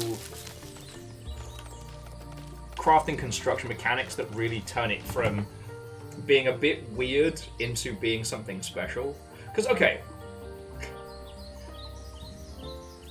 if you think about it from a purely mechanical standpoint, Pacific Drive is just EnviroBear with extra steps. You have the extraction point, you have the timer, it's all about gathering resources and getting out. It's just in EnviroBear, well, you're a bear, and you've got 5 minutes until hibernation starts, so you have to eat enough salmon.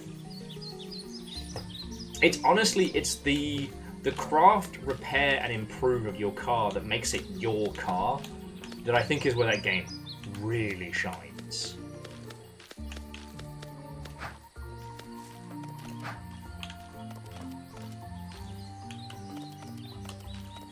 Angelo says there is no proof that you're not a bear in Pacific Drive.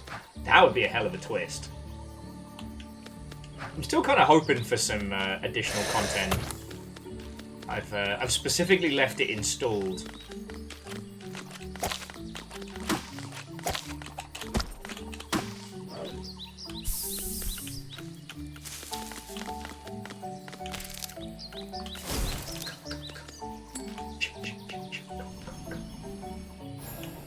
Hadouken! I'm going to enjoy this.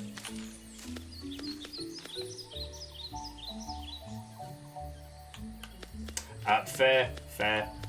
But, I was about to say, we'll bug Paul, but I haven't actually seen Paul online in ages. Hope they're doing alright.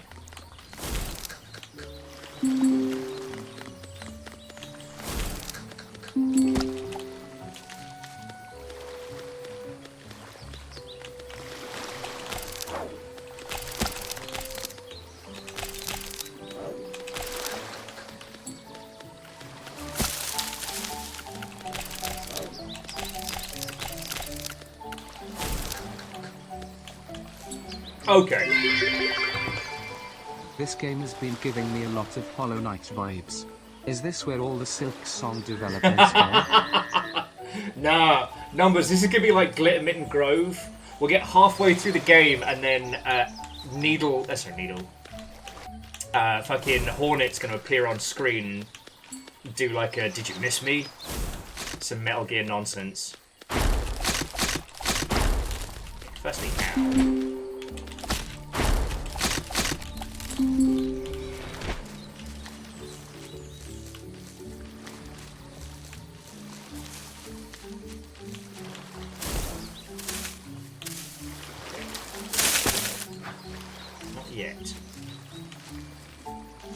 Whatever madness lurks on the corners there.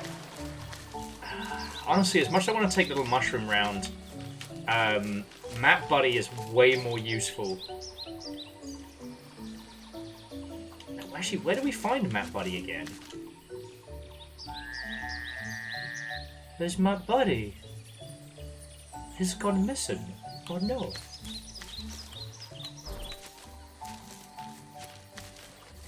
Alright, well, I guess we're stuck with the shroom.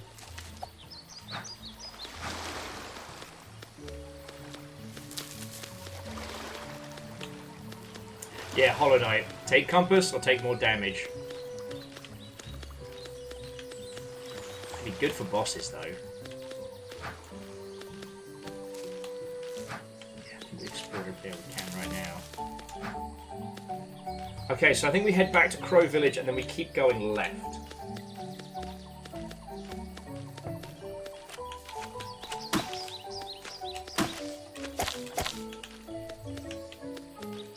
Oh shit! No, we've got the shortcut to Crow Village. Just go through the mushroom tunnels. Love it. But you know, I will say, more than anything else, this is definitely giving me Hollow Knight vibes. And I couldn't exactly put my finger on it. It doesn't feel like a Metroidvania in the traditional sense. But I don't know. There's something about this.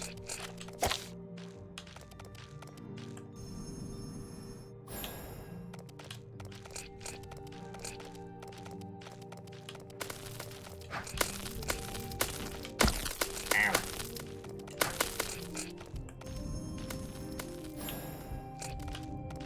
It's fine. There's loads of places we can get extra health and magic. Hollow Soul Square. Hollow Soul. Hollow Soul Squirrel on it. What's that hard to say? Barfanada. Bottomless Geo.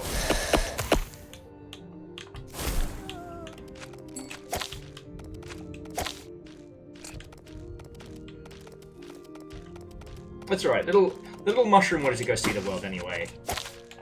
And he doesn't seem too fussed about me murdering his kin, so we'll get on fine.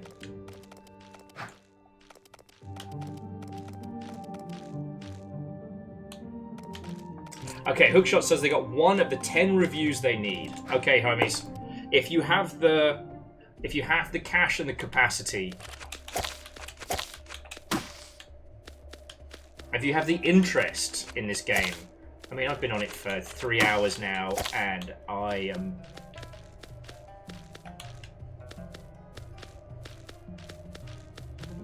Oh, actually, I meant to say, Hookshot, have you tested this with the Steam Link yet? Steam Link.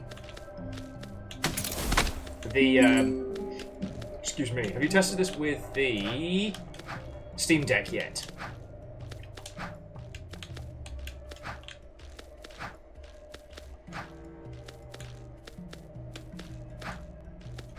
Steam Deck, yes, okay.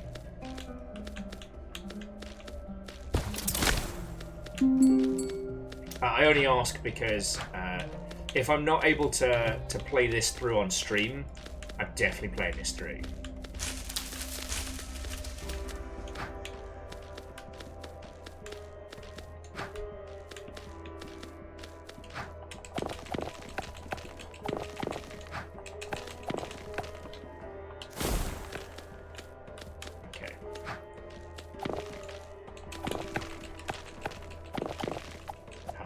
Cheeky shortcut.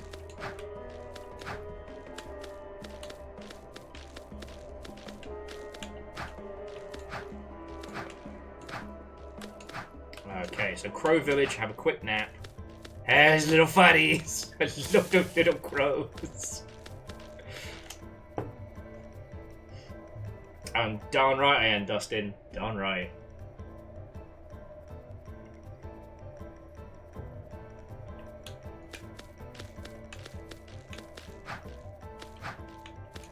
So head up this way, but then continue taking the path up and to the left. No, that's not right.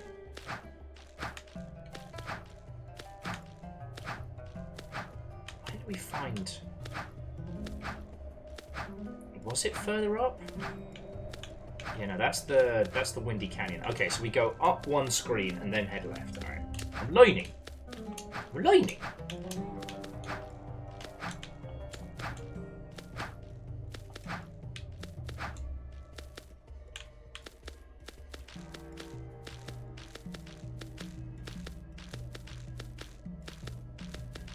Okay. Now, I don't know what lies this way.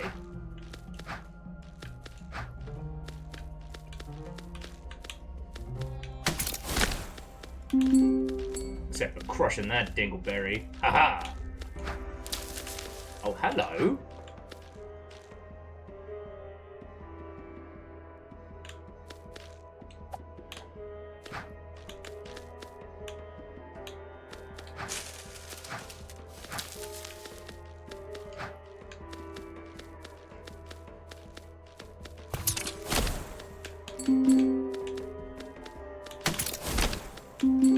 Aha! Hadouken. Oh, okay, so Broken Moon. Shitey Maraca. Cool Fly, Cool Fly.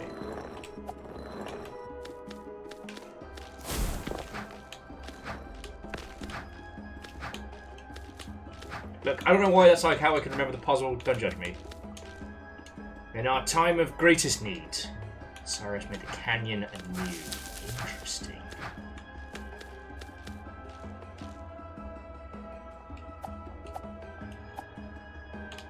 Looks right. If I still need a key or something.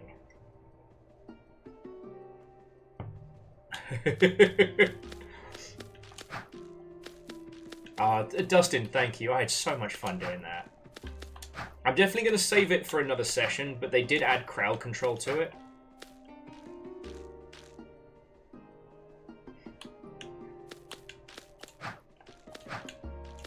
Oh, what would the top one be?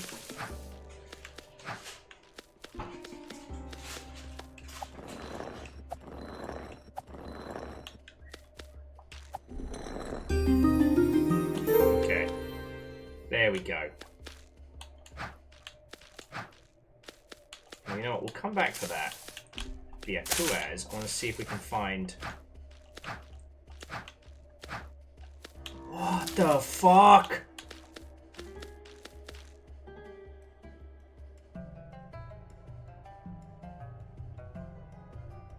Okay, sorry, Dustin, what I was going to... Okay, the Wild Highlands.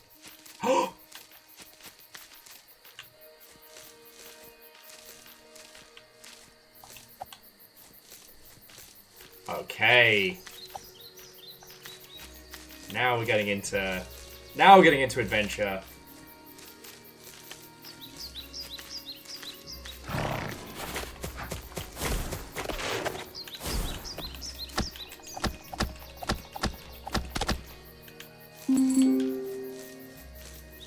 The Gruffalumps. The Gruffalumps have problems.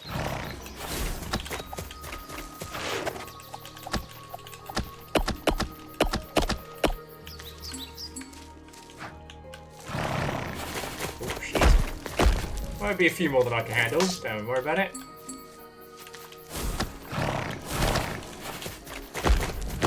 I'd feel a bit bad for that. But it's a 2-acorn problem, you know?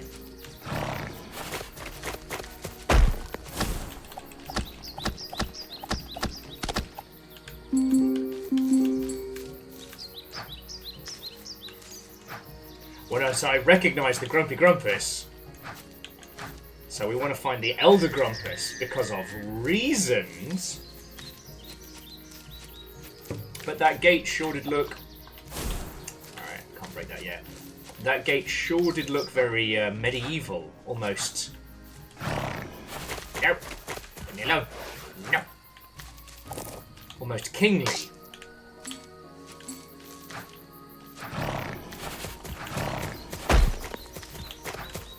That's a castle right there. That is a whole ass castle. Ooh. The castle will always stand, forever holding power. But how do I get in? Let me in! Ow. Lay history, secrets the untold. Ow! Sir, I am reading! Ow! Fuck! Oh yeah, no, and Dustin, there will be more content warning streams. Sage Bell is away. So the problem with having Tobias and Sage on the same team is that they both work the convention circuit in varying ways. Sage is at Evo next, I believe, and well, I think Tobias is back for another week. I don't know when he's off next.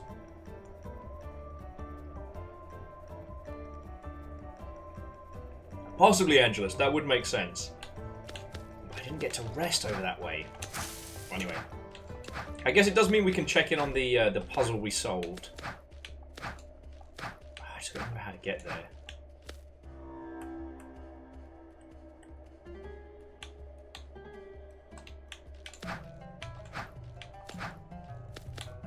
Oh, wait, what? Oh, I was gonna say, where's me mushroom? Where's me mushroom?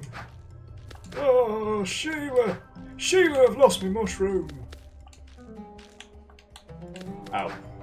I haven't activated any of the other perches, so I'm in trouble. However, if we go over to the big puzzly door, I believe was across from the broken log.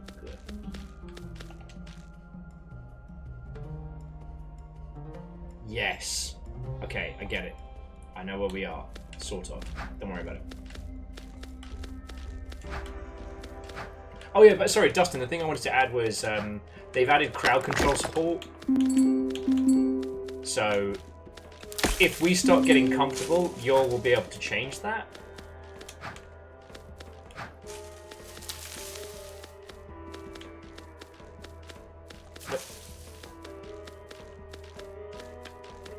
What? I want to go to the secret temple. I want to open up the thing.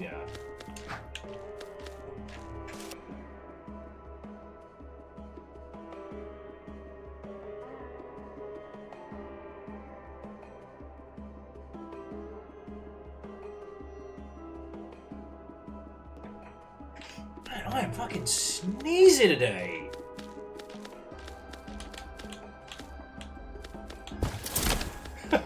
What if I'm allergic to being sober? What if that's a thing?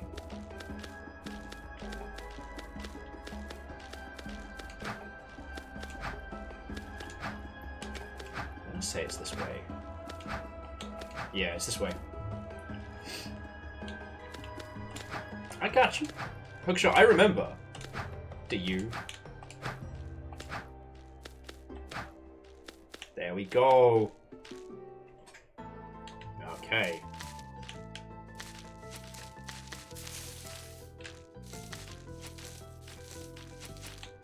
It's not what I was expecting, but it's real cute. This little desert oasis hidden away. Maybe the Crow King will be like, yo, you found me a spa.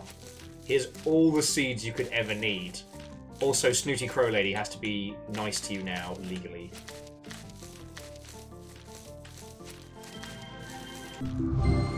Orb!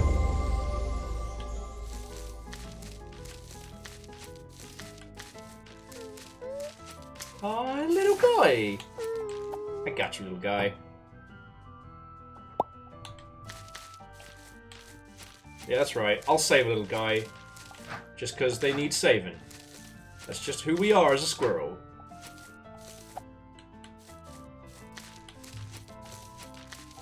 Interesting.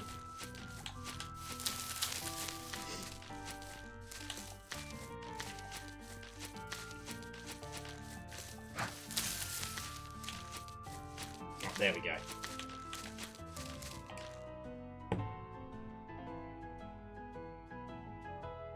Okay, so we just found like a cute little spa. Okay. I mean, as a ginger who spent the last like week and a half just constantly overheating every time I've been outside, gonna say, big fan, big fan.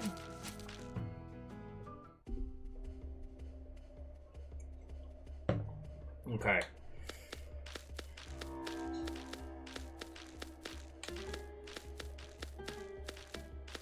So what we need to try and do is find a nap spot over at the...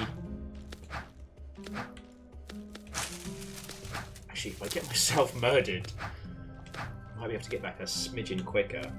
Because what we need to do is we need to find a rest spot in the Grumpy Highlands.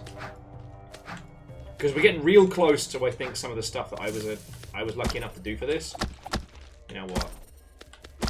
You can have this one hook shot. It's a free kill. Take your 13 kills.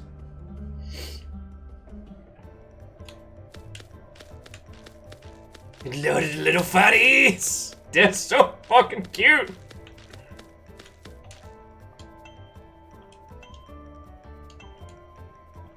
Okay. Sadly, there's nothing else to add. I was hoping that, because we found the oasis, he might be like, yo, I take it back, you can have all the warriors.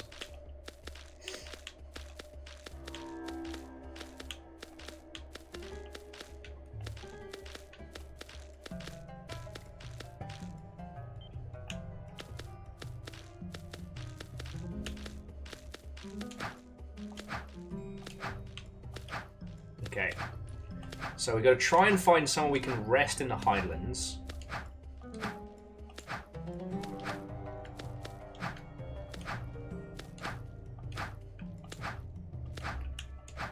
Because then I guess our challenges will be, can we get into the Highlands? Just seeing if there's another route. There is not. And can we get into the castle?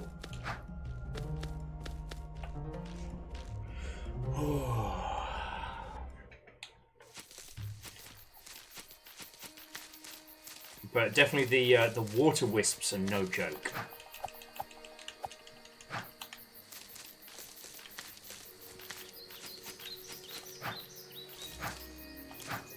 And the little horns definitely seem to be having a bad time. But they're harmless enough.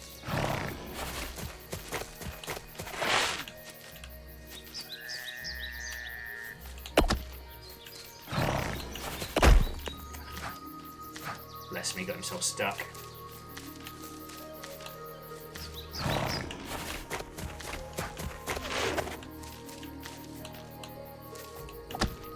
Give him a quick smack. There we go! Nailed it!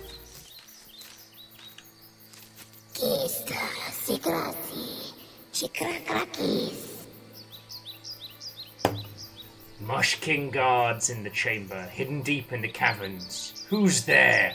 What are you doing? I'm just a little squirrel.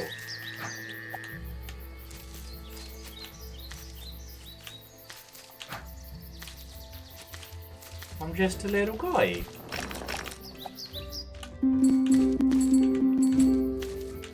Okay, cool. There are traps. And I've got to be on my little squirrely toes.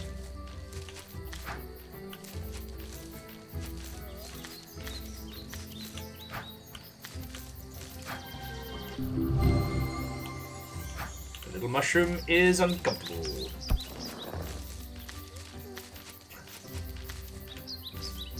Oh, Dustin, that is still one of the greatest lines. And one of the greatest line deliveries. Who are you? What are you doing here? I'm a locksmith. And I'm a locksmith.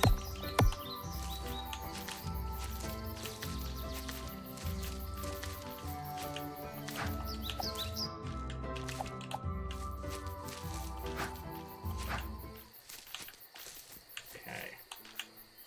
We still have much to learn. Can't get out of the castle from here, I don't think. You win this round, hookshot.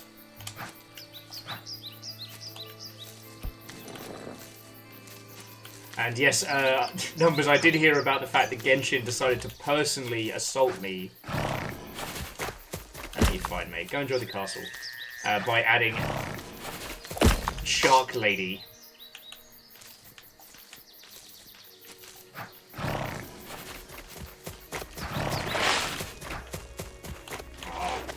I thought they were going to crash into each other, which would have been very funny. Okay. So that takes us towards the Chili Peaks. I don't think we want to go there just yet. Unless the Elder Grumpus is out that way. But whoever that spooky character was in Deepened Purple, one, that's not the zombie I did. So I have no idea who that is. But, gotta admit, they had the intimidation part down pat. Alright. So now I just gotta have head on a swivel, don't get shot by water sprites.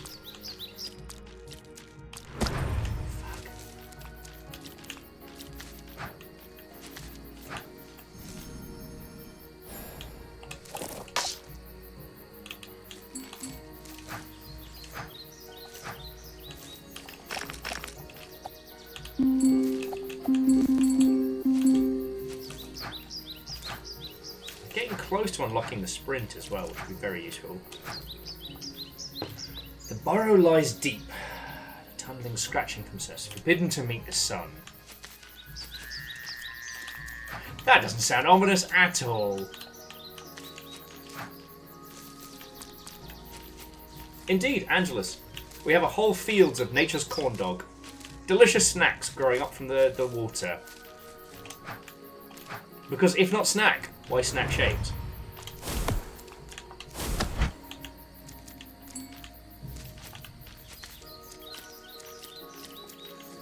Cattails. They're probably delicious.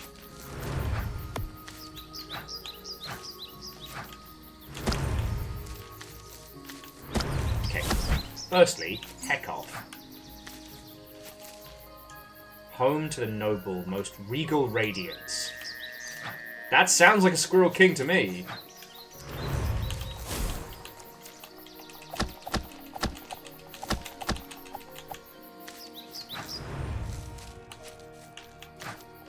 My name's Will Overguard, and sometimes, when I'm a little confused, lost, or otherwise disengaged, in combat, I slap things with a squirrel. Sorry, I shouldn't say disengaged. In fact, I think I'm just a little too attentive. Ah, beans. Oh, yeah, got him on the rebound.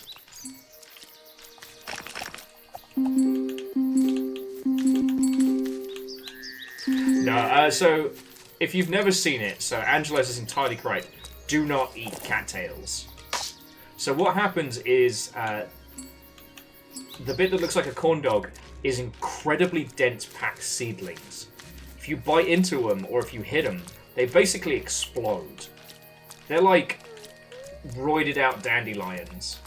And let me tell you, you don't want your mouth over it when it goes off. Confused? Misdirected? You? Never. I just can't see. Squirrel. Wait, was I saying? Bacon, thank you for the 200. Squirrel! Ooh! What's this? And yeah, Kate, you're entirely correct. It's nature's cinnamon challenge, in the sense that you could die from it, and it would be fucking stupid if you did. Ooh, who's this? The Great Maru. Yeah. Mommy. Come, the cards have a message for you. If you can pay. Alright, what's it gonna cost me? Yeah. Mommy.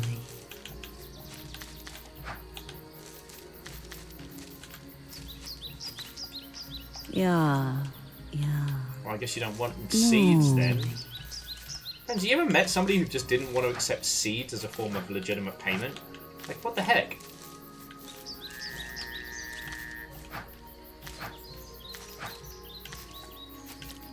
Moose, I know what I said, and I said what I meant.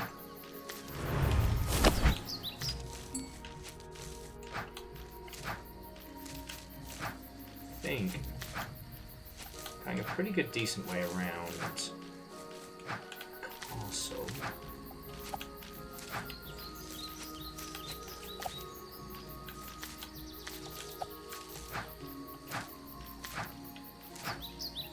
Oh, it's an ancient castle.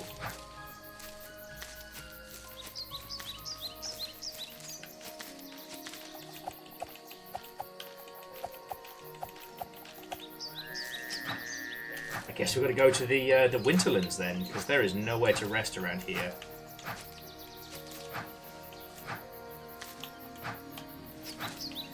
One last chance. I'll pay you, lady. I'll pay. Yeah. Move me. Nope.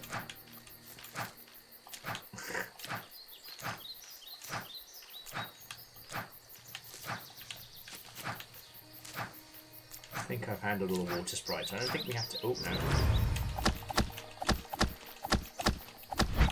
There we go.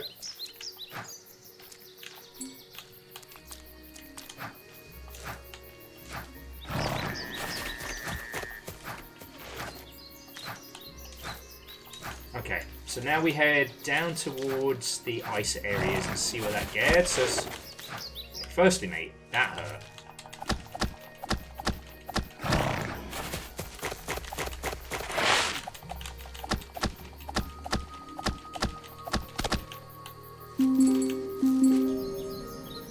I needed the healing. Don't judge me.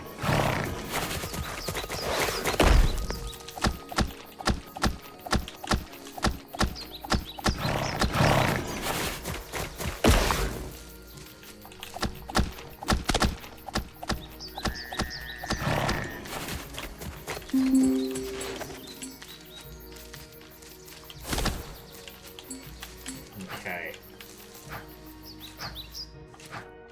So now we head down towards the the Dusky Canyon. Dusky Canyon, but snow. Ow! You little bastard! Would any of you be so kind as to not explode?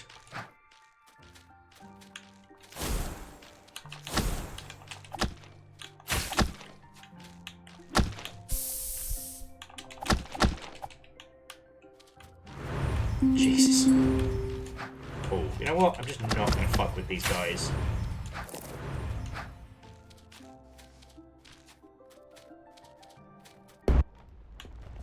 Oh, okay, so we came into a side route at the Wild Highland. Why does it sound like everything's being torn asunder? What the fuck?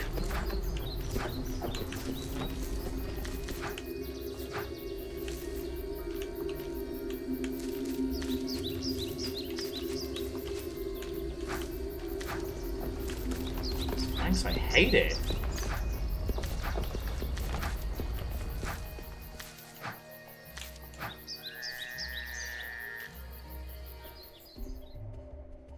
Where the hell is this in the Dusky Canyons? Keep finding new places. Wish I had my little mapman. Wait, so this whole time there was a little... I'm a fool. I'm a fool!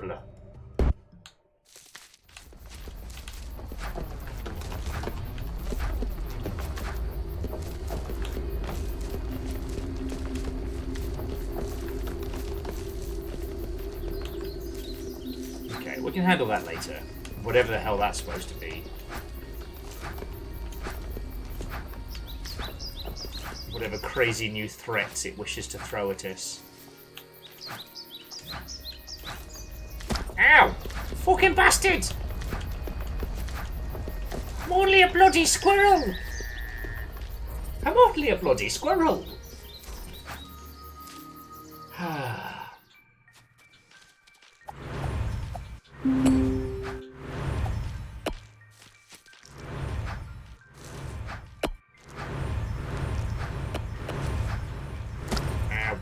Fucking ice bastards. Need somewhere to take a nap. I'm a squirrel, I'm cold, I'm tired, I'm just trying to find somebody.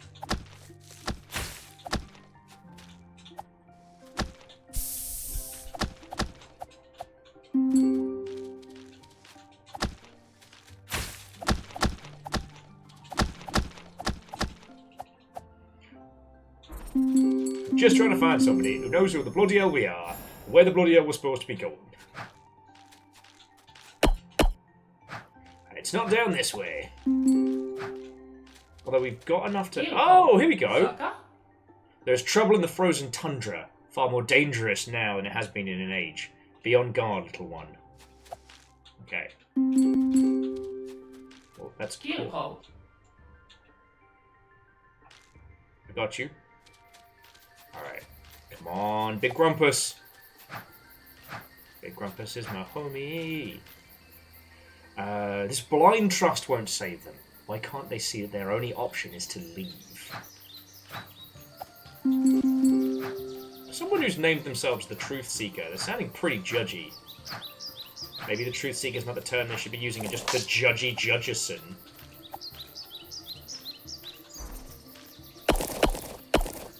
Okay, well the path ahead is blocked.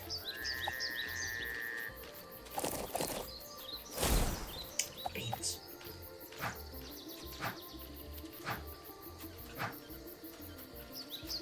Is it truly the truth you seek, or are you just being a big meanie butt?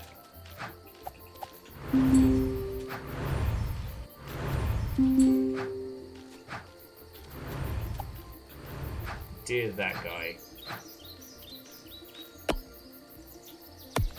Okay, let's head to town so we see if we can get a rest. I think downwards is the way we want to go.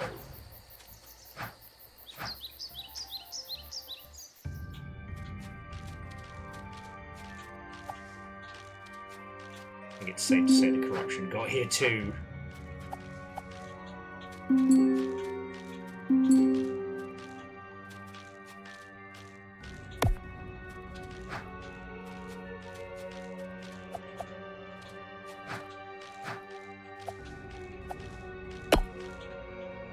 It's like a weird little, like, deserted Viking village. Yo, we got a place I can have a snooze? I'm just a little squirrel. Very, very cold. Aha! Oh, who's this? Cookie. Cook, cook, cook. Keep the village fed. Cook, cook. Need more tundra roots. Ah, doot, doot, doos, Cookie. Bye, Joe. Been a long time since we had a visitor from the loan. Welcomes to Stellatica. It's a little unkempt at the moment, but you know, our home is your home while you need it. You see, this blasted blizzard came in and hasn't really let up, so we're forced to barricade ourselves in the longhouse. It's been so bad, we've been able to make our offerings. We've not been able to make our offering to the forest spirit, Vargist. Now he's punishing us. Wait, you made it all the way here without getting frostbite? Well, you could gather some offering from Vargist, take it south. I'd be ever so grateful if you would. Maybe you share some of this. Maybe you should share some of the soup. I'm so upset when I lost the key to my hut, but this soup Cookie has made is amazing. I'm so cozy here. You know what, if you find the key, you can just have the rest of the stuff in my hut. Just help yourself.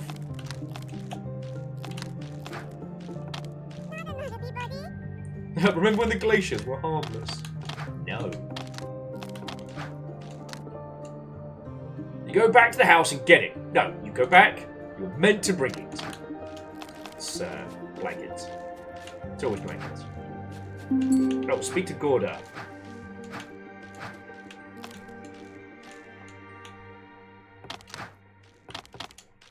I was so upset and lost the key to my hut. But soup you made, it's amazing.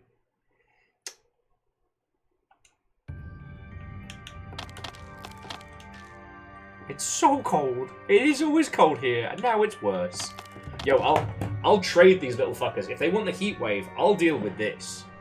Right, we can do a swapsy tradesy.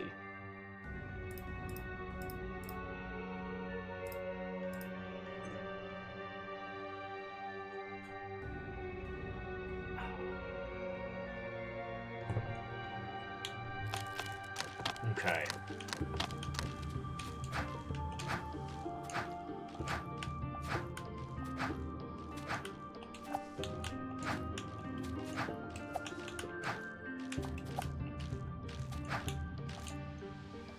Okay, so we've got the start of a...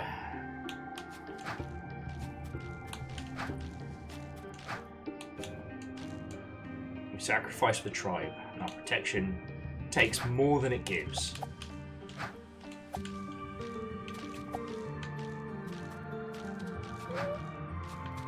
Aw, you look real chilly. Little cutie. Go have a snooze. You earned it. So now we really want to find the owl transport so we can come back here easily.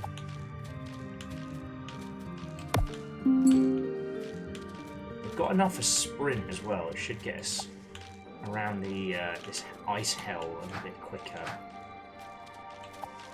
It's very pretty though.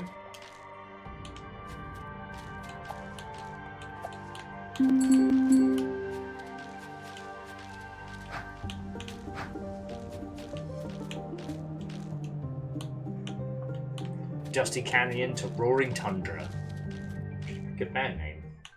So now we're going to head down south.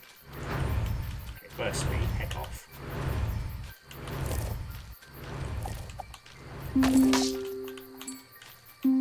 But it does mean if I biff up, I can take an owl down here to...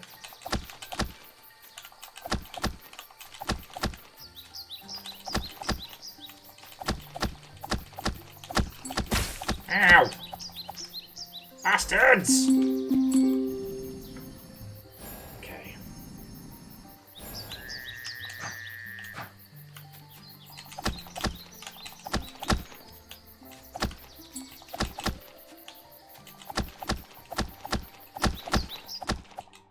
There we go.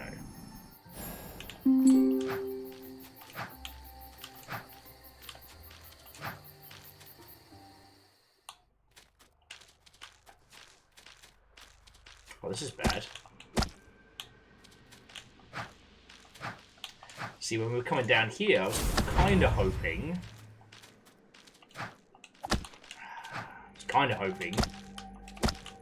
we might be getting close to King Grumpus. Or I should say, like, Elder Grumpus.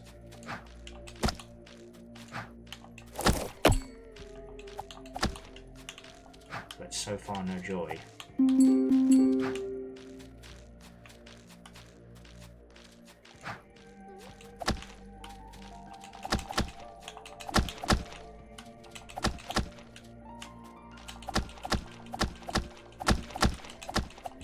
Use these weird grape trees basically as our own little, like...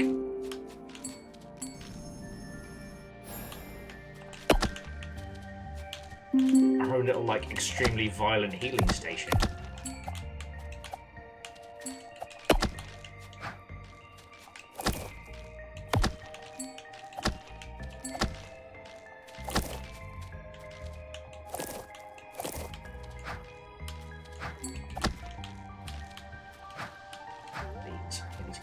Again.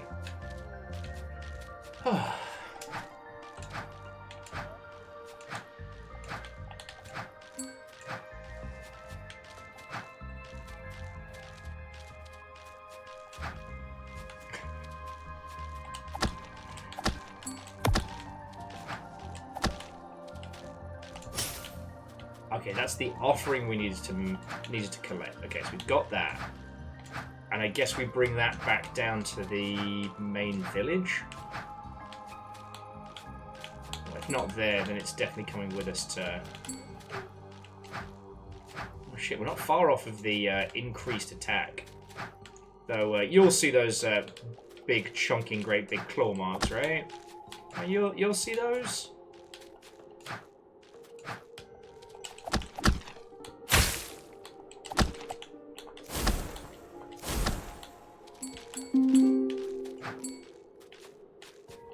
I'm sure it's fine. I'm sure it's fine.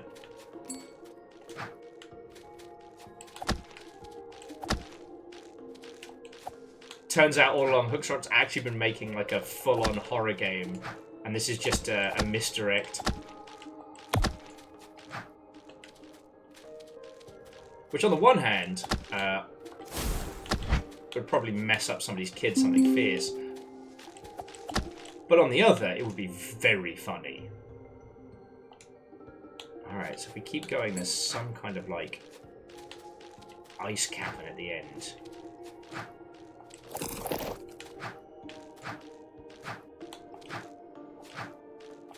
It's just a massive horror game. It's kind of like if Amanda the Explorer was a game first. Okay, that is not.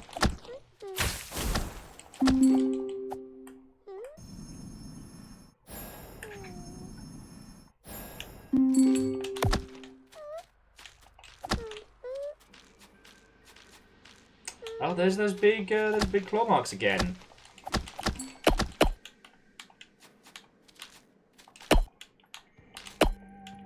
Interesting.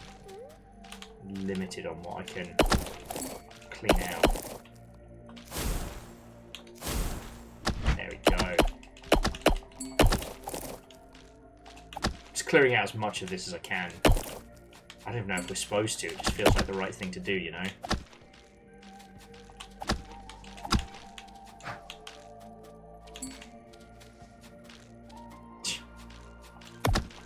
Look, I still stand by the fact that it would be fecking hilarious if this was actually the introduction to the Silk Song demo.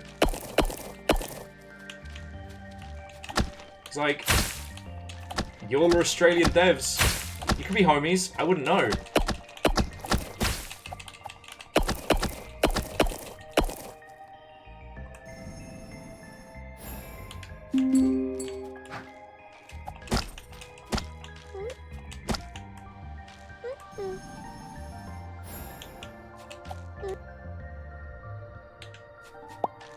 There you go.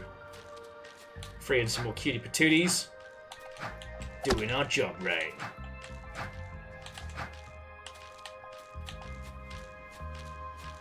God, I keep forgetting.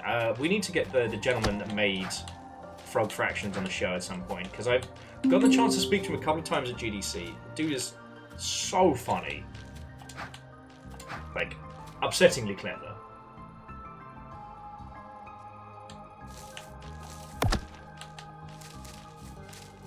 Ah, oh, beans.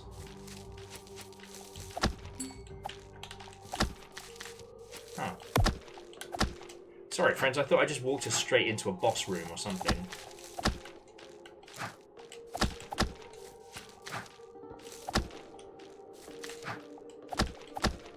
How I'm going to explain this to the rest of the Squirrel Clan.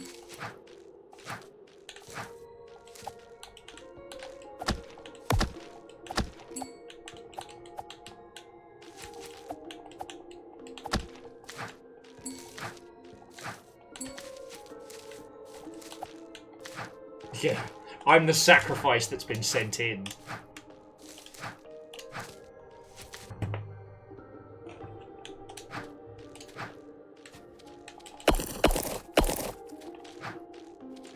Okay. And the corruption does reform. But then, you know, so do the bad guys, so...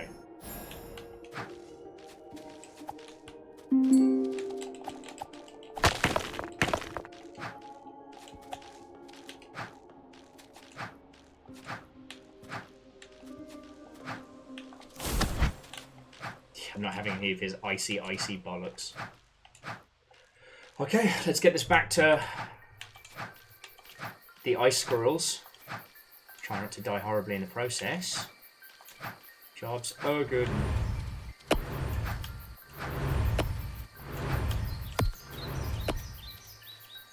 Okay. We fucking did it! No one knows how cool we are.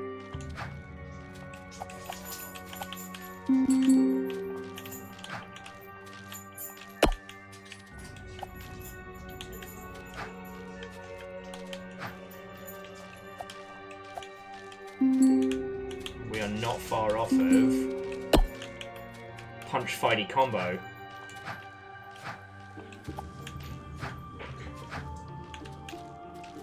Sorry, forgive me for just hoovering up resources.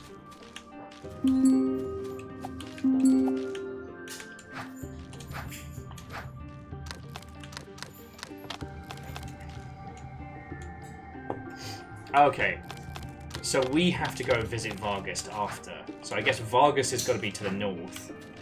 Of course. What's it like to play as the only squirrel in a land of squirrels where you're the only one who can get things ruddy done?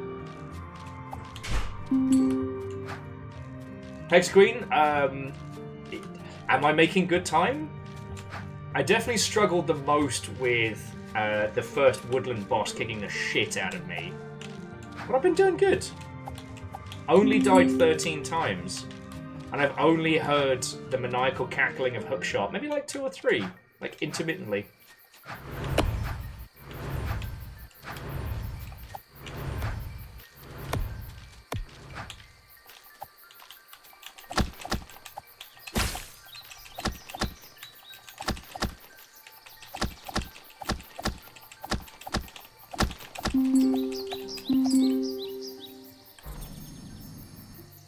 I will take that as a great big compliment. And Hex, how goes it?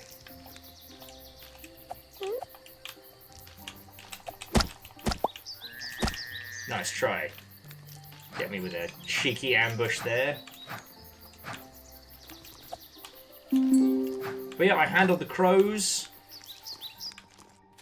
Now I'm just trying to see if I can find the oldest Grumpy Grumpus and or the king. Seal of the will of Tarnisa. Well, Tarnisa opened these doors! I don't know what's going for there, I'm sorry.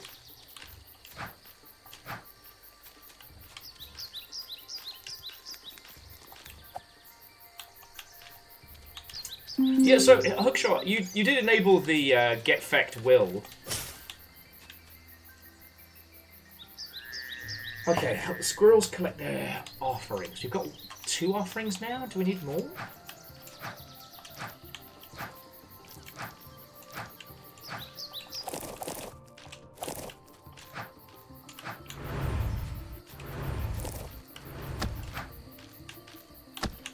Oh, that's fun. The ice elementals can absolutely thwap the great bastards. Love to see it. Love to see it.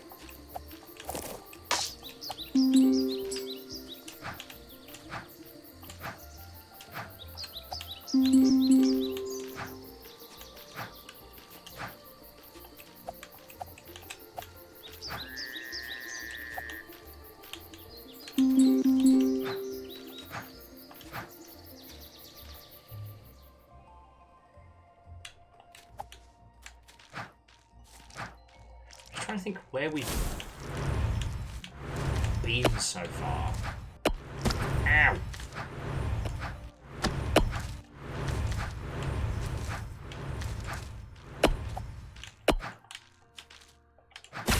Ow!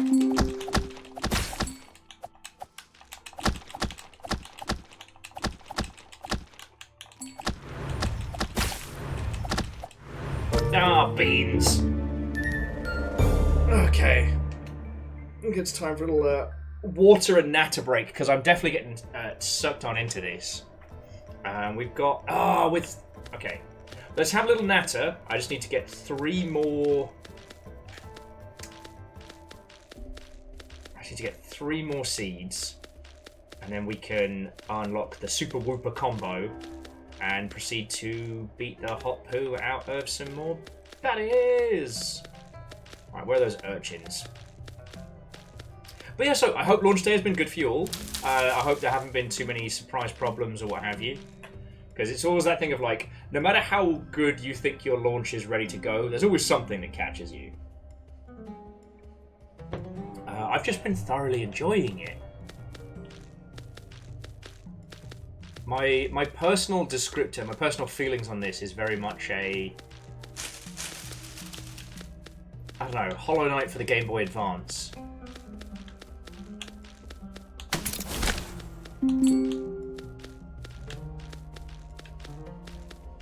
I don't know if that's the most apt descriptor, but it's the one my brain keeps coming back to, right?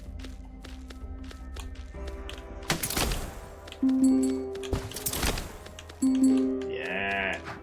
Let's go get fighty!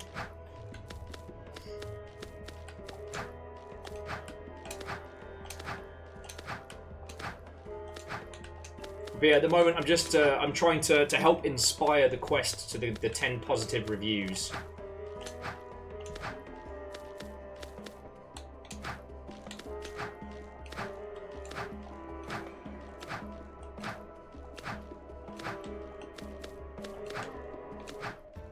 snooty lady can now stop being snooty with me because I sprint for 100. But here we go.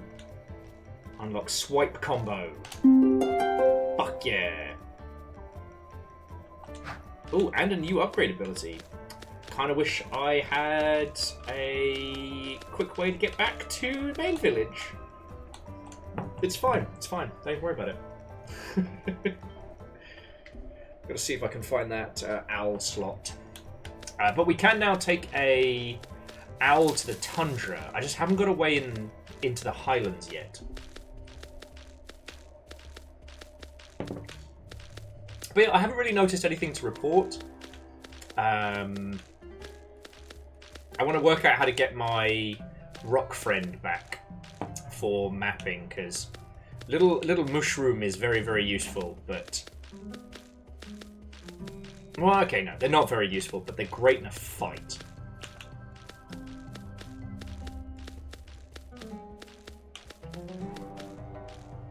Okay, back to Timber Village, okay.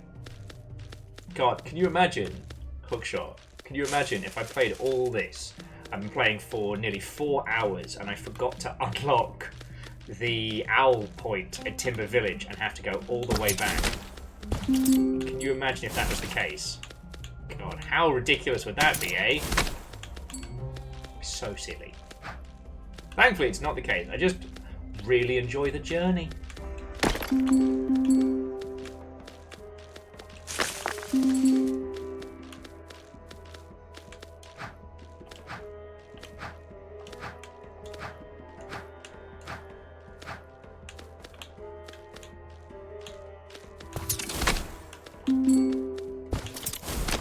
Ha! The power of Acorn compels you! And one more for Jenny and the Wimp! Sorry.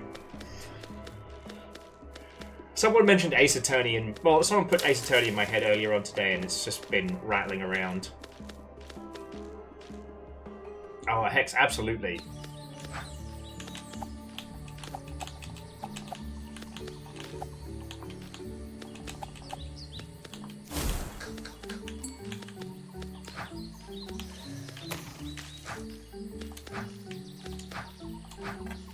Hookshot, I don't see why people wouldn't. I'm having a fucking great time with this. I guess the challenge is, like, now we just got to let people know that it's a thing to be excited for, you know? The game is out, but the work is not yet done.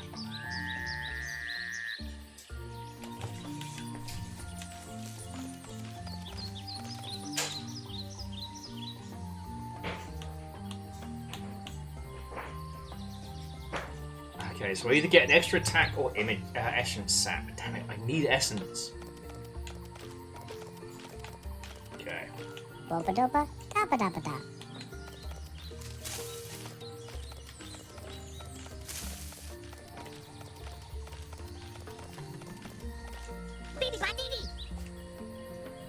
Hello, baby boy. Oh, is he getting his face cleaned? Yeah. Alright, so friends, if Amos screams bloody murder, he's fine. He doesn't like getting his feeties cleaned. And oh, hey! New friend! So anytime we find friendos around here... There we go. Now I can remember where the hell I am.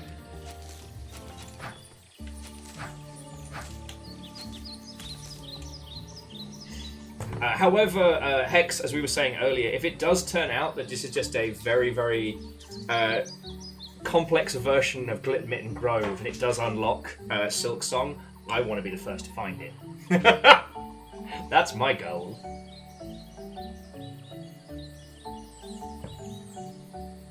Okay.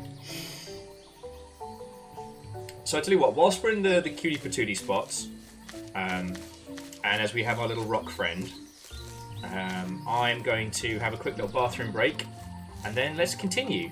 We've got 2 of the stones, and I don't know how much of the offering that is, but it feels like a lot of it. Good little Snoop. Little sleepy sleep. I can't help but notice our rock friend does take up the whole bed, though. I have to have a little word about that. So yeah, let's take a little break. I can hit the loo, and then I have a feeling once we solve the problem in Ice Village, then we can get into the hinterlands proper. Yeah, well, Hex, that's the thing, like, the Australian, like, games industry is super close. And if I had to guess, I would have said the person who did the voice of the little rock friend was our friend Zeke, or his online moniker is Zeke Death, which seems very severe for a gentleman who teaches games programming, and is a lovely chap. But, Hookshot did Rock Guy! You do a good Rock Guy, friend. But I haven't been able to flex yet and be like, that's my girl! That's me!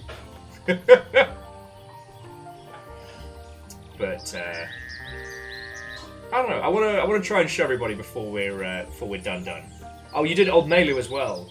Nice. Keep it in the squad. That's one of the fun things about doing your own games. Is you get to do all of the feckin' voices as well. Bacon Zeke is certainly one of those things.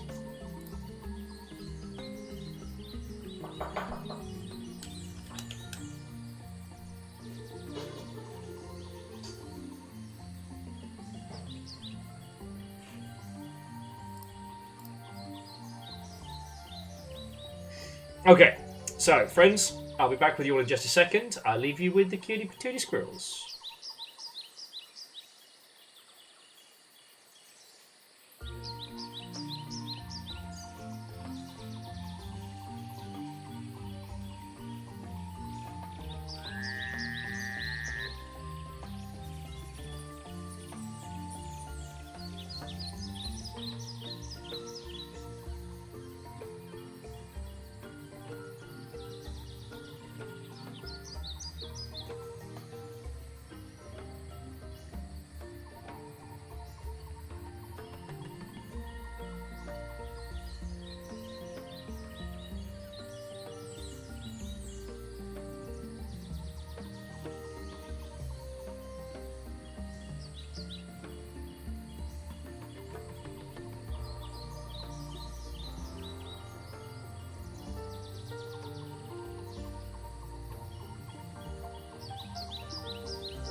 Now, I'm 100% sure squirrels can't eat cheese, but I've never tested this fact.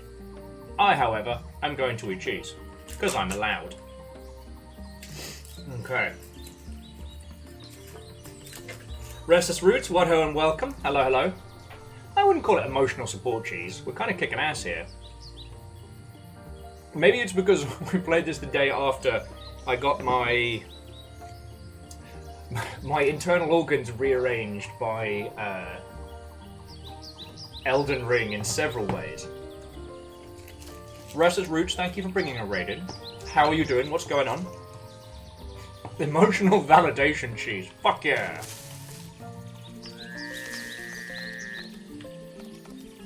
Fly. No, actually, I need to go make some cash so we can fly to the tundra. I can't believe Owl is extorting us. But then again, the owl could just eat us if it wanted to. So I guess I should kind of count my blessings a little, you know?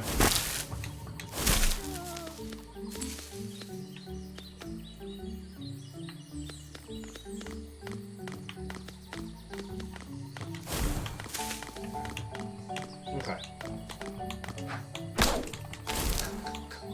Playing one-handed is severely tricky. Okay. The Restless Roots, that doesn't sound dull.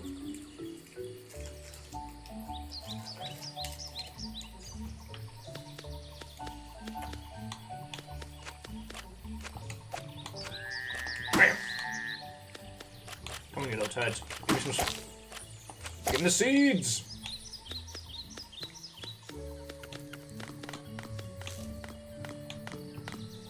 Grab Dugan! Yeah. One more seed, and then we can take an owl. Oh.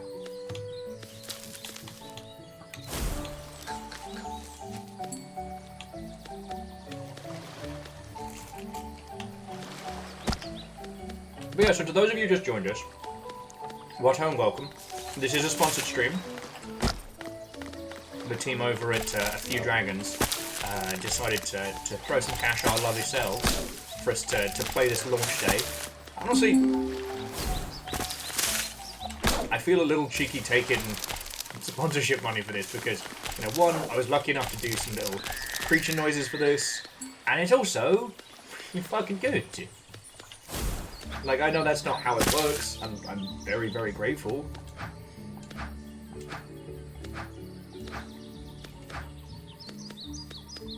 Butcher.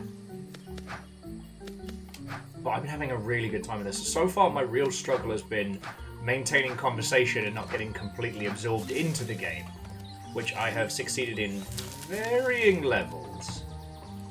You know what, Hookshot? I'm good. I'm good. I'm not a rich man, and I will accept any and all help. But no, I've been having a really, really good time with this, and I'm still trying to remember what this feels so evocative of. Because, like, it's not the Game Boy Advance Samurai Jack game, but it's emotionally, it's the closest I can think of, right? It does feel closer to Hollow Knight than, you know, any of the kind of boring tundra.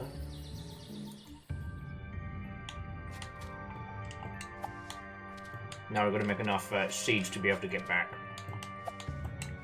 Otherwise, we're walking.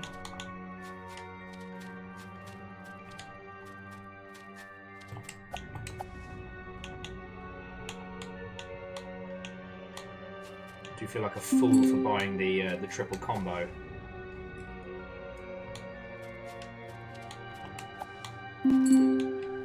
Oh, because currently what we're doing is using... Every time we slap somebody, we get more mana. And it's keeping us very much alive.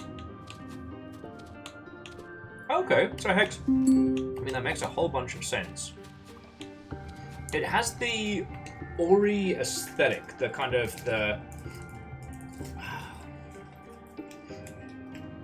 I don't want to say mysticism of the forest, because that sounds really asinine. But... I don't have a better term. The kind of the tribal, I want to say tribalism. The shaman stories of the small woodland folk. A foresty charm. There we go.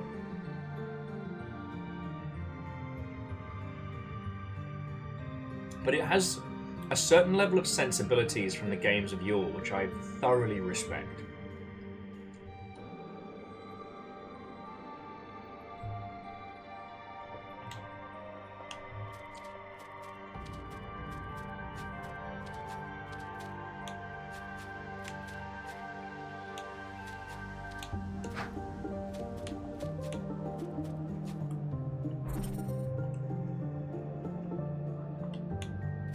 Now, if my calculations are correct, we've found 2 of 3 parts of the offering, or the sacrifice, if you will. Okay, ow. Oh, nice!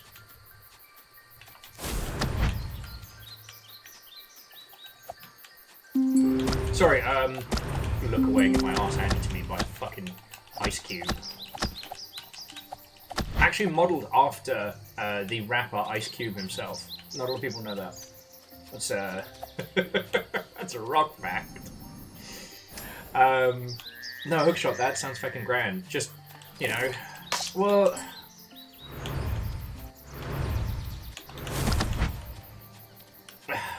It's that thing of, I'm guilty of it as well. By which I mean, like, telling your friends, okay, the game is out, it's time to take a breath, you know, it's time to recover a little. But in the same breath, this is like a critical time. Any additional coverage or good times can be such a huge difference. Oh yeah, and I'm not allowed in the castle, am I? Bastards. Bloody castle folk, I tell thee.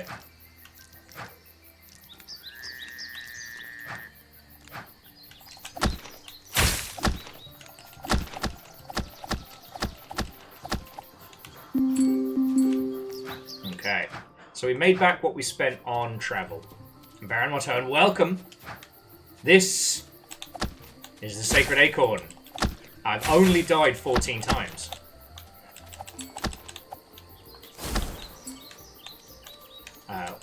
Oh, you cheeky bad word! Fuck! Look away for a second.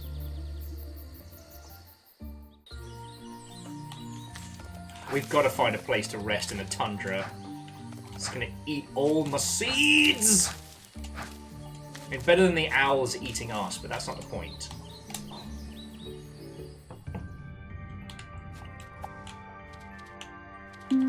But yeah, I think I found a little hidden area to go to. As long as the ice cubes don't make our life too difficult.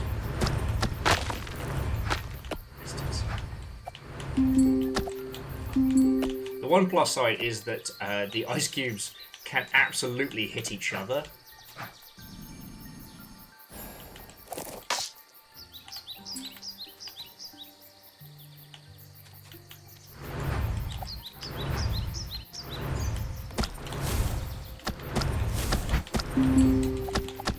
In my defense, I was kind of on a bit of a roll when we got out here. Because I'm guessing that King Squirrel is in the Highlands, right? And sorry, probably so is Big Grumpus. Woohoo!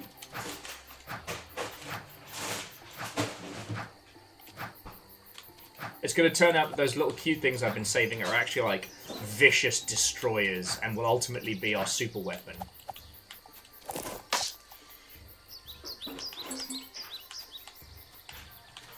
Yes, Hex, I have been hoovering up around town. I guess at this point I'm kind of... it's not... I say I'm self-interested, but I want to see how I did. See how my little squirrely noises came out.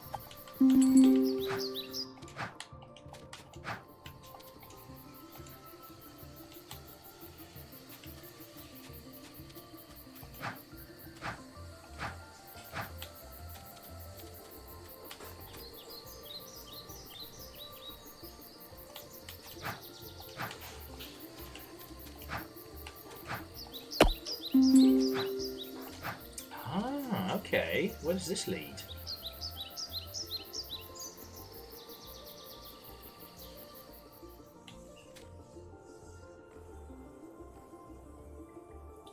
Okay, we are super lost. I don't think I've been here before. Amos, have we been here before? Were you paying attention earlier, babe? There we go. Okay, so that's... Ah, beans.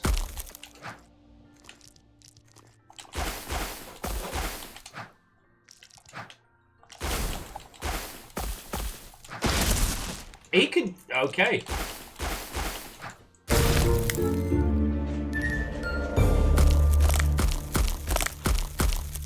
He punched out all my blood. All of my blood. Okay. But I think we found 3 of the offerings, right? That seems like all of them.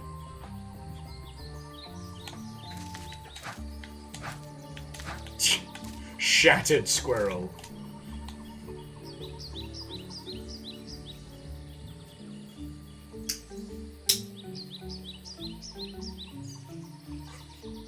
And yes, everything is weak to having all of its blood punched out at once.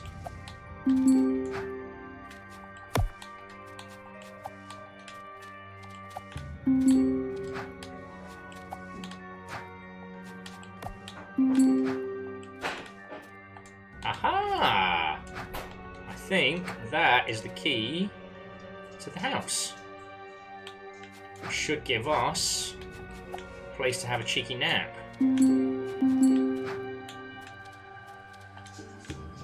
Nap time! There we go. No more travelling from the Sunnylands. We can stay chilly all the time. With this one tip. Oh. Okay, so that's 4 offerings?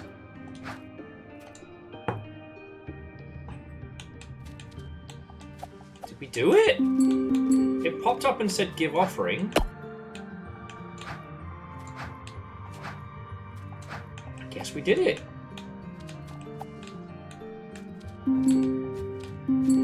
Go see the village elder.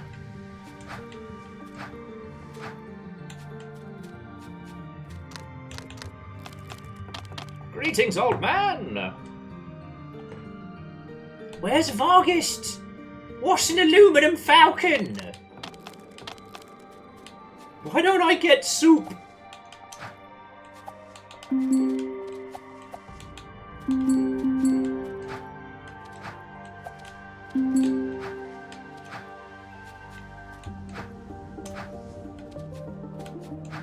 Yeah, no, that's the next big crossover we need for the Sacred Acorn, is between this and Squirrel Stapler, the surrealist horror hunting game. Also, this could be considered a proto sequel to the incredible Squirrel with a Gun. Right.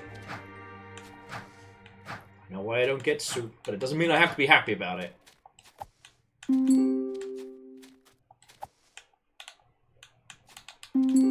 Okay.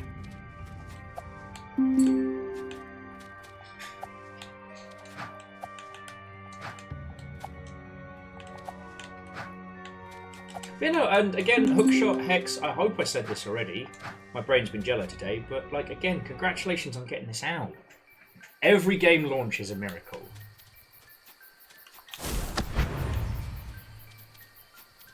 Let's see if we can get back to that weird fucking... Yeah, I don't need to worry about you. Who are you? Ow, now I do.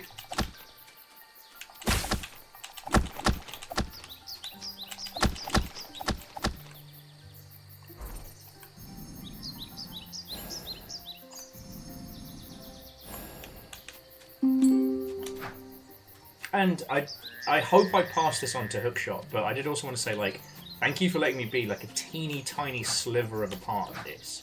Like, even just getting to do some, like, you know, some squirrel noises and stuff was really good fun. Okay. That's good. So we're heading to the lower area. No, it's... The actual process for, like, writing my own squirrel noises for my lines was a definite challenge, and I had a lot of fun doing it.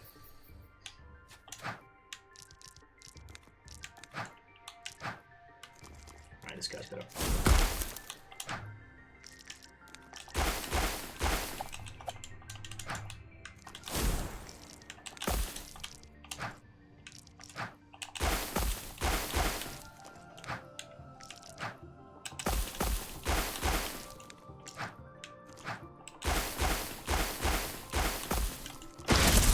Got greedy.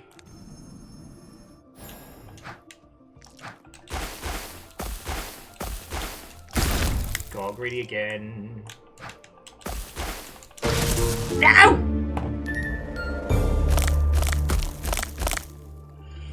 Okay.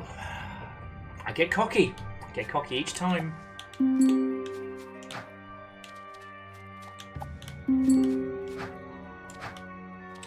Well, hopefully I can make it to the where I can start flexing my squirrel prowess live on Twitch.tv.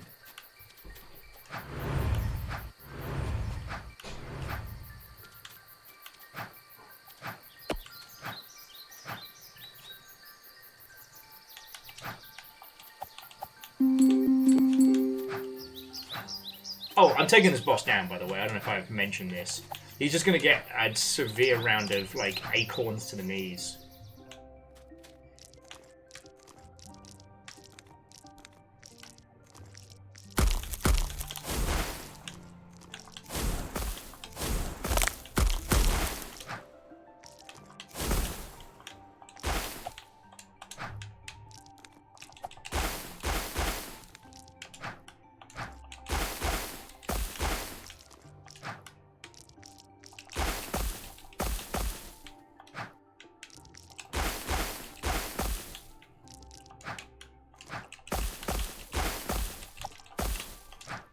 What I would say, Vern Flow, is, I mean, obviously you lot are always fucking lovely to me.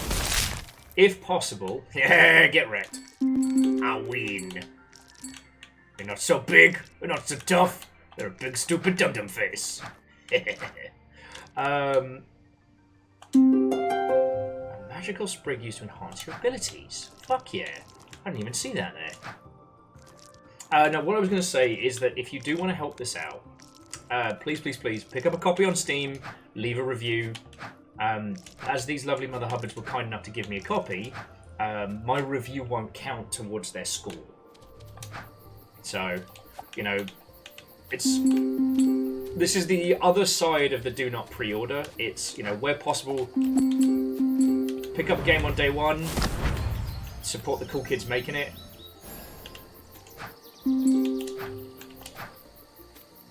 Oh, I didn't even think of that, Angel Kalina. I didn't even think of that. I'm in innocent squirrel brain mode. So okay.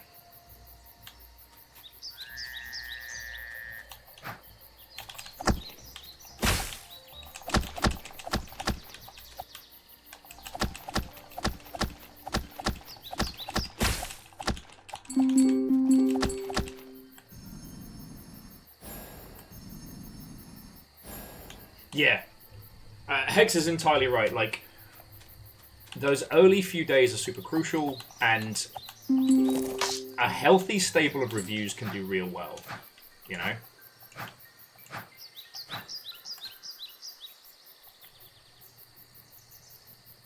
We are here, so we want to go down.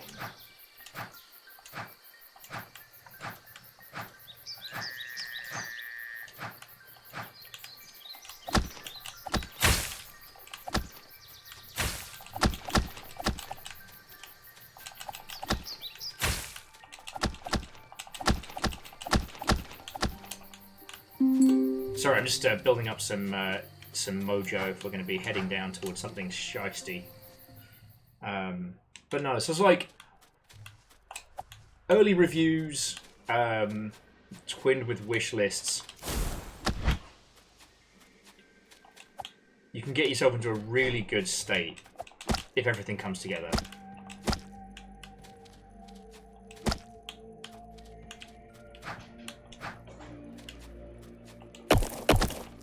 It's kind of like I was saying earlier, well, I guess not just earlier, but in general. You know, one of the things I love about being involved with game projects, even in things like this where I'm just getting to do like a little bit of something, you know?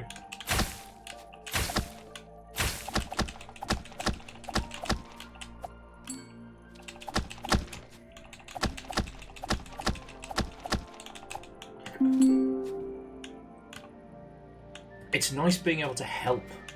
It's nice being able to support things. You know?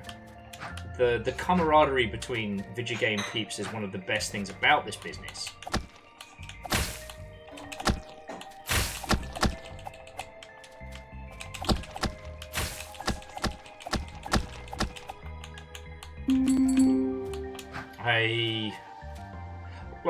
I don't want to go into it in too much detail, just because you know the stories, you don't need me to rehash them, but I was listening to some horror stories of, you know,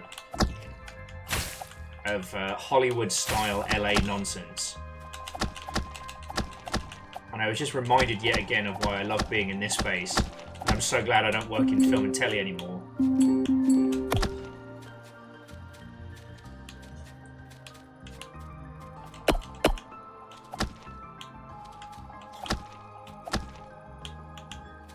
Oh, it's the gentleman who played Guillermo in What We Do in the Shadows, the TV show variant, talking about just the difference between, like, finding work, you know, as a professional actor, and how the difference between the high highs and the low lows is huge.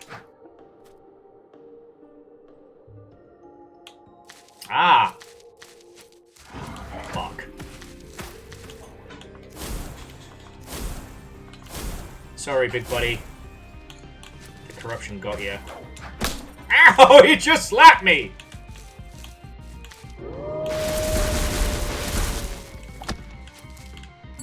I knew this was a boss room. I knew you'd do that. Alright, come on, big man.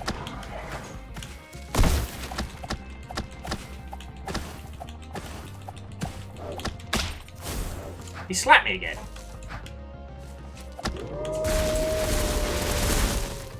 I'm gonna live with you, friends. He keeps slapping me. Oh, God. He keeps kicking me in the dick. I don't even know where the... Thank you. I've gyoza. I have to do good in this fight so I can earn my snacks.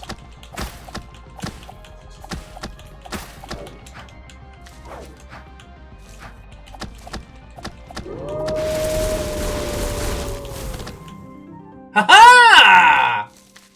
First time every time! First time every time! I have to say, I am in love with the icons and the UI stuff for the Ascended Squirrel. Create a projection with yourself and swap places with your projection. Ooh. Do I have to equip that?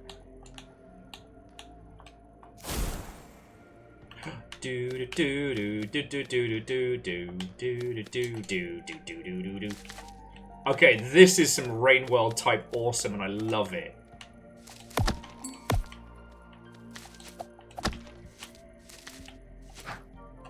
The Saint sends his regards. Holy shit!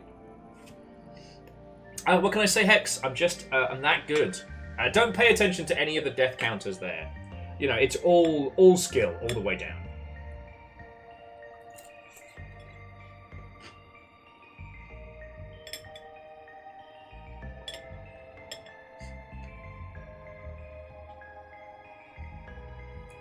Well, aside from his cheeky slaps, I'll say Vargas likes to savor the moment.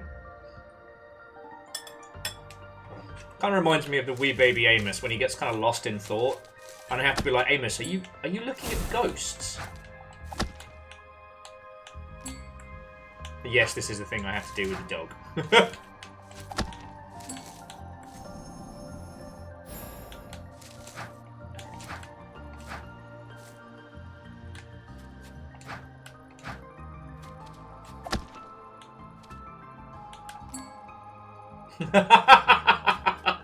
You know what? I'll fucking take it.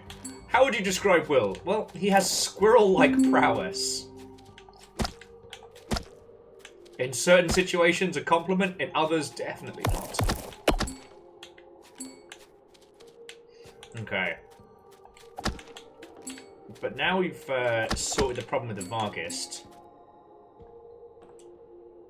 Hopefully we can go back to the ice village.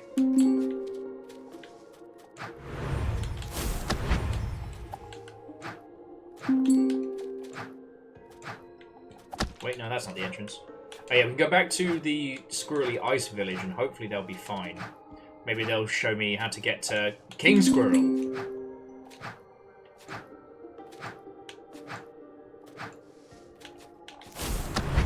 I may or may not be in the squirrel zone.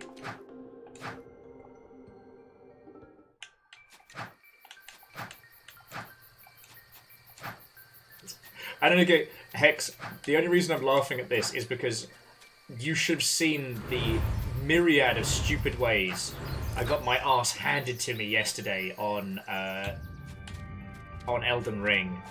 And yeah, there were some victories yesterday, but I mean, you don't need to say fake nice things about me. We can be honest. I was playing like absolute garbage yesterday.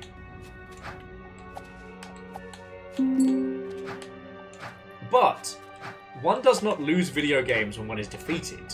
One loses video games when one loses heart. It's not about a squirrel who never gets knocked down.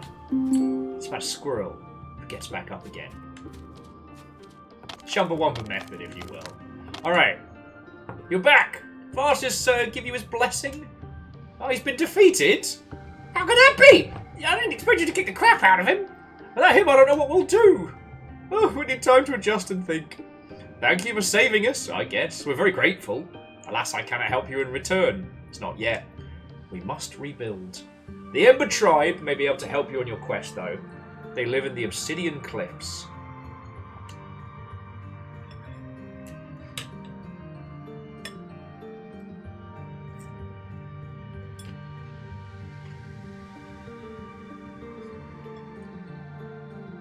So I just saw Fred was saying that, you know, Squirrel Girl is unbeatable. I like to imagine that somewhere in the office halls of Marvel, there is a script for either Squirrel Girl the show or Squirrel Girl the movie, as like a, in case of trouble, break glass. Because like DC has its Infinite Crisis, right? Marvel has Squirrel Girl.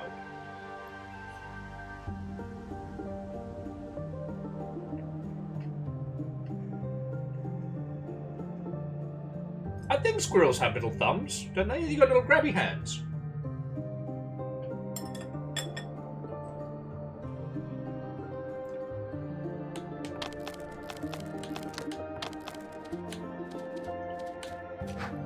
Doom is probably because they had to axe what's his face multiversal bad word,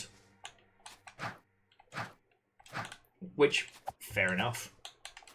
Kind of at a point we couldn't really just recast. So Garrett says it's definitely a TV show, and it's wrapped under mouse tape covered with a sign that says, "No! Do not open."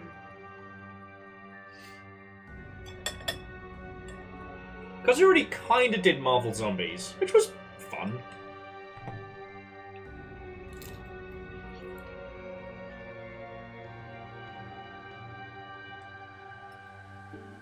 And I don't know. I feel like, at least down the pub, I've been talking a lot with people about how superhero movies used to be. I guess it's with new Deadpool coming out. Hugh Jackman's been giving a lot of interviews about what it was like being in those early X-Men movies. And how all the brand guys would be like, no, you can't wear bright colours, it has to be edgy, it has to be dark. It's all black leather all the time.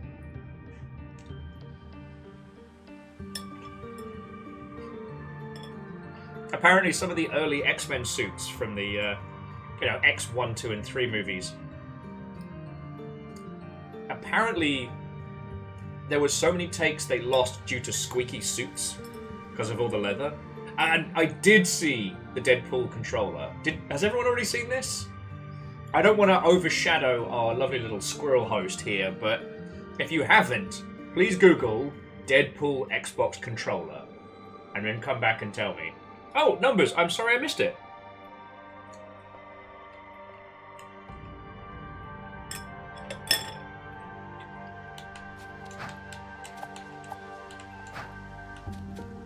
Yo, legend, it's got cake. It has badonkadonk. Of all the things game companies have tried to sell us, you know, nufters, AI-generated bollocks, the iToy, we didn't want that. We wanted a booty. Okay. So we can now do Shadow Step. You know what, actually, I'm gonna take the owl back to Tundra and try using Shadow Step on some of the older areas. Like the Emerald Thicket. Plus, we picked something up as well, which might be useful.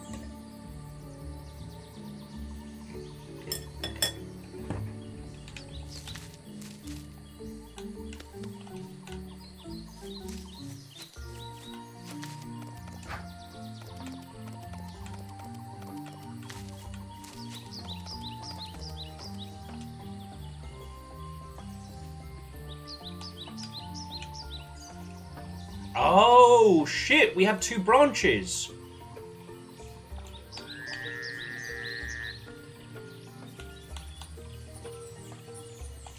Okay, so we get essence back, and now we get healing combo. Lovely. I have new toys! Now, if we go... We can... Okay, time to test the limits of our teleportation. Alright, this is gonna be fun.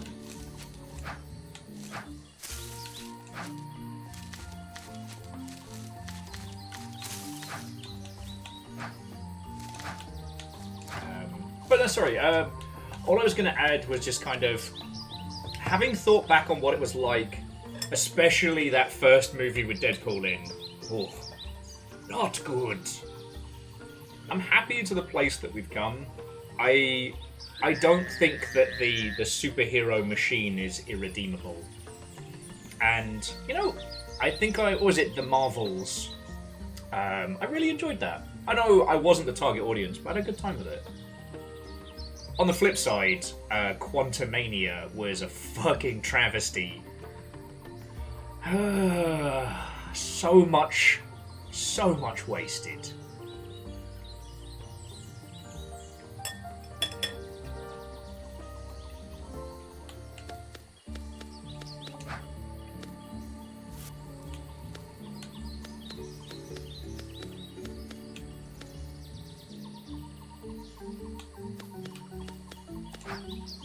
Right, DJ Coil, welcome back. Yeah, the squirrels are still squirreling. I'm still having a bloody good time with them. We just learned how to shadow step. So I'm going back to the early area to see what I missed. Okay.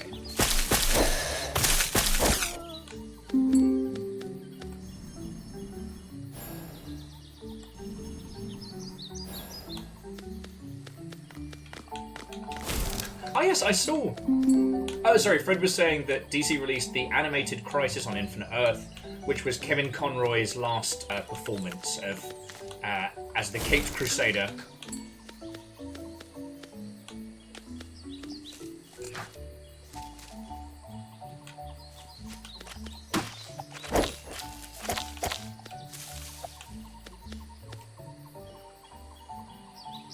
Yeah, see, there's a whole little section we haven't had mapped. Gotta find it.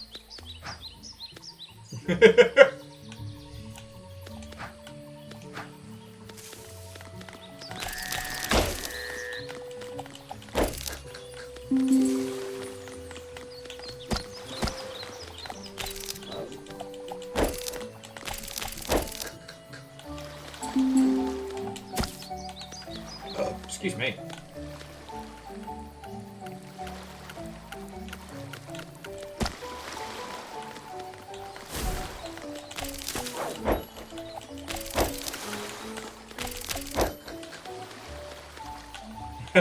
Sorry, Fred, yes, you're right. Correction. Batman undercover as voice acting Kevin Conroy. But they're totally different people. Totally different people.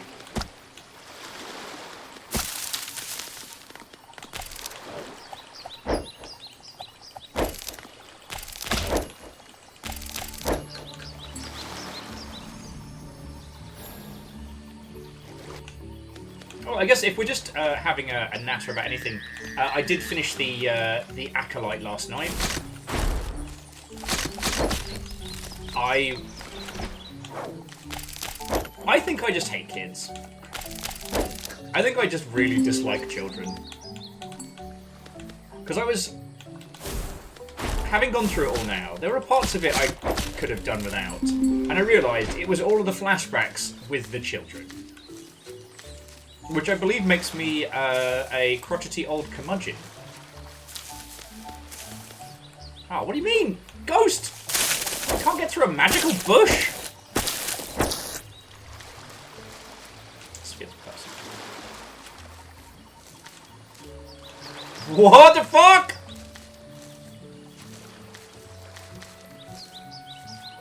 I didn't know I was missing out on cool shit. Nailed it! Hit it!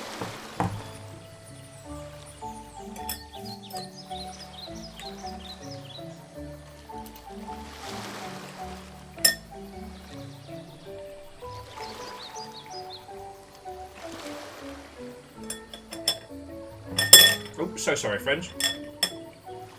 Hanging my chopsticks all over the place. Okay. So that's one of the spots I've been trying to unlock. I didn't see if any of the lilies led to anywhere else. Okay, here we go.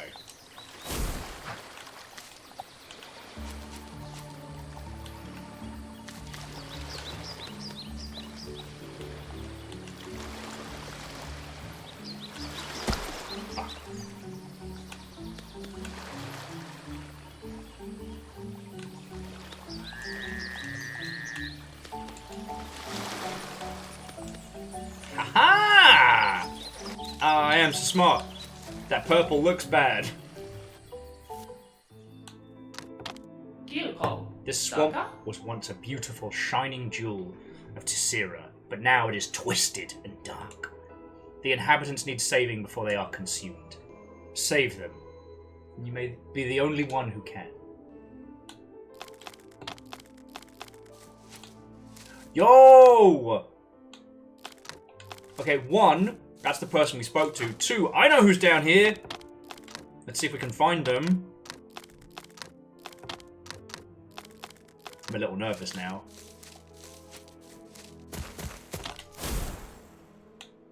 Also, the crystals explode. Alright, let's follow the planks for now.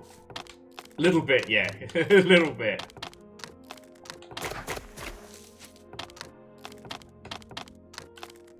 It's certainly going to be one of them. That thing's going to kick the crap out of us later. I can sense it. But no, I just... if you're an old Star Wars enjoyer like myself, I've got to recommend the Acolyte wholeheartedly. If the children annoy you as they did me, just skip forward, pass around on your phone.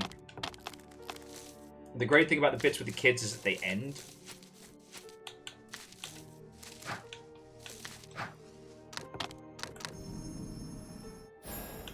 But everything else about that I thoroughly enjoyed.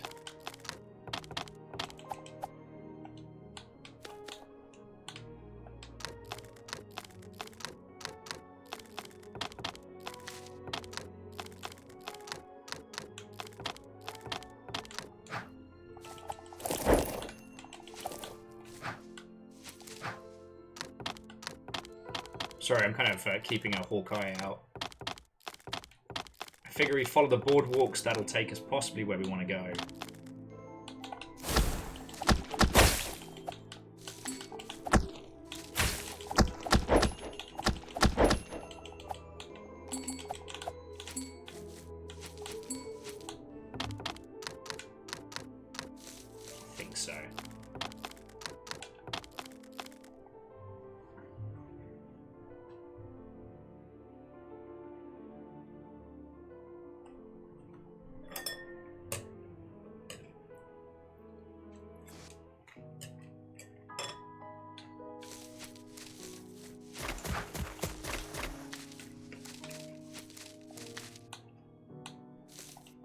All our food keeps blowing up.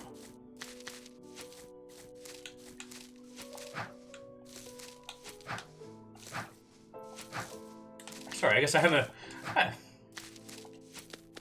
smidgen nervous, I guess. I'm only a person. Nap 10!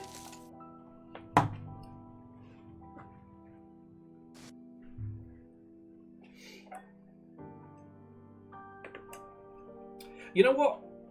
I think I know why I've become, I wouldn't say obsessed with, but why I thoroughly enjoyed the Acolyte by the end of it. It feels like the first Knights of the Old Republic. It's not, but it has that feel to it.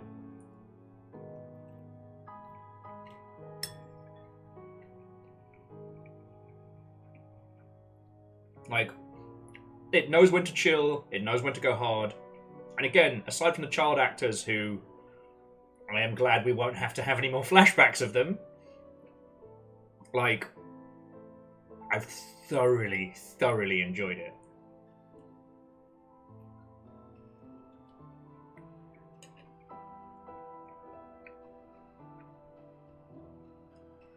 They did such a good job of the familiar parts of it are as you know, and you really do feel, I don't know, welcomed by the familial elements, but...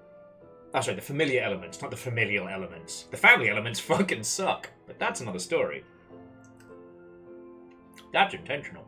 But, like, all in all, I had such a good time with it.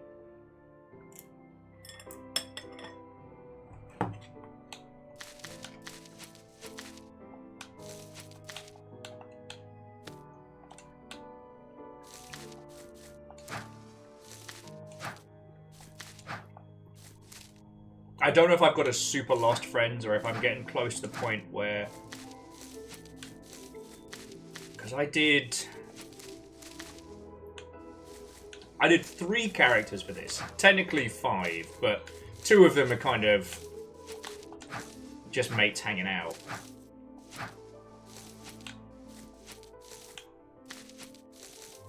Ooh. Why cross-car tease? It came out of bloody nowhere! I feel sick when I'm too close to the village. It feels better over here from away from everyone else. Am I lost? I'm not sure this house is mine. It seems familiar, but strange. Also, I'm very loud. Why cross-car tease? I'm a little creepy. I'm creeped out by me.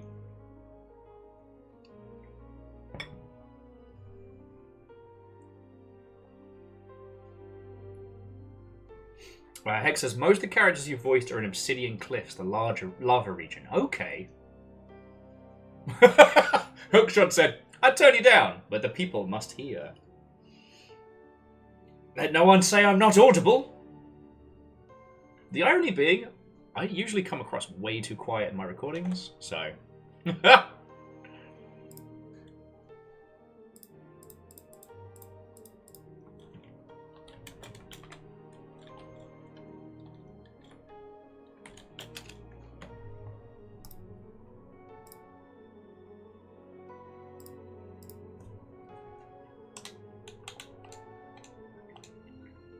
Okay. So some poor squirrely creature that's just been infected by the outcroppings of coral. Okay.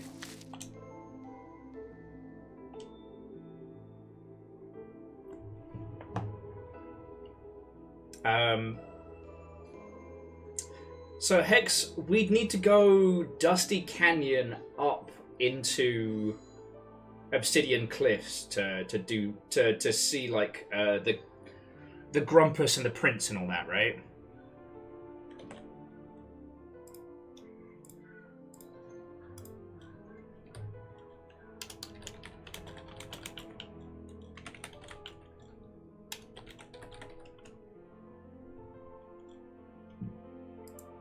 Oh, Emerald, think it up. Oh yeah, because I can do Shadow Step now.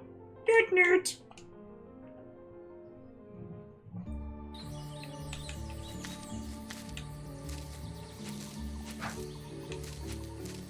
So I kind of putzed around up here before, but I didn't have shadow steps, so I couldn't get through. Or turn into spirit squirrel, or squirrel, if you will.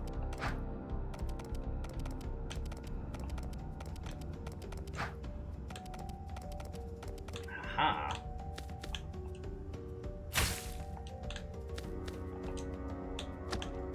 Ah, beans.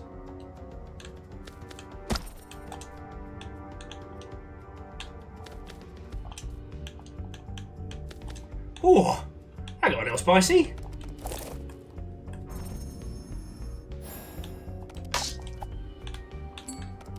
So just get through this acid palaver. You know what? I should have known that the king having the sigil of fire would be the way we needed to go.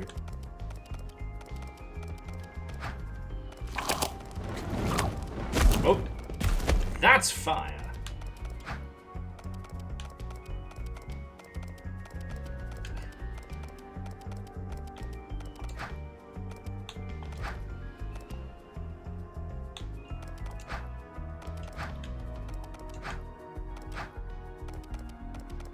Okay, here we go!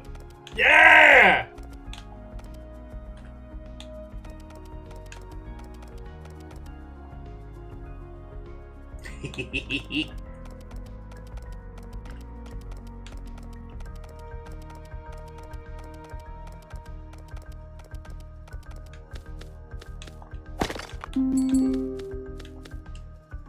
Valley. Ooh, new blood. I mean, welcome to Brimfell, home to the Ember tribe. You have arrived at a fortuitous time. The king seeks a brave adventurer. Go on a grand quest. You like the adventuring type? Speak to the king. Then, sir, quit breaking my fucking pots. Okay, let's. Oh yeah. Mapstone, mapstone. Mapmen, mapmen. I need a place to rest. My nearest place. Pay your dues and you're welcome to stay.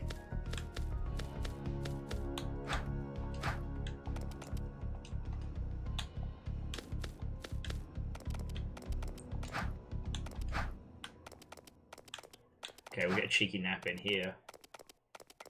Hookshot, I'm sorry. You can take the boy out of QA, but you can't take the QA out of the boy. I'm sorry. I don't mean to. It's alright, we've had a nap. Now, maybe I can get. No, I broke it.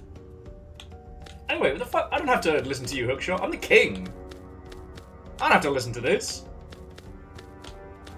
I got, like, squirrely subjects and shit. Sorry, Lomi, arena's closed. Move along!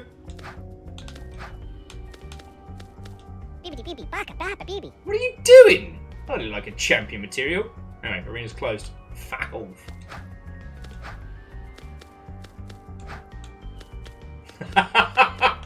Verdant flow with. You can take the Q out of the boy, but you can't. Syntax error. Exception found in loading. Oh, this is some grandiose steps.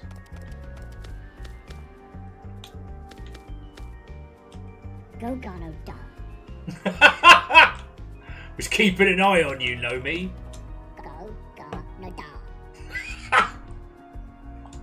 No funny business, alright? Go Gano da. Go Gano da. That's me! I'm news, guys! I did so many of them. It's turned out real good. It's turned out real good. Hanging out with the squirrel homies. Alright, and now for the king himself. Oh.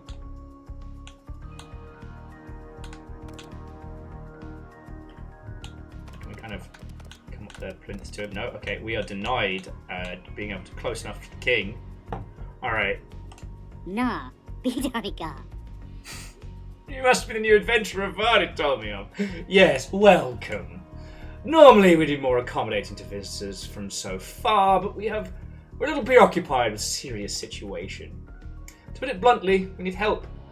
Bascona, our guardian, is corrupted. Angry, not the same. And since his change, the lava has been flowing wild. I have decreed that we shall send our best warrior to the kingdom to take him down. And we have had all our warriors fighting in the arena for the honor. If you think you can defeat Balascora and make it back alive, well, if you insist, I'll have the guards let you pass. Come see me if you manage to complete this near impossible task, and I will bestow upon you the greatest of honors. That's me! I'm that big squirrel! I'm that guy! Oh, lordy. So yeah, the only one I've not found to show you, friends, is the two-horned kind of like battle sheep we saw in the hinterlands. Well, so Hex, you said it, but like it's different seeing it or hearing it in game. I've definitely earned my Kingly Squirrel title. You may refer to me as King Squirrel.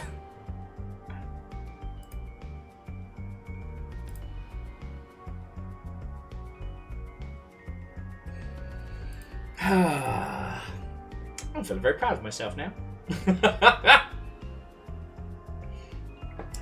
If one of your lovely selves don't grab a clip of that, I will certainly do so after stream. No, it's gonna be a little while before you get the other lines, because I gotta kick a lot of ass.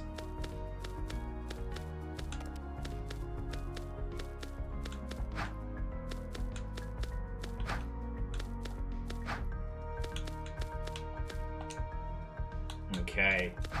And from here, 1, we can wreck some royal pots, and 2, I don't feel this. I'll go back and talk to the king. You want more Willisms? I'll do it.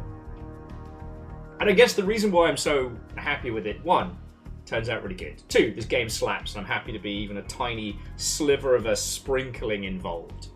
And 3, there is no chances of me making nonsense squirrel language noises by mistake and having you lot rip the piss out of me in the future. So yeah, I'll give you another sample of the king. I spent so long with the king. Okay, so like Hex, Hookshot. The thing was, I was trying to make it so that it really did sound like they had the intent. So I was trying to get like the same kind of structure as the prompts you gave me. And the king was definitely the most challenging. Nah, bidariga. I don't know, it doesn't sound like much, but it was so fucking fun to just play around with it. Anyway, I'm not fishing for compliments here or anything like that. Just like, thank you again for letting me play in the space, yo.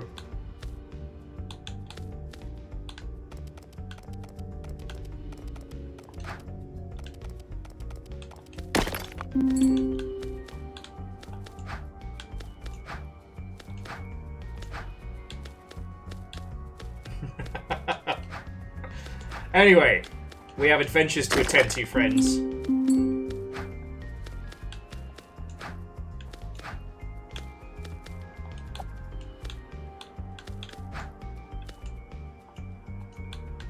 Okay, so we're not fighting in the arena for the honor, but the guards will let us head towards what's-his-face. Okay.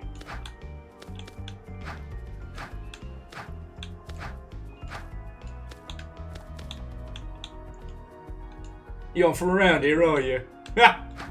What gave it away?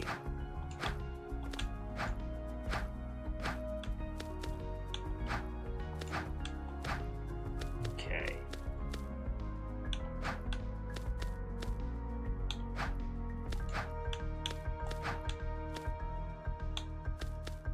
Guy's so ready to rob us at a moment's notice.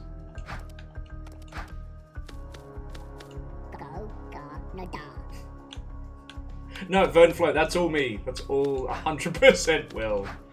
That's actually how I sound normally. I have to pitch my voice down when talking to you all, lest you feel I am doing an Alvin and the Chipmunks impression. So a lot of vocal training. A lot of vocal training.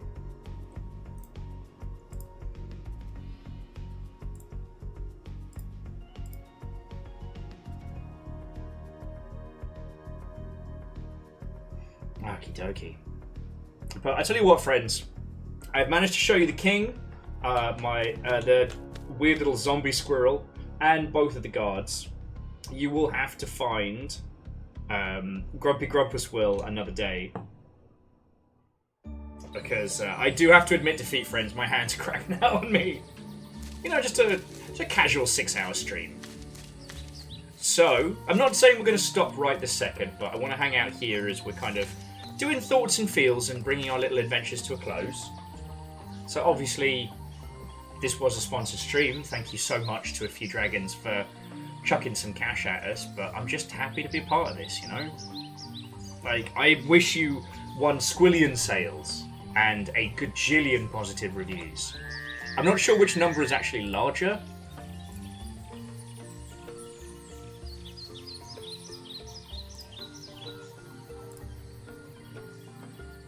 But it's going to be one of them. Oh, sorry. Like I said, my hands are crapping out on me. I'm really sorry about that. Yeah, well, so Hookshot, I will throw in my 100% biased review. And again, friends, if any of you can pick up a copy of the Sacred Acorn, throw a review on it, that will help this team out so much. Alright? Like, you don't even know. And plus, we can make a longship of it. Actually, don't say Will sent me here, because I'm not sure how... I'm not sure what the rules are on campaigning for reviews. Well, I guess so long as it's not review bombing, that's within Steam's rules. If I encourage you to pick up a game and review it, that's not against T's and C's, is it? And Hex, just thank you again. Yeah, let me grab the link for everybody.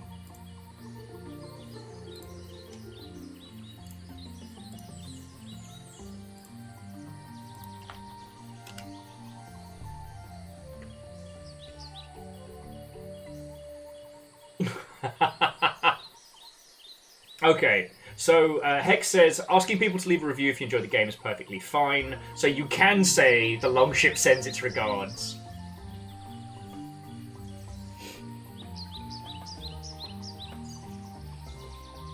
Oh, this has been feckin' great. So by my calculations, I think we've got 2 more Guardians before we start to find out what the source of the corruption is and what has caused all of this.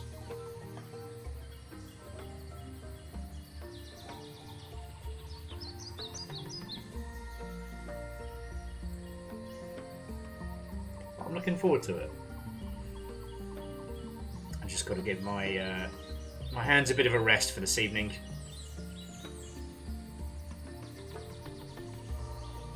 Kind of curious as to what that strange creature was we encountered in the ruins. And I feel like there's still a bunch I haven't explored. But yes, that's something to look forward to. Trying to think if there's anything else to be saying. Other than, like, fucking thankful. Fucking thank you, sorry. And apparently, encountering my squirrel self has removed my people speak. So I'm losing that as well. Oh, good. My dog's just going to have to deal with a gibbering idiot for the rest of the night. You know what, that is my plan. And if any of you lovely folks did clip the Prince Vada, I will be extremely grateful. Otherwise, I'm going to make a silly little video about it afterwards. I'll be like, that's me! I'm that squirrel!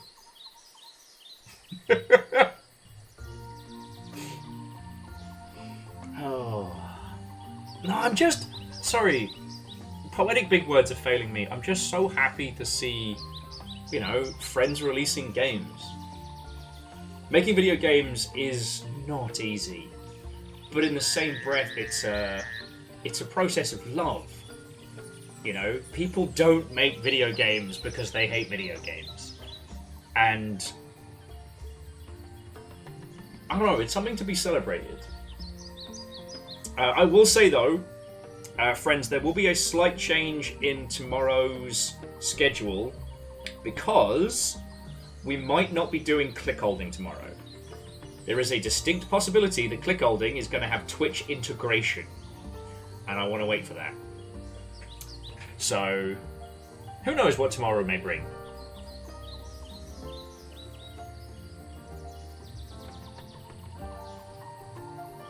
But whatever it is, friends, we'll do it together. I'm looking forward to it. Oh, so yeah, again, to all of A Few Dragons, like Hookshot, Hex, I'm so happy for you. And yeah, I know the battle isn't over. I know the fight is not yet won. But what a great opening fucking salvo, am I right? Okay, I'm not going to torture any more metaphors before your eyes. Even a king must show restraint. I am a king squirrel. Okay, so alongside to our wonderful, wonderful sponsors, and again, friends, please pick up a copy, leave a review. You will be doing them a huge, huge favour.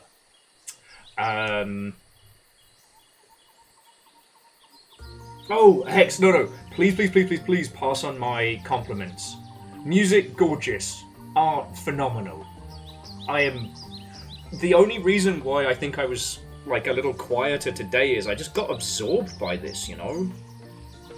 This is the peak of, like, a warm summer evening kind of game. This feels like sitting in the back garden with a Game Boy playing something I'd never seen before. And I think maybe that's where my nostalgia vibes are coming from. This isn't a nostalgia game, at least not to me. It is... Boop. Vanderbeest. That's one whole boop. And the Yaldum's currently yours. I think that's it. That's what I've been grasping at all bloody day.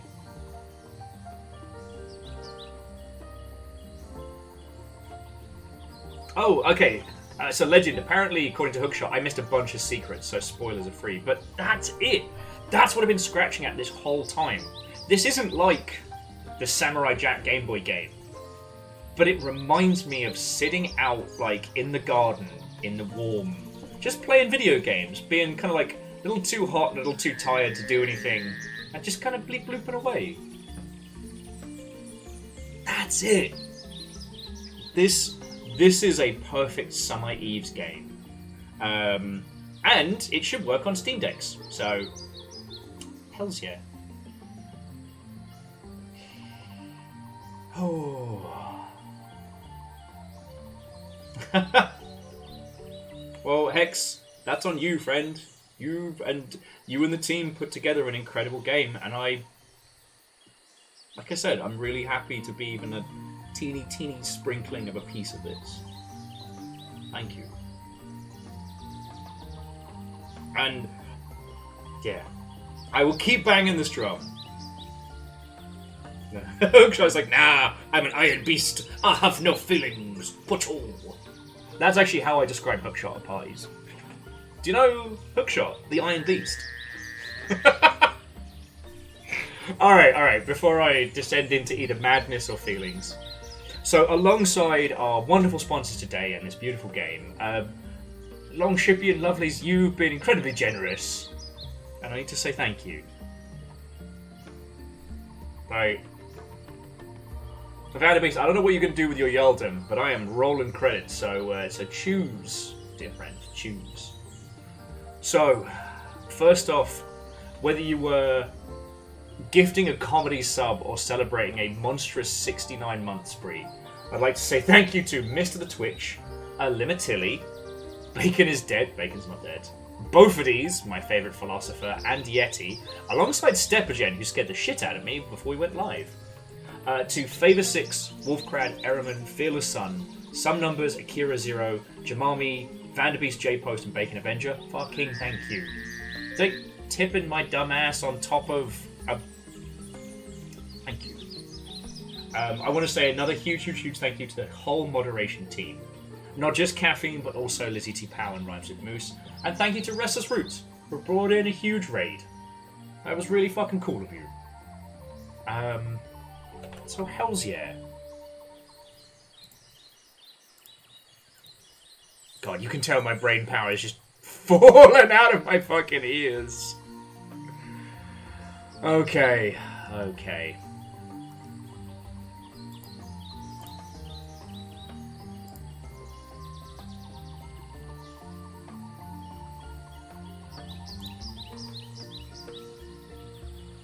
Beans.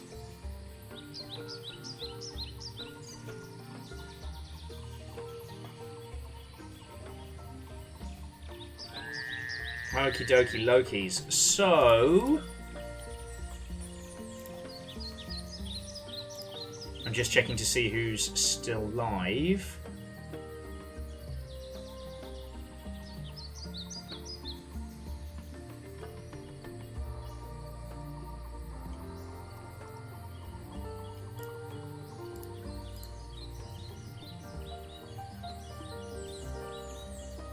Okay, Vanderbeest, your Jarl has made a final decree of the stream. They demand pictures of snoots and beans to boop.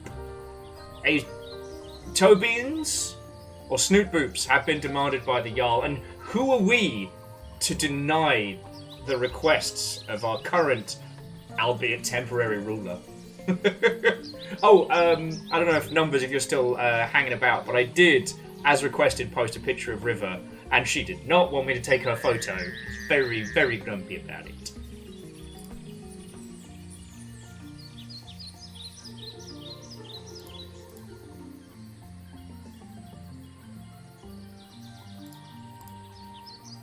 You know what? I'm going to pass you over to my good friend Wheeler Dealer. Wheeler is currently having their affiliate anniversary. Oh, Numbers, I'm so sorry, friend. And I think that is a lovely place that we can head to this. And we can, you know, talk about the video game and whatnot.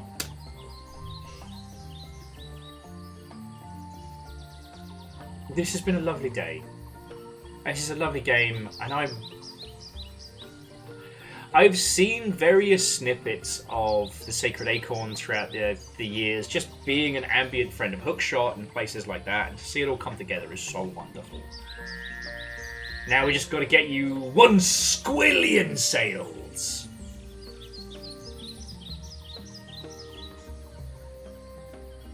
That way, once you all make it as like hyper successful indies, then I can just mooch off of a few more dragons. Not a few dragons, but a few more dragons. The super group that will spawn from this.